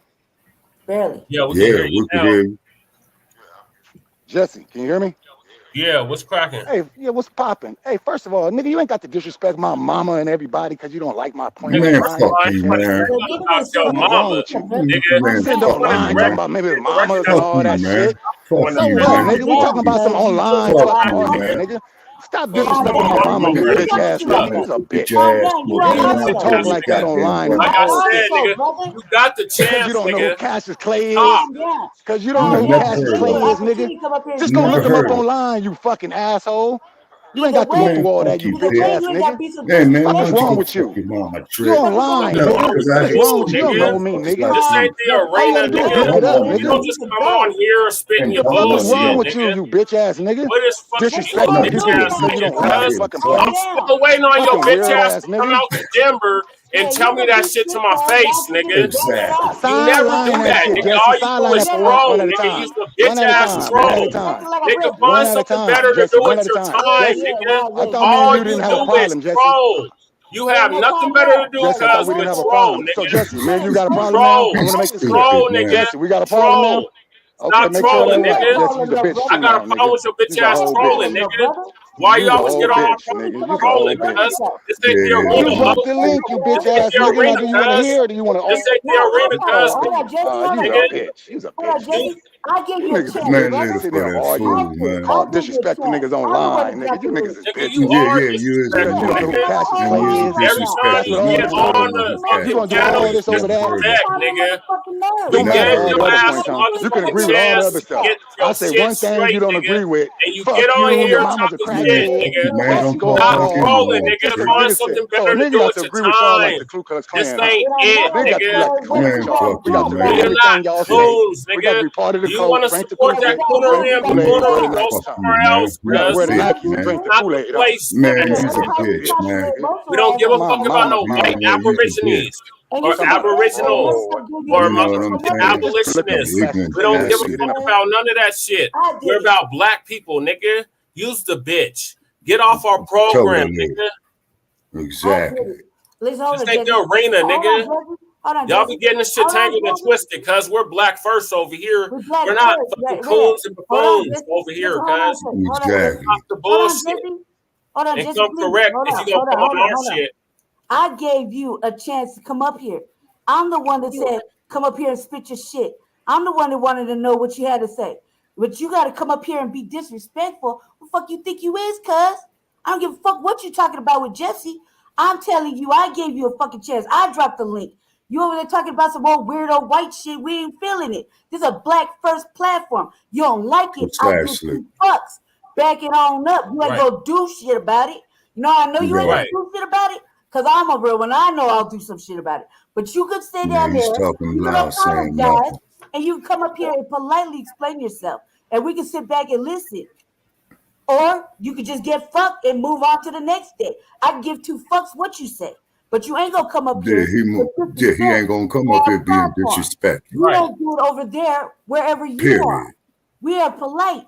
We have decorum. If we make a little jokes, whatever, you got offended, I apologize. However, you came up here mad emotional, cuz.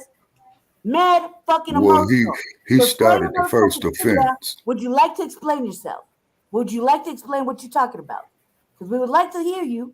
But if you can't act like a civilized individual, get the fuck up off our platform. And he did. He's gone and slammed the door in his face. We're not doing it over there.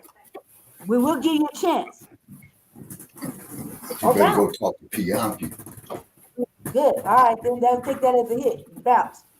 Now, apologize, gentlemen. Apologize to the chat. That shit is out of pocket, man. You give a person a chance, you expect them to come up here and act civilized and not just look at one person and because they feel some kind of way and they can't take it out on nobody else, they just got to pick on or do whatever. It ain't flying over here. We run our shit a certain way. If y'all can't feel it, that's okay. We understand. You know, not everybody's B1. Not everybody's on the FBA tip.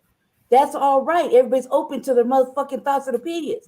However, what we ain't gonna do is disrespect the people that work really motherfucking hard to bring this shit. Right. We work hard for this shit. Okay, so y'all don't like it. It's okay. No hard feelings, but you're not gonna come up here and disrespect. And I don't like getting upset like this. But it's not right when I come and say, I dropped the link, I give you a chance. I'm the one that we gave his ass a chance, Deacon. Fuck him. I did all that. I did all that. You have to out of pocket. You got every fucking chance in the world to come correct, and you want to come with this bullshit. Right. So no. Yeah, like I said, and fucking man is move forward, fellas. You know, I'm sorry, fellas, to the chat. Yeah, sorry about that, Mr. Deacon. You know what I'm saying? You know, man, but ain't nobody gonna come up there, man, and diss one of our icons out of history, man. And I'm talking about what I lived through, and this stupid bastard going there with that bullshit. You know what the fuck he was doing. And we gave him a thorough chance. And no, and I ain't never heard of no motherfucker named Cassius Clay. And that's the point. That was the name of the slave trade. About this goddamn cracker that was a Kentucky abolitionist. We gave him a fair shot. And ain't nobody can say we did it. Came out of pocket. That's that. Let's move forward, fellas. I apologize. Let's carry on. And he ain't gonna come over here and do shit. Right. He's talking loud and saying nothing. That's what he always do. Yeah. Sorry, Deacon of reality, man. You know what I'm saying, man? We don't put up with that stupid shit. You know, we apologize. Yeah, we apologize for that. Because all what we try to do is convey the truth. You know what I'm saying? It's unpleasant. It's ugly. But what it is, though, Black family, to the generations after me, man, y'all cannot be falling for this all-inclusive bullshit, man, because they're out to kill you. You know what I'm saying? Including that stupid motherfucker who just called up here with that dumb shit, you know? Mm-hmm. Say. Yeah, we and have the sad part of for ignorance over here.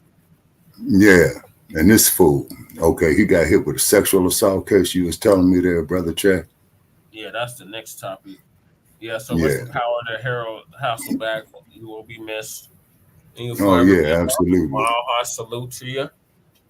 Yeah, condolences to the man's family. You know what I'm saying? I hope he left him right because he was a defensive back. Yeah. So he should have, you know, got halfway settled, you know, and hopefully those after him will keep his legacy going on, you know, because very, very few people make it to the NFL, regardless if they're Lambs, regardless if they part of the Pony Express or the Raiders. The Broncos, goddammit.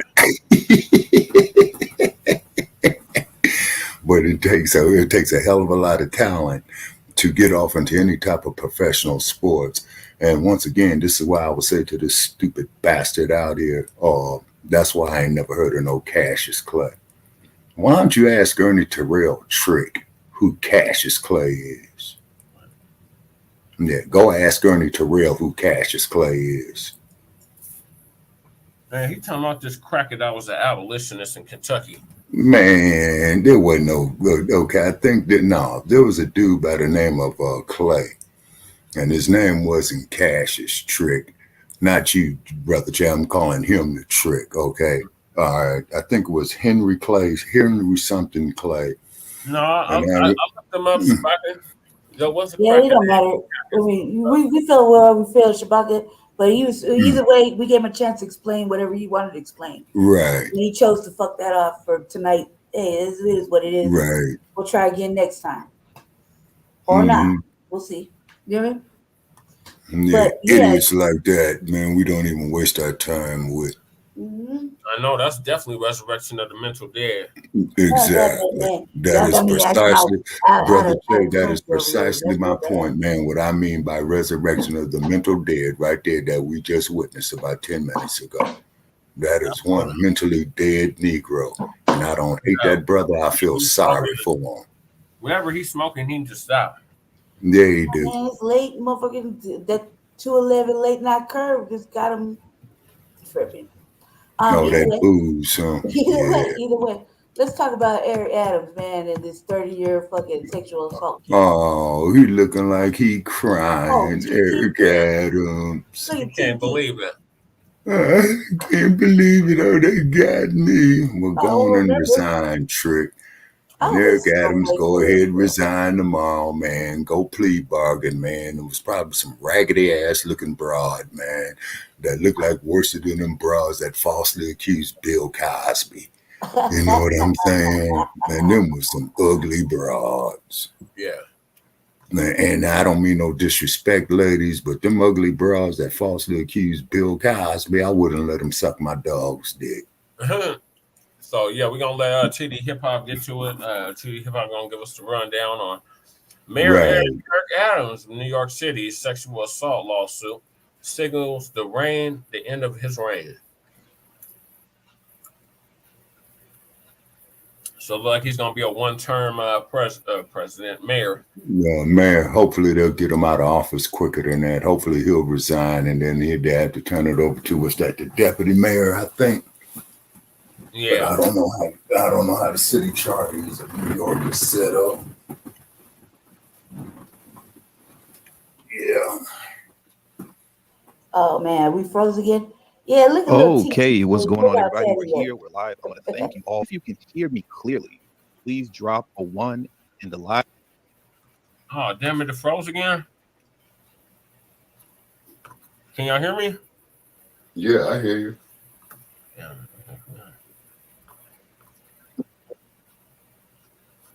Could you hear the video? No, sir. All I hear is you. Exactly. It was irrelevant. I know it had nothing to do with anything we were talking about. Okay, but Eric Adams, okay, so you know he ain't doing shit for Black New York anyway. And then just like how with the video that we did on Cardi B or what have you, who was the other artist right there, where they said is that come down on his team here we go. Concerning suspicions.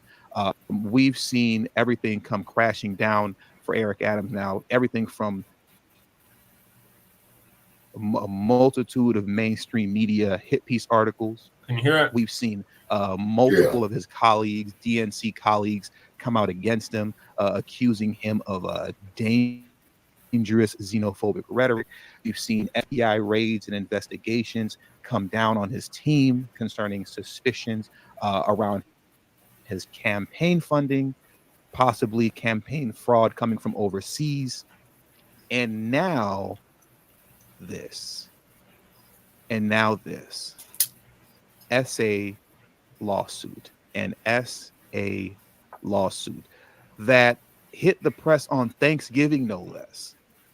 If that's not wicked, if that isn't diabolical, I don't know what is. The DNC is truly diabolical for slamming him with this SA lawsuit and for it to hit the press on Thanksgiving. All this over the fact that a little over a year ago, Eric Adams was very bold and very aggressive in his tonality towards the Biden administration as it pertains to placing the proper blame at the feet of Joe Biden and his administration concerning the Biden crisis, or as most people call it, the migrant crisis. And I want to start there before we get deep into things concerning this SA lawsuit that's been filed against Eric Adams, because I'm going to tell you now, the woman that filed this lawsuit honestly is a quack. She's a quack, and that's also what leads me to believe that this is all a part of the DNC's game of destroying his credibility and just making it virtually impossible for him to run a successful re-election campaign in 2025. They're making an example out of him so that everybody else within the DNC understands, if you ever step out of line the way Eric Adams stepped out of line, if you ever do that, you will be Eric Adams. That's going to be the new name. You're going to be Eric Adams if you step out of line, right? But let's take a trip back. What I want to do before we get to this point, and before I prove to you that this woman is a quack, that's actually filing this lawsuit against him. Let's go back to the very beginning.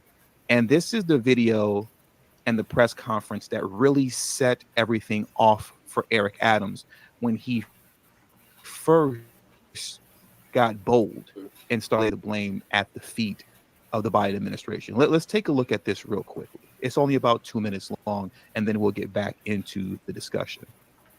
Every elected official in Washington, D.C., asking the national government, why are you doing?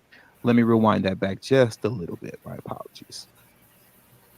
Why isn't every elected official in Washington, D.C., asking the national government, why are you doing this to New York?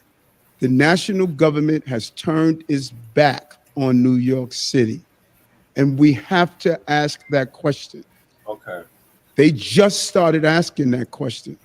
Everyone should be joining Jumaane Williams.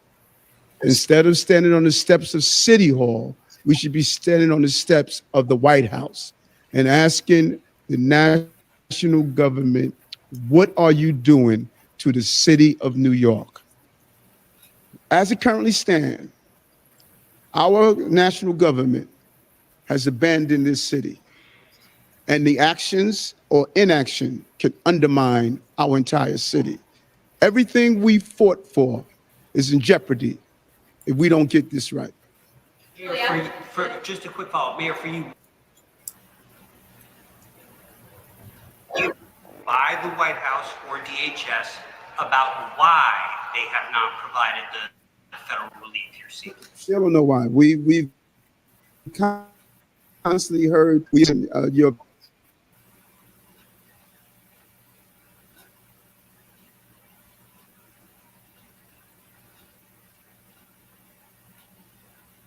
Huh? Are you froze? Okay, so, yeah, I think it's froze, Lady Che. Okay, with Eric Adams. Yeah, pop back in. The basic response is we understand what you're going through. We understand the difficulties. I don't need, I need help.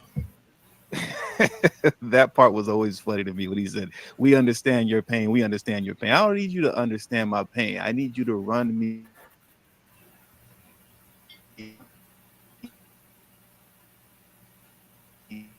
some money to take care of this crisis that you created. Stop telling me you understand where I'm coming from and run me a couple billion. You know, we need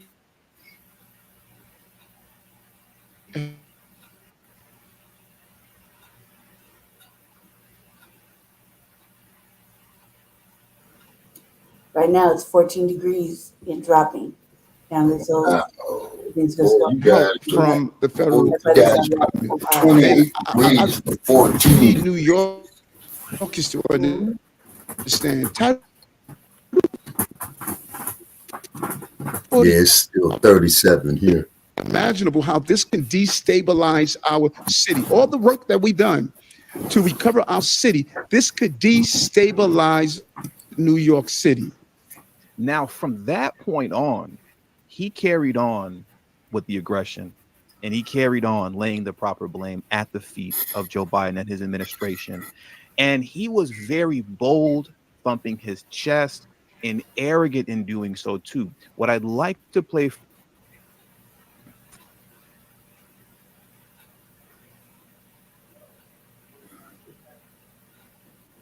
Yeah. you now It's not gonna be much longer with the video. is another video for you. Where the Very and listen to where the Wi-Fi boxes is right in the coldest place. mayor from reject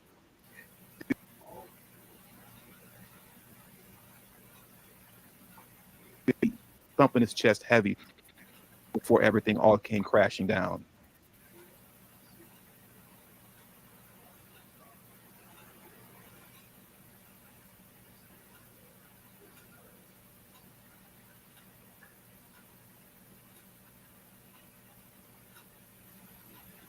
You still there, Shabaka? It's okay. Yeah, I'm still here. Okay, what happened to Brother Che? He's coming back in. Like I said, Oh, he's right okay. there in the coldest spot. Oh, okay. All right, okay. Getting to Eric Adams, okay. Another coon, another ass scratch, another Yassa boss. To see that trick fall, fuck him. You know, I ain't got no sympathy for him.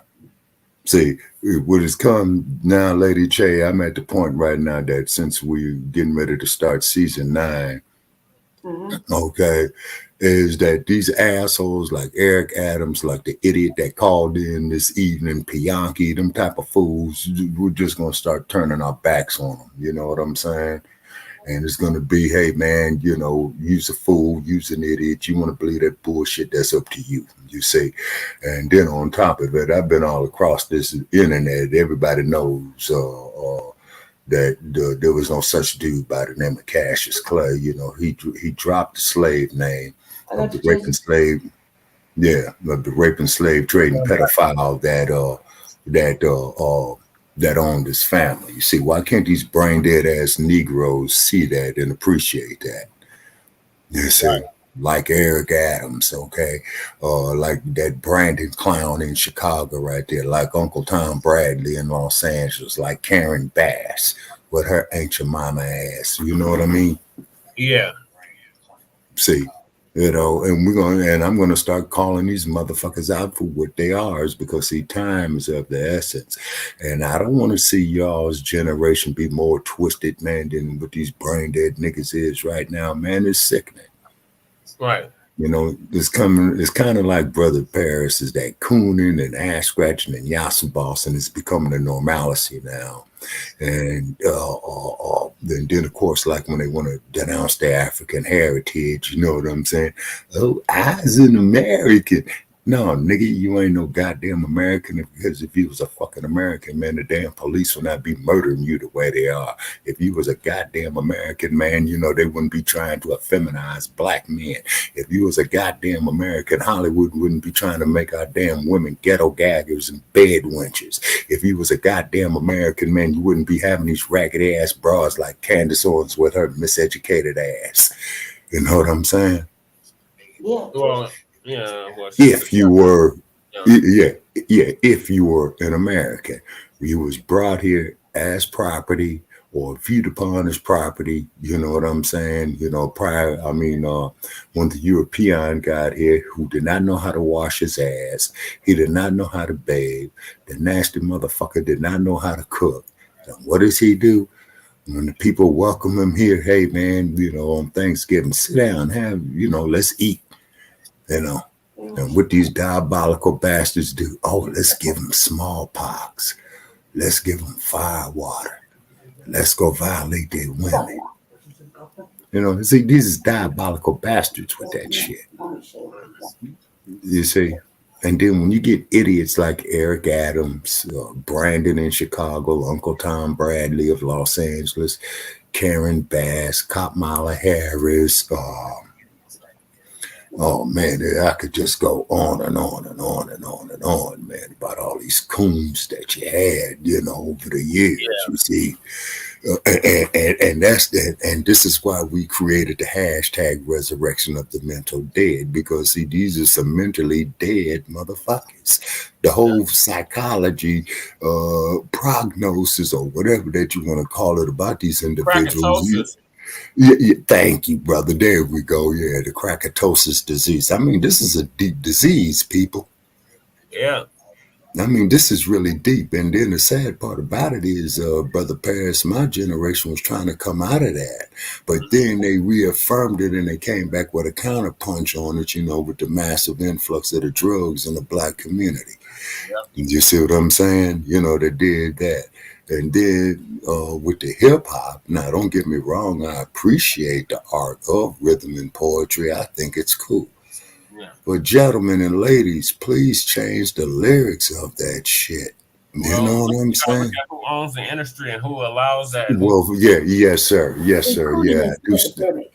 Yeah, no, but however, though, I do stand corrected on that there, Brother Paris, is because we did have somebody on there that did, come on our platform and tell us that, because if they didn't do it, then those big companies like Universal Music Group and what have you, and the record labels, they would not allow them, to make a break for themselves. So therefore, like when the Tupac, Puffy Combs came out, let me see, I'm going back to the 1990s now.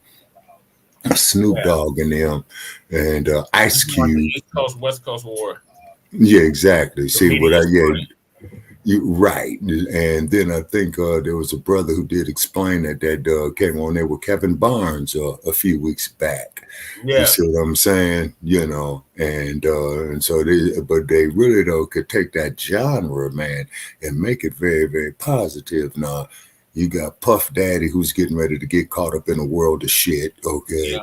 You got let's see, Snoop and them out there, in the LBC and whatnot, man. If them brothers pool their resources, man, they could flip the control of that industry, man, and do something very, very positive.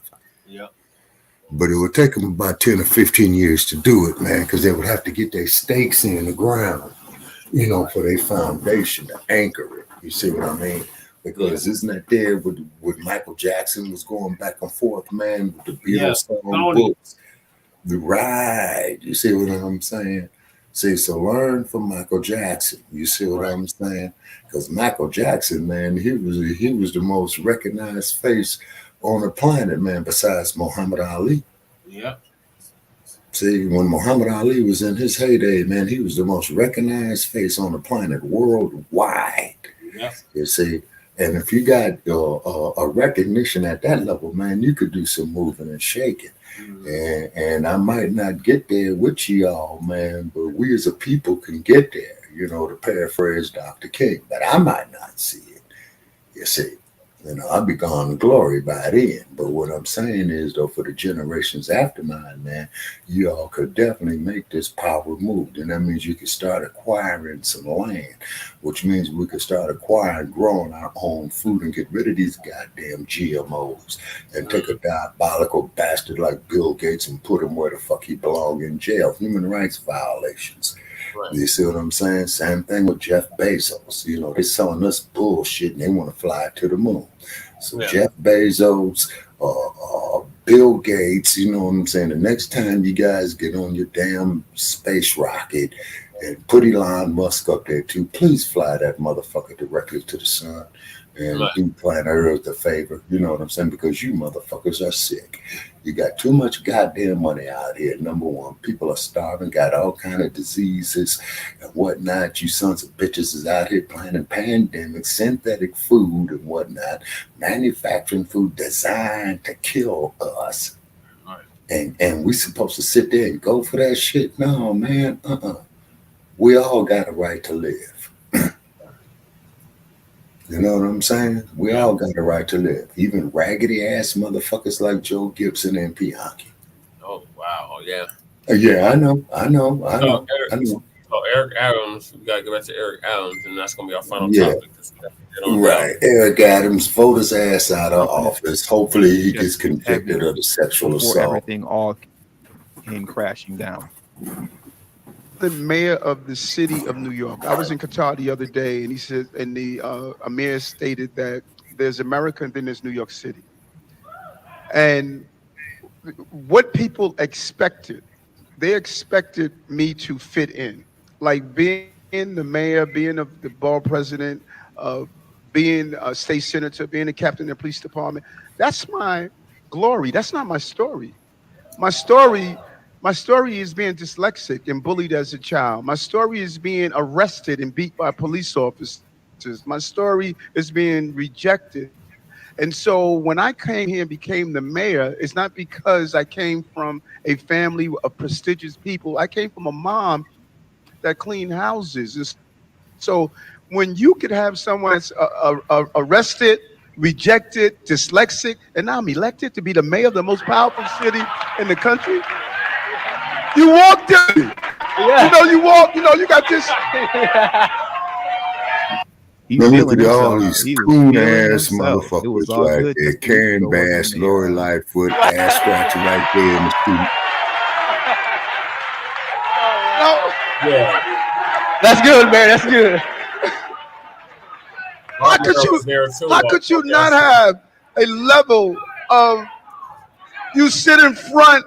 You sit in front of all of these people who wake up every day praying and hoping that I can fail. He was talking about Biden in the White House.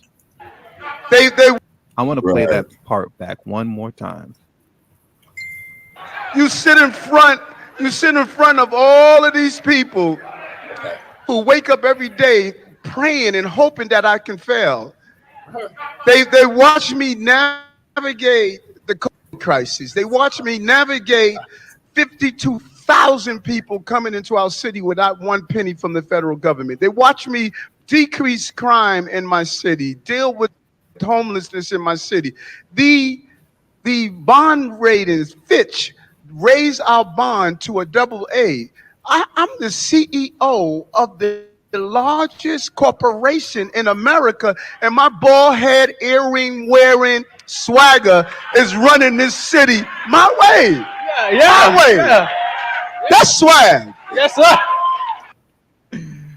Oh my goodness. It was all good just a week ago. He was all right. So I'm gonna end it there because computer keeps freezing up and shit. Himself. He was going in on Biden, talking about there's new and then there's United States. And from that moment on, as I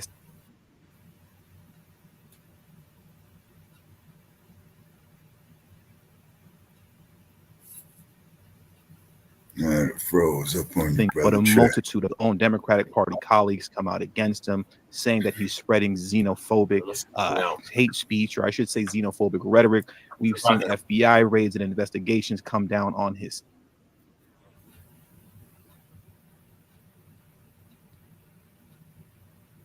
Yeah, he looks so sad. Him looks so sad. Poor brain dead ass Negro. Him looks so sad. Stupid ass motherfucker, boy, I'm telling you.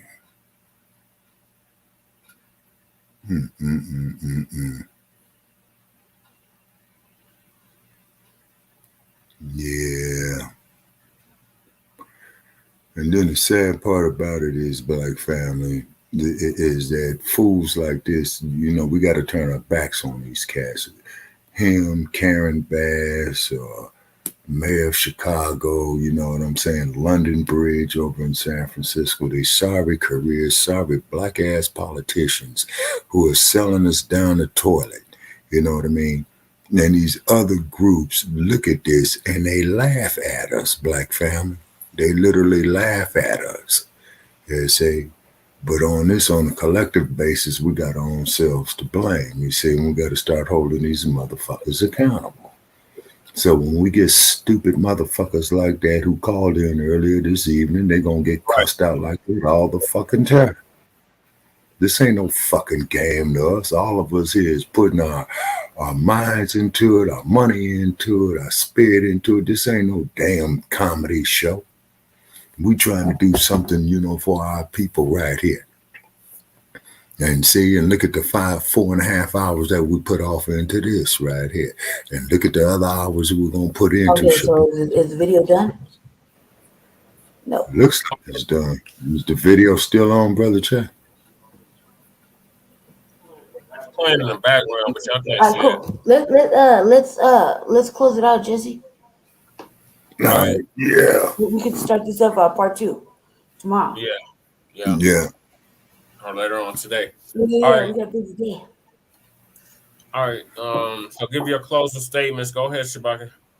Yes, thank you, ladies and gentlemen. Shabaka Sankoy here, over here, Shabaka's Black Experience Enhanced and Frontline Black News, creators of the hashtags Resurrection of the Mental Dead and what have you. Great show that we had here tonight, 4.5 hours that we went off into. It is definitely getting cold there in a Mile High Income city, I believe. As you guys stated, it was 16 degrees. Okay, out here in Sin City, it's 37 degrees, so they're on the cusp of freezing right here. The skies are clear. And then to our supporters and what have you, we went a little bit off the hook here. We can't say here at Frontline Black News it don't go off the hook. Yeah, I see you guys. Yeah. I'm the only one been running smooth. Okay, yeah, but I don't see Brother Che up here. Okay, so therefore, if anybody was offended, yeah. Busy. All right. Everybody stay black, highly favored, and very dangerous. Head on a swivel. Hold your vote. Right. Hold it for tangibles. Et cetera, et cetera, et cetera. And yeah, I'm coming with the RVA now. Are we later today? All right. Yeah, so thank y'all for tuning in to Frontline Black News, not the Arena Uncensored. This is Frontline Black News. The distinction is very clear. We are the Black First platform. So don't come over here talking about these other groups. We don't give a damn about these other groups or what they supposed to do for us. We don't give a fuck about none of that. We are Black over here. So absolutely. Know that when you come over here, we're talking about Black issues. Black first, everything over here. We don't care about no white abolitionists. We don't care about people. We don't care about Latinos. We don't care about Asians. We don't care about so-called natives. We are about our people first. So exactly, because we are all we got. And thank you for stopping by and visiting and watching the show. Greatly appreciate it. Right. Yeah. So shout out to Deacon. Shout out to Twin. Shout out to the Arena Uncensored for letting us broadcast from over there too. Yeah. And thank you all, little eyeballs. It was fun. Oh yeah, and definitely check us out on Shabaka's Black Experience Enhanced. Coming up on Tuesday night. We will have the show typed up, and you could Google us, you know what I'm saying, in our chat room over there at Shabaka's Black Experience Enhanced on Tuesday night. We'll be open. Send all your hate mail right there, please. We'll be more than happy to read the garbage on the air to give ourselves a good laugh. And keep your head on a swivel, stay black, stay dangerous, and like the referee says, protect yourself at all times, because this shit is getting ready to get very well. Black first, I'm out. Always.